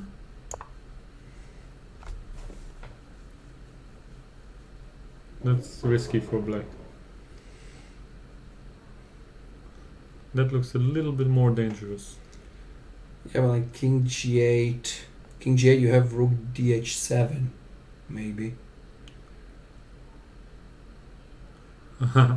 Stan says that he votes for you to commentate on future rounds. If the country will not go on a quarantine, I will definitely arrive. Maybe changing the alcohol for something different for next time. Yes. And so rook e1 is the position on the board, not to be confused with anything else. And now 4 more moves left until the time control. Like 3 minutes for 4 moves. So while Wang Hao is thinking, let's see if we have a move. I suspect we don't because they have a lot of time. So yeah, still thinking. So rook e1. Yeah, they got 50 minutes. It's quite a lot.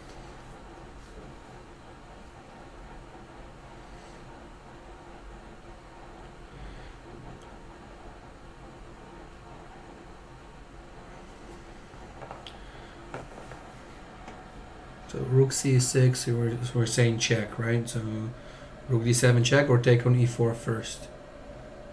That's the real question. Probably take on, no, probably check, right? So rook c6, rook d7 check. Still should be a draw, but at least we got 1 pawn up and we're playing. Right? Where?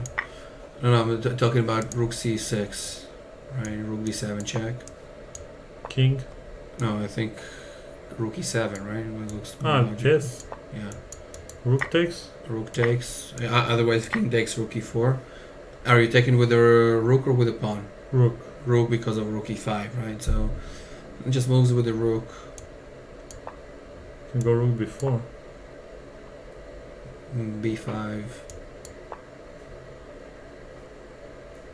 I guess. Like rook f4 and rook f6.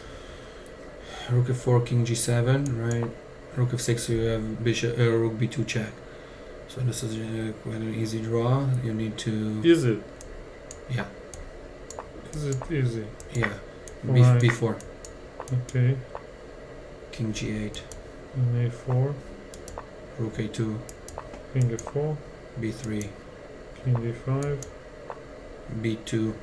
Rook here. Okay, take rook a6. Yeah, I don't have time. I'm missing 1 move. But let's try to save the tempo somehow. I was saying that like chess is a tragedy of 1 tempi, right? So Yeah. he played he takes f3, I think, right? So No. Still, this is the position. okay. Still thinking.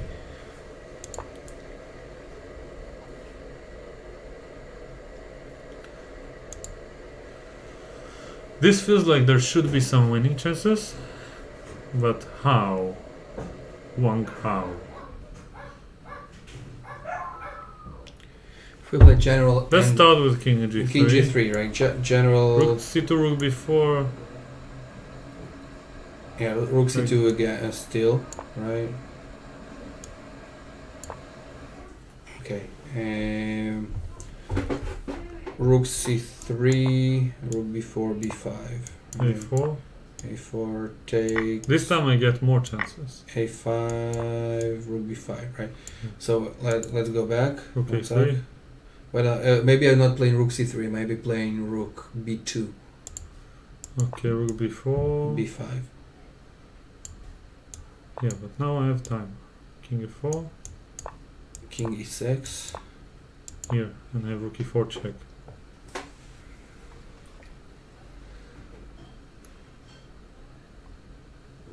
Okay, still taking one. You can go here and if take A5. This is funny. Ah, but then Rook A4. No, but you have B6 and B7. Also. Yeah. So it's... Yeah, so there are practical Told you chances. it was funny. And there are practical chances. The question is like, how will it work? That's why Yes. Wang Hao is still thinking.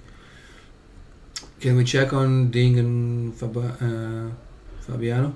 You know, yesterday during the stream, Ophir told me, I was reminded because of the situation, like, he was laughing and then was like, you know, you're much funnier in English. No. I was like, I wasn't sure if it was a compliment or an insult. Both. Yeah. Or he didn't say this. You're funny in English. That's typical of fear. Yeah. Basically, Yeah.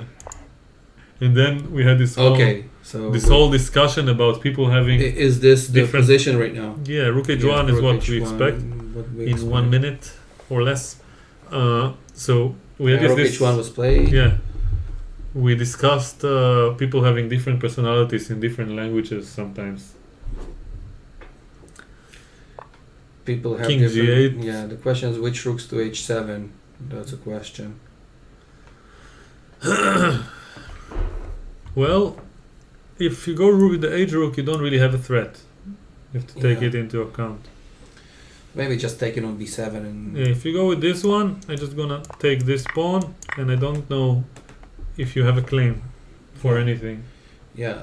So Like with the king- other queen, you're with the other rook, you're threatening mate You mean or winning a rook, yeah, no mate, just winning a rook. winning yeah. a rook, right? So Winning a rook.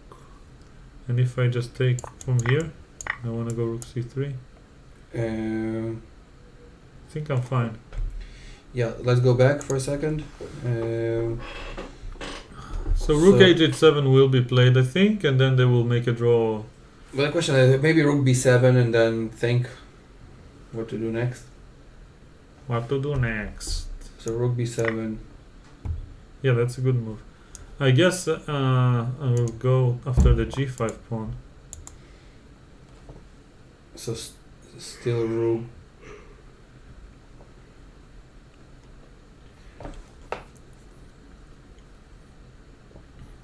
I don't know. Rook takes b7 was played. I think rook c5 is a good idea. Rook C5, rook BH7.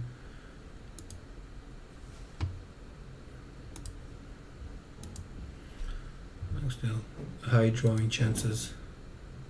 How is Ding and Caruana doing? Well, they have a lot of time. Ding played. I just want to check this thing. Yeah. Rook C2. Very logical. Yeah, we'll get back there once Caruana makes a move. Probably he has like an hour and like 7 minutes now after some thought. Yeah, so it's gonna have Yeah, quite a long time on here. yeah. So rook takes B7, logical. 39 seconds for the move, right? So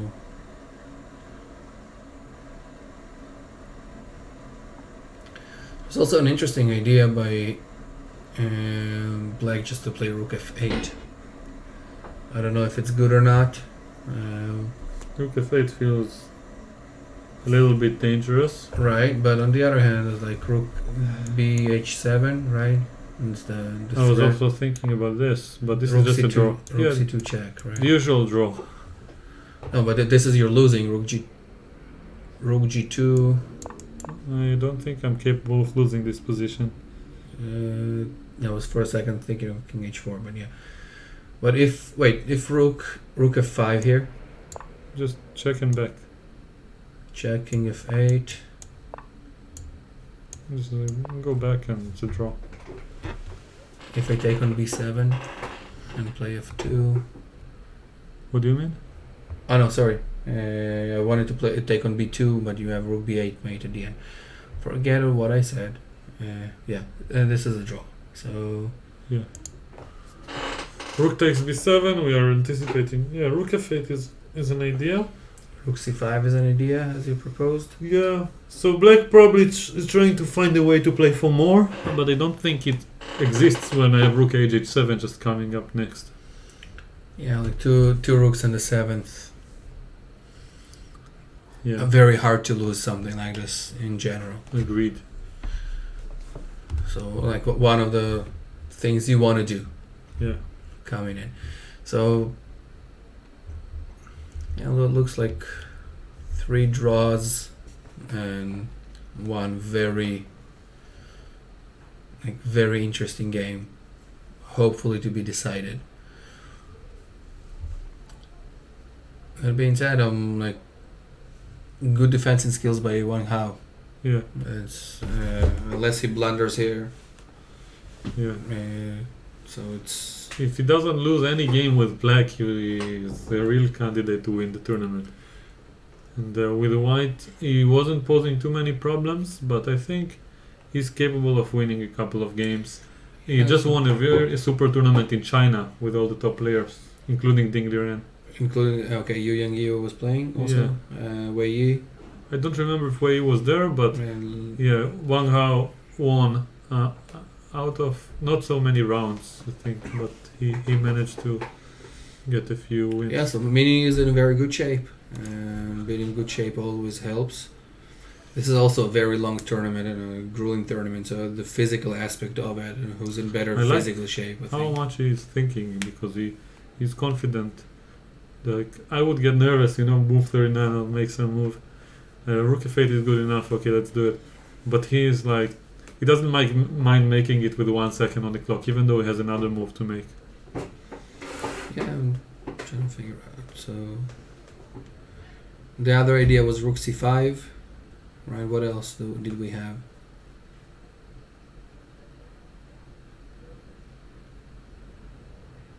So what, rook c5, rook bh7. But you can always play rook e2, rook b2. So yeah, looks way too drawish right now.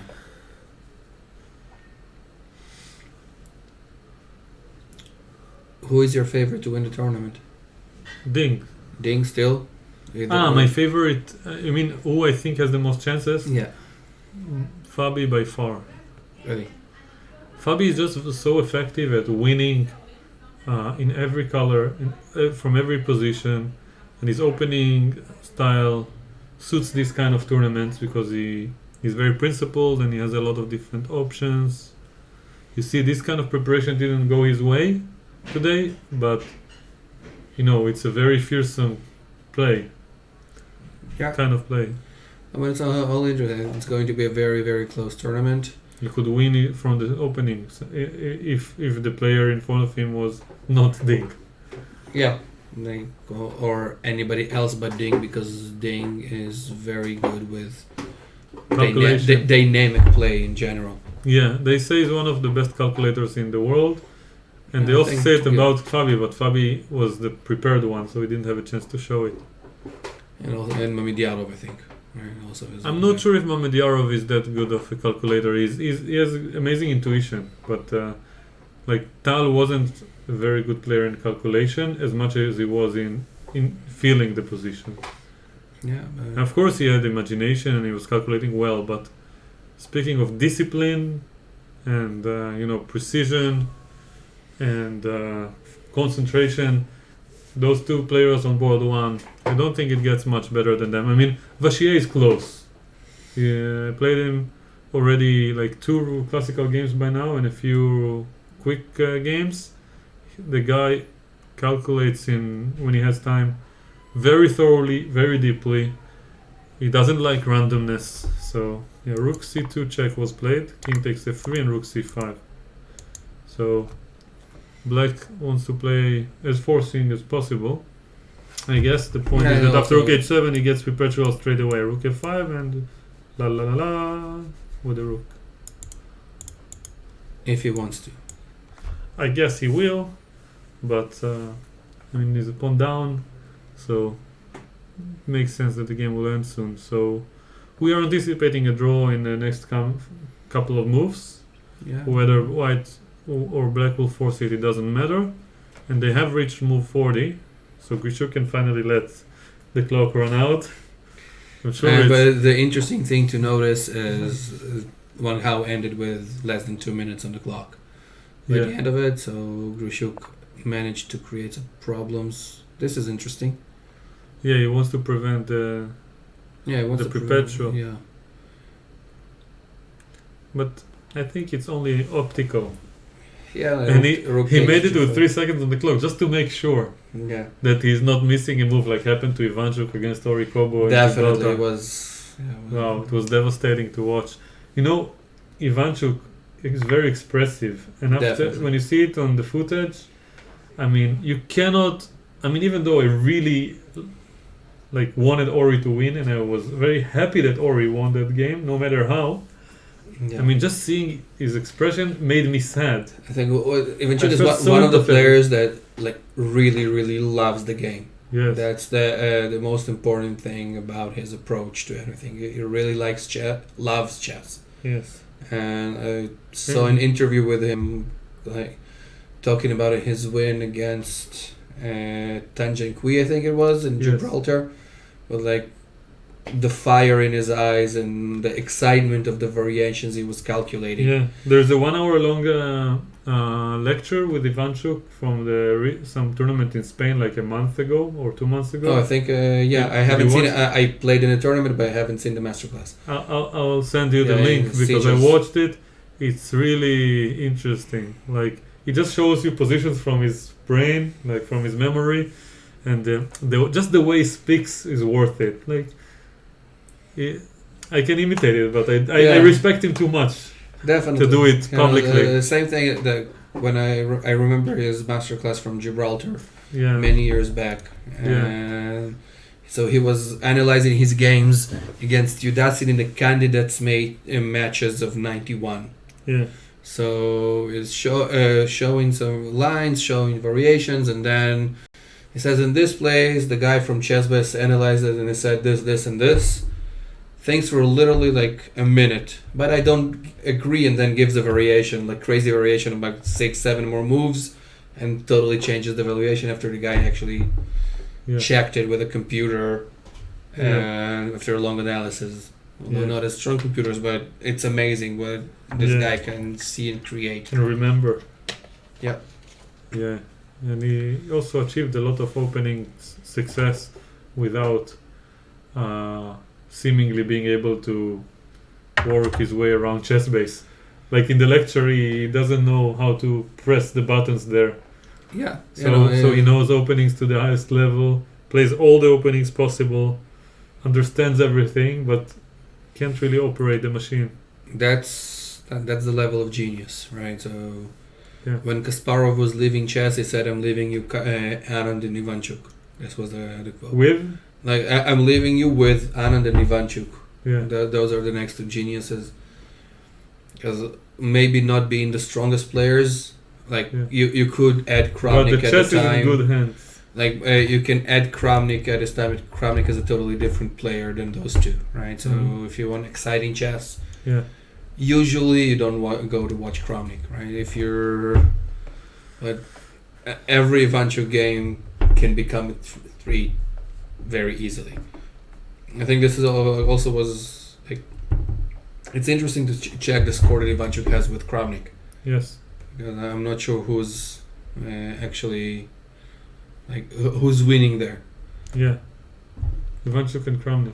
Yeah. So Ivanchuk Kramnik. I think Shirov. You remember the candidates match where Ivanchuk beat Carlsen out of 4 games against Carlsen and Kramnik? He made, I think, 3.5 out of 4, something like that. Yeah, and came in less in this tournament, something like that. If I remember. Yeah, it's typical. Yeah, no, but the thing, if I remember, also Shirov had a positive score against Kramnik. Yeah. You know, back in the days when Shirov was a world-class contender. I think they should give Ivanchuk the wild card. I mean, just automatically. We wish, right? Just for the fun of chess. Like Yes. players, although he's not getting younger, is I think already getting towards 50 right now, if I remember correctly. But still, They should pick an ex-world champion and give them the right to pick the wild card. How many will pick themselves as the wild card? No. Of course, this is not going to be a possibility. But I imagine Ivanchuk being picked by many of them. Yeah.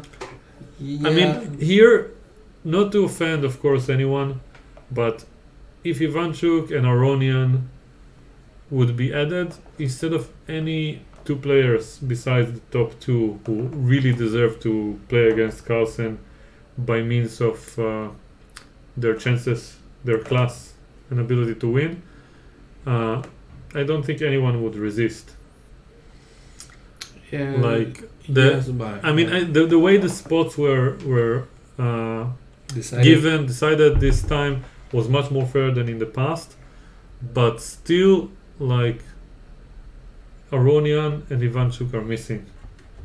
Of course, Anand, but Ivanchuk in the candidates he is the definition of a wild card.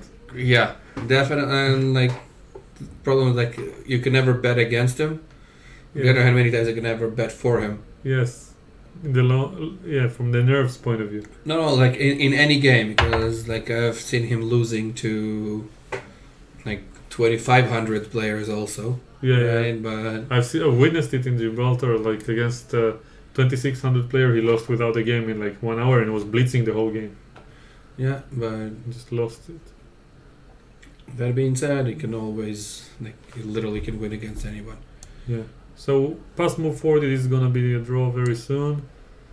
This position is developed. Let's see what happened. Rook c2, knight e6, queen e3, knight g5, h4, knight f7, rook c6, queen b8 and queen c5. It seems like Ding is slowly closing his grip on the position, taking more and more domination as moves go by.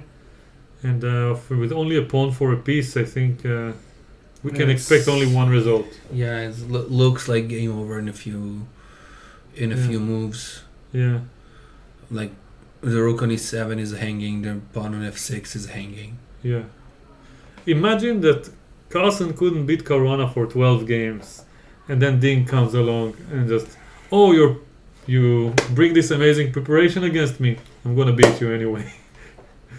After 2 losses. It is a statement. They say you should stop the bleeding, stuff like that. Ding wants none of it. He just... No, Ding is a player, right? Yeah, He comes to play. He does not come to play it safe. He does not come to do anything. He comes to play each and every game to its fullest, and this is something you can respect a lot. That being said, also being one of the best calculators in the game. Yes, always helps. I agree. So, would you say that we can say almost for certain that White is winning here, and this is gonna be a draw very soon? Hopefully. Yeah, we'll see how things go. Yes. And then I'll recommend some restaurant in the neighborhood if it's still open. I mean, it should be open, but if it will be closed, it's not because of the hour. Yep, definitely. They have really good home cooked meals. We'll find a way. Yeah. So like passed around the neighborhood and only the hummus place was open. Everything else was closed. We'll see. Maybe I can send the owner of the restaurant a message just to know in advance. We'll see. That's what I do during streams. I was watching chess.com stream with Anand and all the other top players, and during the stream we got a message. He looked, he responded. There are 10,000 viewers, and then he puts it on the side and he's like reacting to the position. He still suggests amazing moves. It was like, okay, if Anand can afford to do it, I can secure my meal. Yep, food is important. Yeah. Food is very, very important. And for all the people out of Israel watching, once this world nonsense is over, if don't come for the sights of the history, come for the food. Yeah. If you're on a diet, don't come. Wrong place, wrong time. Yeah. Definitely. Agreed. Unless it's a, tasty diet. Like, I only eat tasty food. Yeah, basically. If you're trying to keep your weight, the wrong place to do it. All other ways. There are healthy places here, though. Healthy is great, but it's hard to be in Israel and not eat too much food. And and especially in all the Tel Aviv. carbs and fried stuff. Both you can eat healthy, but it's still gonna be a lot of food. Yes. So that's why we all gain a little bit of rating. Yeah, definitely. So, Queen D8. Queen D8. I will be very impressed if FIDE holds this game.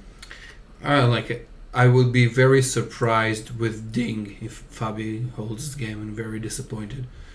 Because literally, piece up. It's not like that simple. Yeah. It is a piece up. Yeah. Like even like simple moves like King G2, Rook C1, Rook C8.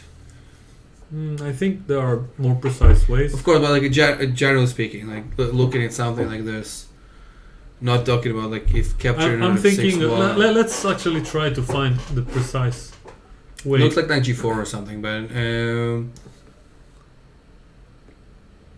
thinking of as like if you don't want to risk anything. I don't know if risk is an option. Here, I have this idea. Yeah, knight G4 to prevent knight E5 is important. And then, almost no matter what you do, I can go rook E6. Rook E6, rook C7, bishop C6. Something like that. Good, yeah. Knight on G4 is well placed. So here, yeah, but there are some issues. Maybe Queen D4, but knight E5 is still possible. So I don't know. It's not too easy for me to find moves, but there must be some ideas that work. That means like my idea was like move back the knight to F2, King G2, Rook C1, Rook C8. That's the plan. And then if I exchange everything, I'm a happy camper. So, knight E5. That was my issue because this is a threat. Rook D6. Yeah. Now, I put my queen somewhere.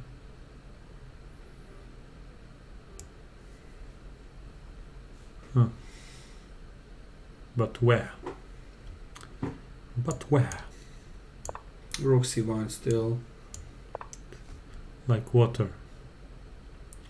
So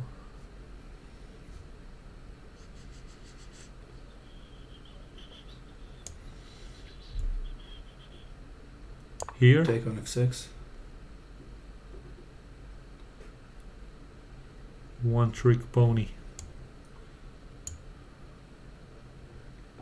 Oh, I'm missing the B5. Sorry, I'm missing the B5 bishop. Yeah. But although still it looks very promising because of King H2 at the end of the variation. No, can you check Rook F6 anyway? Anyway. Rook f6, gf6, queen e2, queen b5, king h2. Queen e2, rook g1 check. Want to try this. Rook g2. But I don't have to do this. I can just move. I think No, you can, if you move here. queen f6, sorry. Queen f8. Queen f8. So you need to move to. I missed so many ideas. Yeah. King h7, No, right? But queen h7, rook g2. You said here rook g2? Yeah. Yeah, I want to try something a bit more forcing. So here, Yeah. you're threatening some checks. I'm gonna move. Check. And here I'm okay. King h3. Yeah, everything is protected for the time being. Let's put this here. I mean, this is not the ideal setup with a piece up to give it back. Yeah. Knight g4. Rook takes f6 was played. So Ding goes for the throat, so to speak. Yeah, basically not. Before knight e5 is accomplished, he just wants to completely destroy Black's camp. Now he has two passed pawns. Black has to find something concrete or it's completely finished. And also, it's one clear piece up. Yes. Which means. You don't even have to do anything anymore. Just move, shuffle around. Yeah. And this also helps with the fact that you can always move the rook from f6 and then you have some rook g7 checks coming in some variations. d6 might be a very annoying move. Yeah. Let's have a quick look at Wishuk Wang Hao. Still thinking. Yeah, after the time control. He likes to think. So I suggest that now, while Fabi is thinking, we'll take the promised break after move 40. Definitely. Once again, I remind everyone with the riddle. It's not a riddle, but it's like a fun test. So try to recognize all the people in Yes. those photos. Yes. By the way, for those who are impatient, I'll just put the solution for a second and you can pause it there, but I suggest you really try. So you can try to catch it in the video and pause it and stare at the solution. Once again. Okay, so see you after a short break.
Hello everyone, we are back. Shalom.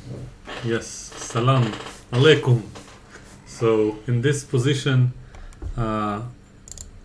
we have some developments.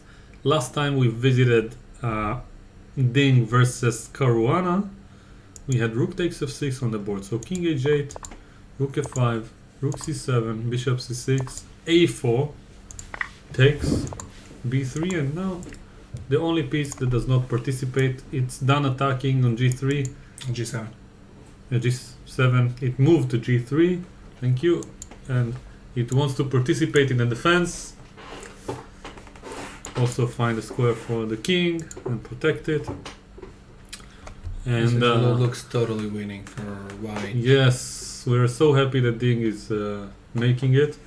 I mean, I'm not that pleased that it comes on account on Caruana's run, but the closer the players are to 50%, the better. Opens up the tournament for Contestants. more contestants. Caruana is one of the leaders, Yes. being one of them. I think a win of Caruana here in with the black pieces over the top-rated player besides him would have given him very big chances, but right now it just looks like game over. Yes. Um, So something I think is worth mentioning is that one of my favorite things in such tournaments is when there are realistic chances for different people to win until the last round. So if by the last round 4 different people can win the tournament, theoretically, like we had, I remember they published last candidates like a theoretical way, I don't remember for whom, to win for Ding. for Ding. Yeah. If like 4 different results align in a specific way, Yeah. which were not likely, and like there was a game that was completely insignificant in the last board, but somehow it influenced his chances to make it. Yeah, that being said, like everything is possible. We have many more games to go. So Yeah. And also, like, I'm happy and surprised with Alexenko's result because I Yeah, 1 out of 3. sort of anticipated him to fall apart. So far, he's not doing that, which Yeah. is Impressive. quite impressive on his behalf. Yeah. Can still like he's an amazing player, and who am I to judge? But I think it still looks like he's a little bit out of his league. But just like he will need a year or 2 more Yeah. to get to this level. I mean, if he manages to climb, I mean, a lot of Russian players reach this rating at this age, and then now are 2660, 2680, and so on. Alexenko has one thing going on for him, though, that is different. First, he gets this priceless experience against the very best, and according to what I've heard, he is the second of Petr Svidler, and if he's being mentored by Svidler on top of being his second, it can be a huge shortcut to the top level, to the world's elite, because of course Svidler is not only one of the best players on the planet, he's also one of the most, let's call it, talented at communicating and teaching. Yeah. Yes, and being able to share and give and pass his wisdom. Definitely. So here, what do you think? Rook b2 or e5? E5. e5, queen f5, rook b8. No, but like rook takes b2. This will be finished very quickly. Yeah, rook b2 Wow. just to make it. Like rook takes b2. Yeah. Rook b2. Yeah, the chat is going crazy on leeches. Yeah, but like, and Yeah. how is? I mean, e5. You said queen f5, Yeah. and Obviously, it's winning like 700 times. But why risk it? Ding agrees. So now he has 2 pawns and a piece up. We can expect a resignation any minute now. The games are much shorter than I anticipated. You know, this is the longest day so far, at least for me, because I didn't stay for the whole Think- end game. in game one. On game one, where Nepomniachtchi won with black, and yeah, they don't play for too many hours or moves. And what I have to add is that my coach used to say that if the games are short and don't take so much time, especially to analyze but also to play, then it means the level is not so high. So I think this is an exception to that saying. Definitely, yeah. So saying that the games are not on a high level in a tournament like this is missing all the preparation done before. Yeah, everything pretty much that is behind the scenes. And yeah. Here basically like Rookie 2 probably easiest, like Rookie 2 and E5. I think Queen C2 is good. Just threatening Rook B8. Yeah, like But yeah, it's an interesting Where- game to guess what. yeah, like out of like I'm assuming computer will give like plus 12 or something of the sort already here, and I don't know like I like Queen C2 because it defends the pawn. which pawn, like the Mm, E4 E4, pawn. and like I'm Rookie threatening 2, E5. Rookie 2 also does the same. Right, so Yeah. and threatens E5. So, what is it gonna be? What is it gonna be? So Queen C2, Queen E5, Queen B8, Queen B2. like we're actually trying to Also- analyze the game with Yeah, way let's too look at much. this. Yeah, this. They agreed. So, Agree on how a did draw. it end? Yeah, well, So, perpetual. this is where we were. He gave a check somehow. Took the pawn, rook d6, k1, Yeah, and just perpetual. Yeah. Okay, so last game for the day. I'm trying to figure out what is Quran threatening in this position. It's 94. knight e4. You have rook b8 check, queen c2, resigned. Right. Rook So e7. d6 resigned. Yeah. Yeah, well, basically it's Yeah. A5. a5 now. Just for the fun of it, yeah. I was like, and then the thug life. was like, You know, I played the blitz game and I wasn't 100% focused, and I had a position that reminds me of this one, and I played a move that is similar to playing here rook b7, okay? okay. Not exactly like that, but I just hung a full rook and then I was still winning. Yeah, happens every now and then. It's like not winning objectively, but I had a position that was so close to winning. A few moves later, it was crashing. So I had like the two bishops advantage, two pawns that are passed pawns, and then when I gave up the rook, I had huge compensation. Yeah, but let's fairly assume that Ding is not gonna give Ding's up. gonna give a rook. Unless he puts the pawn on a6 and then plays rook b7, which I can agree with. In some parallel realities.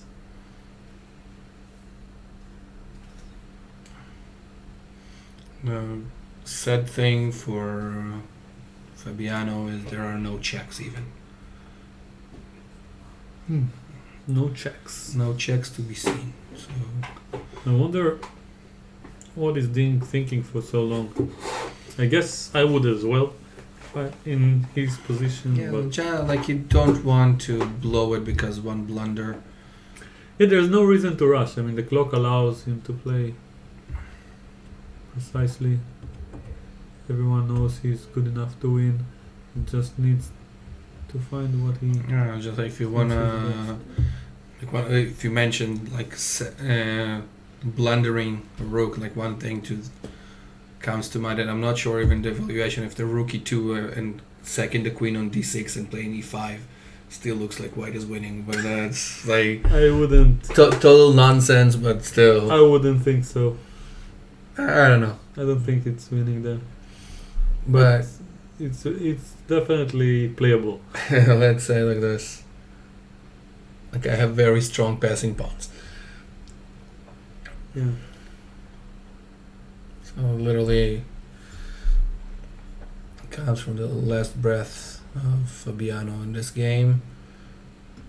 And Ding is back to life. Ding is back to doing everything the way he's supposed to start it. I was surprised that he lost with white pieces to Wang Hao. Did give a check. King H7 was played. Why is he playing E5 now? Or what is the deal with that? Or maybe Rook D8. Rook D8. D8 94, Queen C2.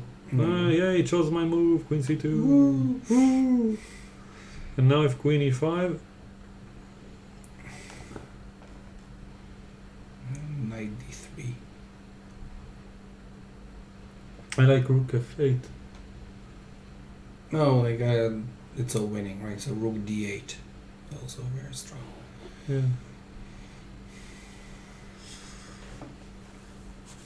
Yeah, it's basically almost every move will be there. So, or playing the proposed Thug Life move of A5, A6. Game over from there. Oh, the Thug Life approach. Yeah. Or like, and just for the fun of it, and in H5 for the misery. All good is gonna be like. Yeah. So, Fabi's gonna take his time. Or resign. Yeah. Resigning now sounds like a plan. Definitely. But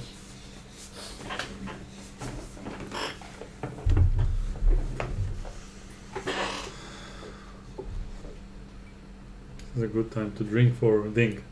definitely. So what's the score going to be? So we have Nepomniachtchi, Wang Hao, and MVL with +1, right?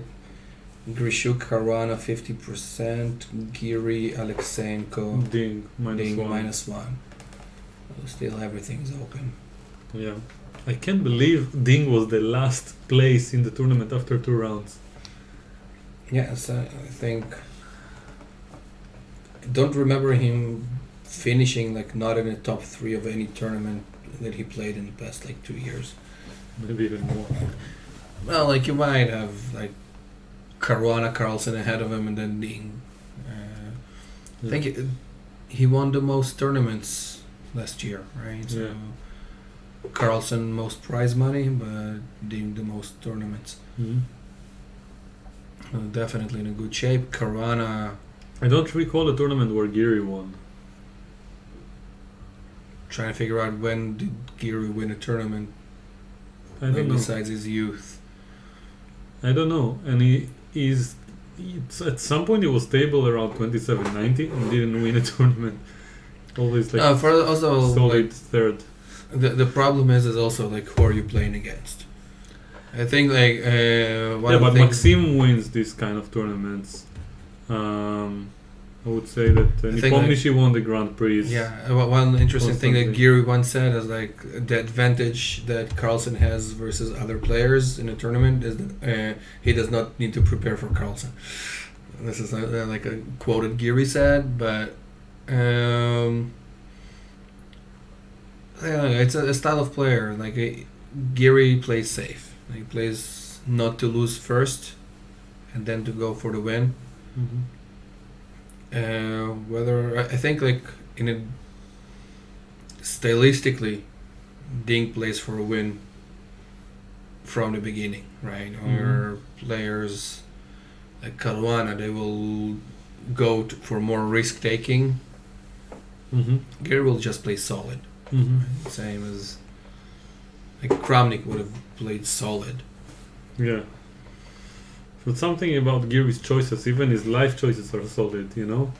Like, I don't think any of the other players married young, especially not giving Grishuk. birth to a baby. No, but not that young. Younger, probably. Yeah? How old is Gary right now? 25? Assuming we can ask Google later. Yeah. When did Grishuk marry for the first time? Well, I think, unlike Grishuk, I hope for Giri that's going to be the first and the last time. But you'll never know. Let's hope for the best. Yes. And okay, Fabi is going to let us think. Ding is nervous. He moves a lot on his chair. Someone is writing in the chat. Yeah, he's about to win after pressure of, I don't know, Many hours. 2.5 hours under severe pressure all the time. Yeah. So that's, part of it.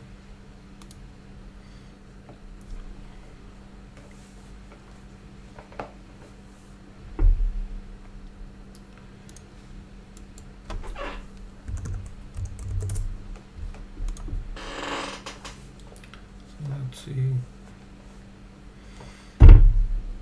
So the thing is, like, it's good for Ding also. I think that the rest day is coming tomorrow.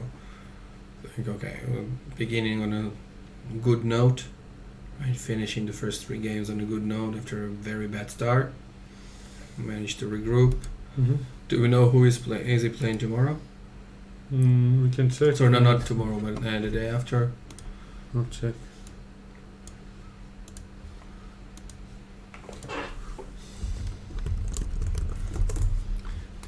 Pairings for the last round, the next round is also quite important because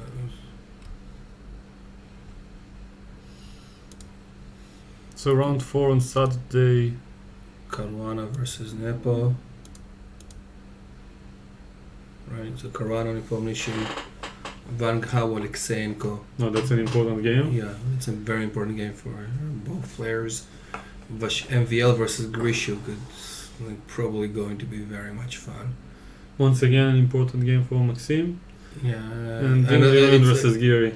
If Dingliren breaks Giri tomorrow with white, he's back to 50% with initiative. Definitely, yeah. And on the other hand, it's also like another. Also, it's a good tiebreak, you know. More wins. Yeah, another game by like with white pieces, so it's gonna have harder defending the black color in the second round. Yeah. What makes it? Rook e7 on the board. Rook e7. I don't get the idea of like okay e5 check, knight f5, rook f8. Rook takes e5. Rook takes e5. Bishop d7 or what?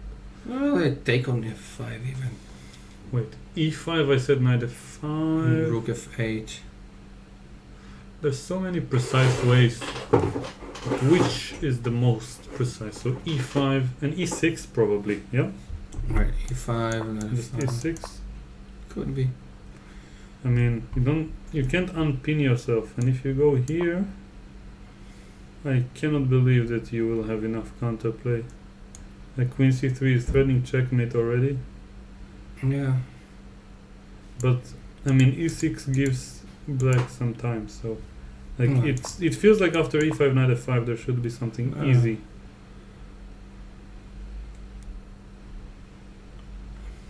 E6 is good enough, I feel. I like it, because... Okay, here's a line, sample line. Here bishop d7. Yeah. Game over. And g6 bishop f5, gf5, check. Here. And queen f7 checkmate. Yeah. And it's already on the board, e5 knight f5. Now we can expect rook f8, I think. Or e6. Actually, rook f8 g6. Yeah, Have to be careful. Like with sack on f5 even.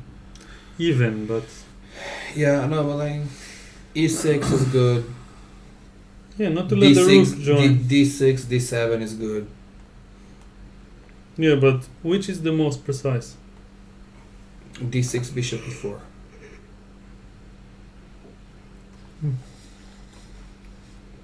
D6, rook e5, bishop e4. Looks the most precise for me.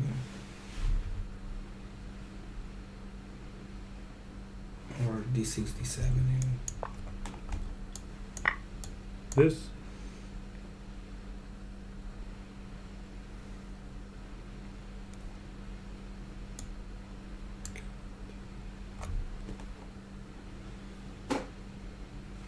Yeah, I don't know. So let's wait and see what Ding will do with We played. this position, yeah. Rook f8, there is g6. And as you said, even rook f5, but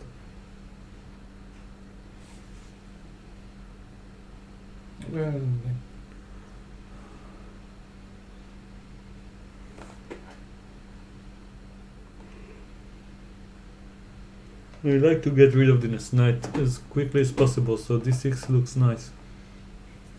D6, then G6 maybe, although it's still total nonsense. Yeah, it is.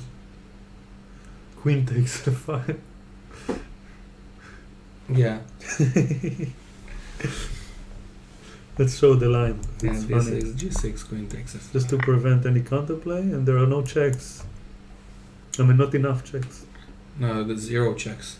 I mean, Queen c1, King g2, that's it. Oh no, are you talking about this position? Gotcha. Yeah. I was Yeah. thinking of Queen takes F5, but no checks, man. So d6, rook takes e5, bishop e4, exchanging, mating.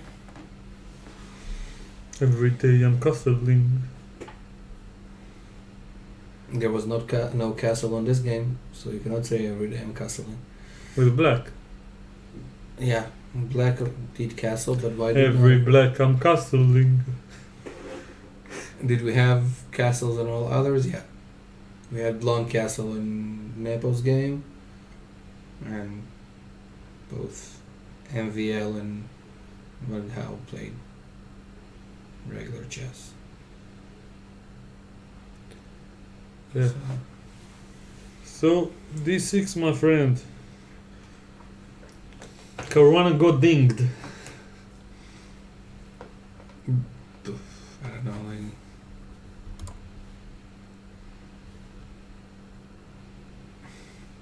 he might be looking even on bishop b5 or something like that. Kind of that ridiculous.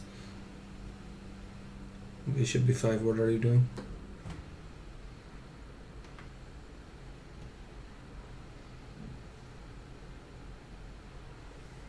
Like we're looking at a position that's Bishop b5, g6. bishop b5, g6, queen c8. Yeah, it's also game over. Over. No, the thing, like, all we need is for a few moves and Fabi to resign. Bishop b5, maybe I have queen e5, I don't know. Queen takes f5, check.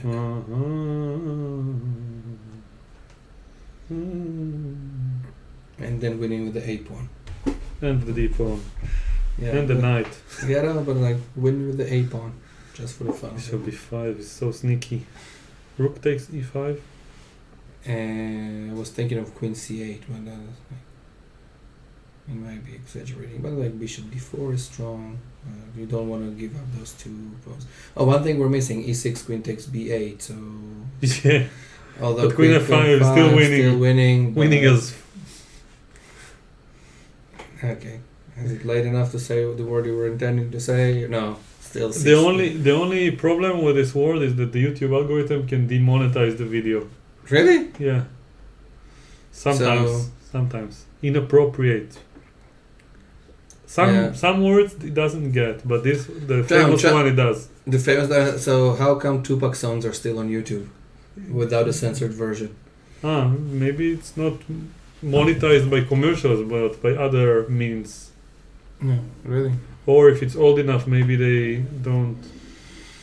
Well, it's like 95, 96 the song Yeah. came out. Like some of the I songs guess that came out.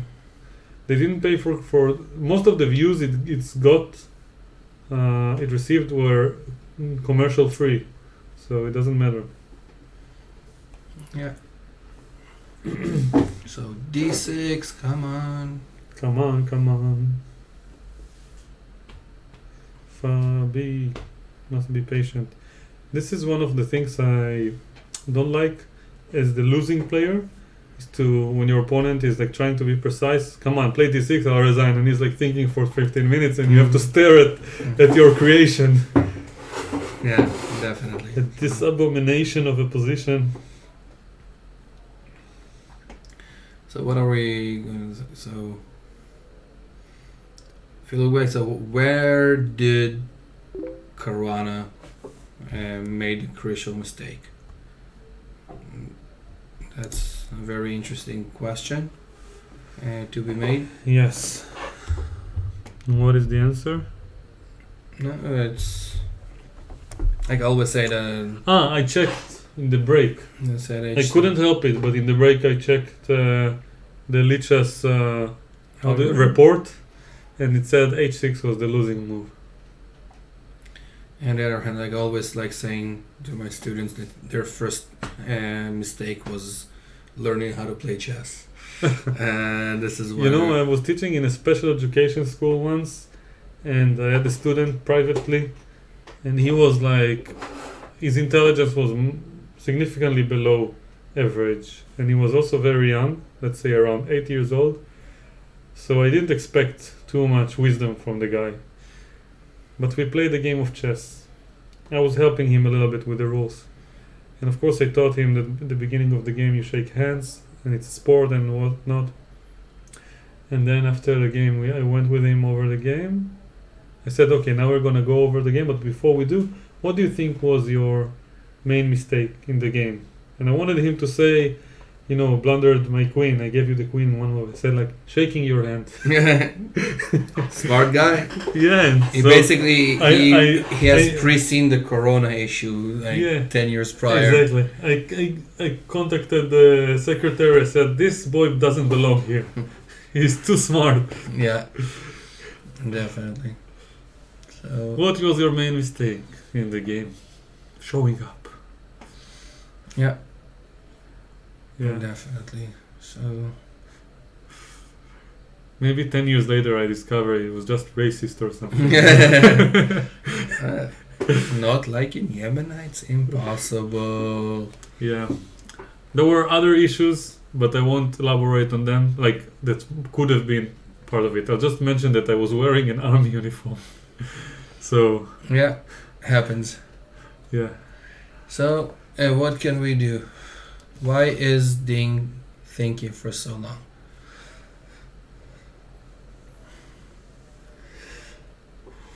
He's nervous. He wants to enjoy. He's nervous, but on the surface he looks calm and ready to drop bombs. Better keep it on forgetting. I like inventing new lyrics, chess lyrics. To No, drop but like- pins. No, but like, think of the fact that there are some classic songs you don't need to ruin. This is one of them. Like, you can destroy Hit Me Baby One More Time as much as you want. And this one is a classic. We are the chess pawns, my friend. This is one I invented back at school. And then- Philidor is and then very in the- proud of us. My friend. And at the end they say, we are the chess pawn, and so on. I won't elaborate for all the lyrics, but at the end, we are the chess pawns of the board. That was the punchline. Let's say, for the fact, like, thank you that you are not a composer. Not yet. Not yet, yeah. But maybe if I invent some of these lyrics with Yohanan Afek, then Yeah. Maybe. But we'll things. see. Oh, Queen e4 on the board. Oh, not this one, Queen e4. 24. Yes, now it looks good. So, Queen e4. Queen e4. We have one check, will not help us anyway. Right, and then The check is forced. So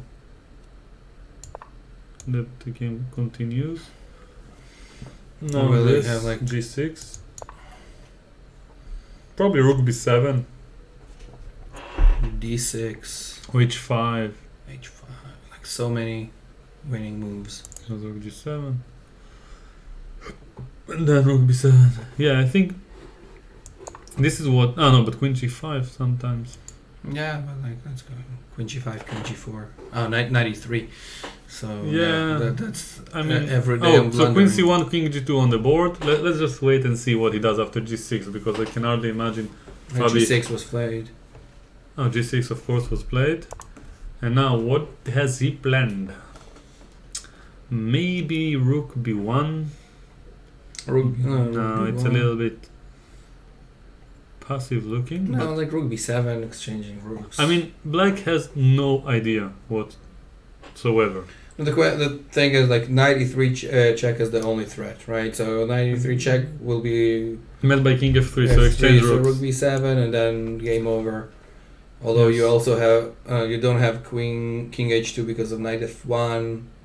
So that's the easiest way to do it, right? So Yeah, King F3 after 93 and Rook B7, King 93, King F3 resigns. someone is suggesting Bishop E8.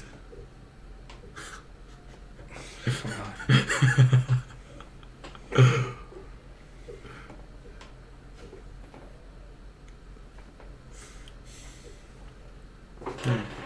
Kind of, the only idea.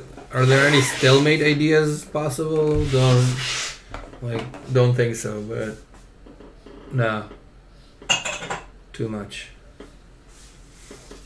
But yeah, like the Rook B7. No, Bishop E8 is a general, like genuine idea of what- taking on G6. This is what being bored is looked like, but it feels like, but definitely we're like doing stuff Yeah. we're not supposed to. So we're just going to ask Fabiano to resign, Please please. set us free.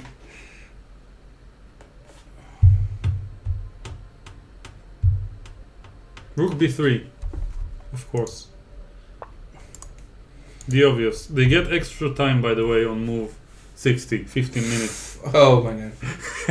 Yeah, so the thing is, like, will we see moves like Knight D6? Like, although Queen B4 game over, right? Or Queen B1 game over. So H5 is being prepared, isn't it? Basically, you're preventing. I like Rook B3, you know? It's just like a big, like, I'm you not know, gonna giving him the finger. I'm not giving you any option for anything type of stuff, definitely. But I'm like, the next thing to do is to maneuver the bishop to G4. Yes. or just like put the Rook on F3, preventing further checks. And of course A5 is coming. Yeah, that's. But this is like. Wow, Black. I mean, this is a very unique style. I'm trying to figure out if I would have like students on the level of 1700 playing each other, and the black side will be going. Will I be upset at my students for not resigning, not respecting the opponent, or not? That's the. I anticipate the resignation on this move. Rook B3 is Yeah. Okay. yeah, and he resigned. Yay! Game over. It's like you didn't have this check. You know how you give a check before you resign? Yeah. You didn't allow him. Didn't do him this favor. So Fabi resigned. Ding won. Congrats. And Yeah. Great game by Ding. yeah. By the way, there is a term that Ori Kobo taught me that he invented together with his father, which is called consolation checks, but in Hebrew, shach nechama. Yeah. There are a couple of checks you give before you resign. Yeah. Yeah. So this is he didn't even let him to have this. check. Last resort. So very nice game by Ding. The hero of the day by far, and saved the day from uneventful results. Like, uneventful with the games will be hard because all games were contested and fought. Yeah, but I mean, when all the games are drawn, it doesn't look good to me at least. So thank you, Ding Liren, for an amazing game. Yes. Thank you, Fabi, for like really creative opening. Yes, preparation and follow-up afterwards. Even when he is on +1, you can always expect fighting chess from Fabi with black. So tomorrow we'll have a break. They have a free day. And on Saturday we have round 4 with a lot of exciting games. I'm glad everyone glad and thankful to those who were here and participated in the chat, especially Stan and all the friends that joined, Shaul Weinstein, Philip Zisman, Shoval Zoran, and a few others I neglected to remember. Dan was here complaining about not having whiskey when he was commentating on round 1. So tell Dan to bring his own whiskey next time he comes. Yes, exactly. Right? So thanks everyone. So who for was all those who are coming to commentate, I'm gonna leave this here. No. You'll need it. No need. I have my own random stuff. Yeah, but So you'll see. And a special thanks to Peter for having coming up me. all the way from Jerusalem, which is quite Friends, far. only in Israel an hour drive considered to be far. Let's But leave it that way. still, it's not so many people are loving chess that much, and we will see you all on Saturday at 1 p.m. Israel time. Do the math whenever they start the round. I was Tal. This is Peter, and See you next time.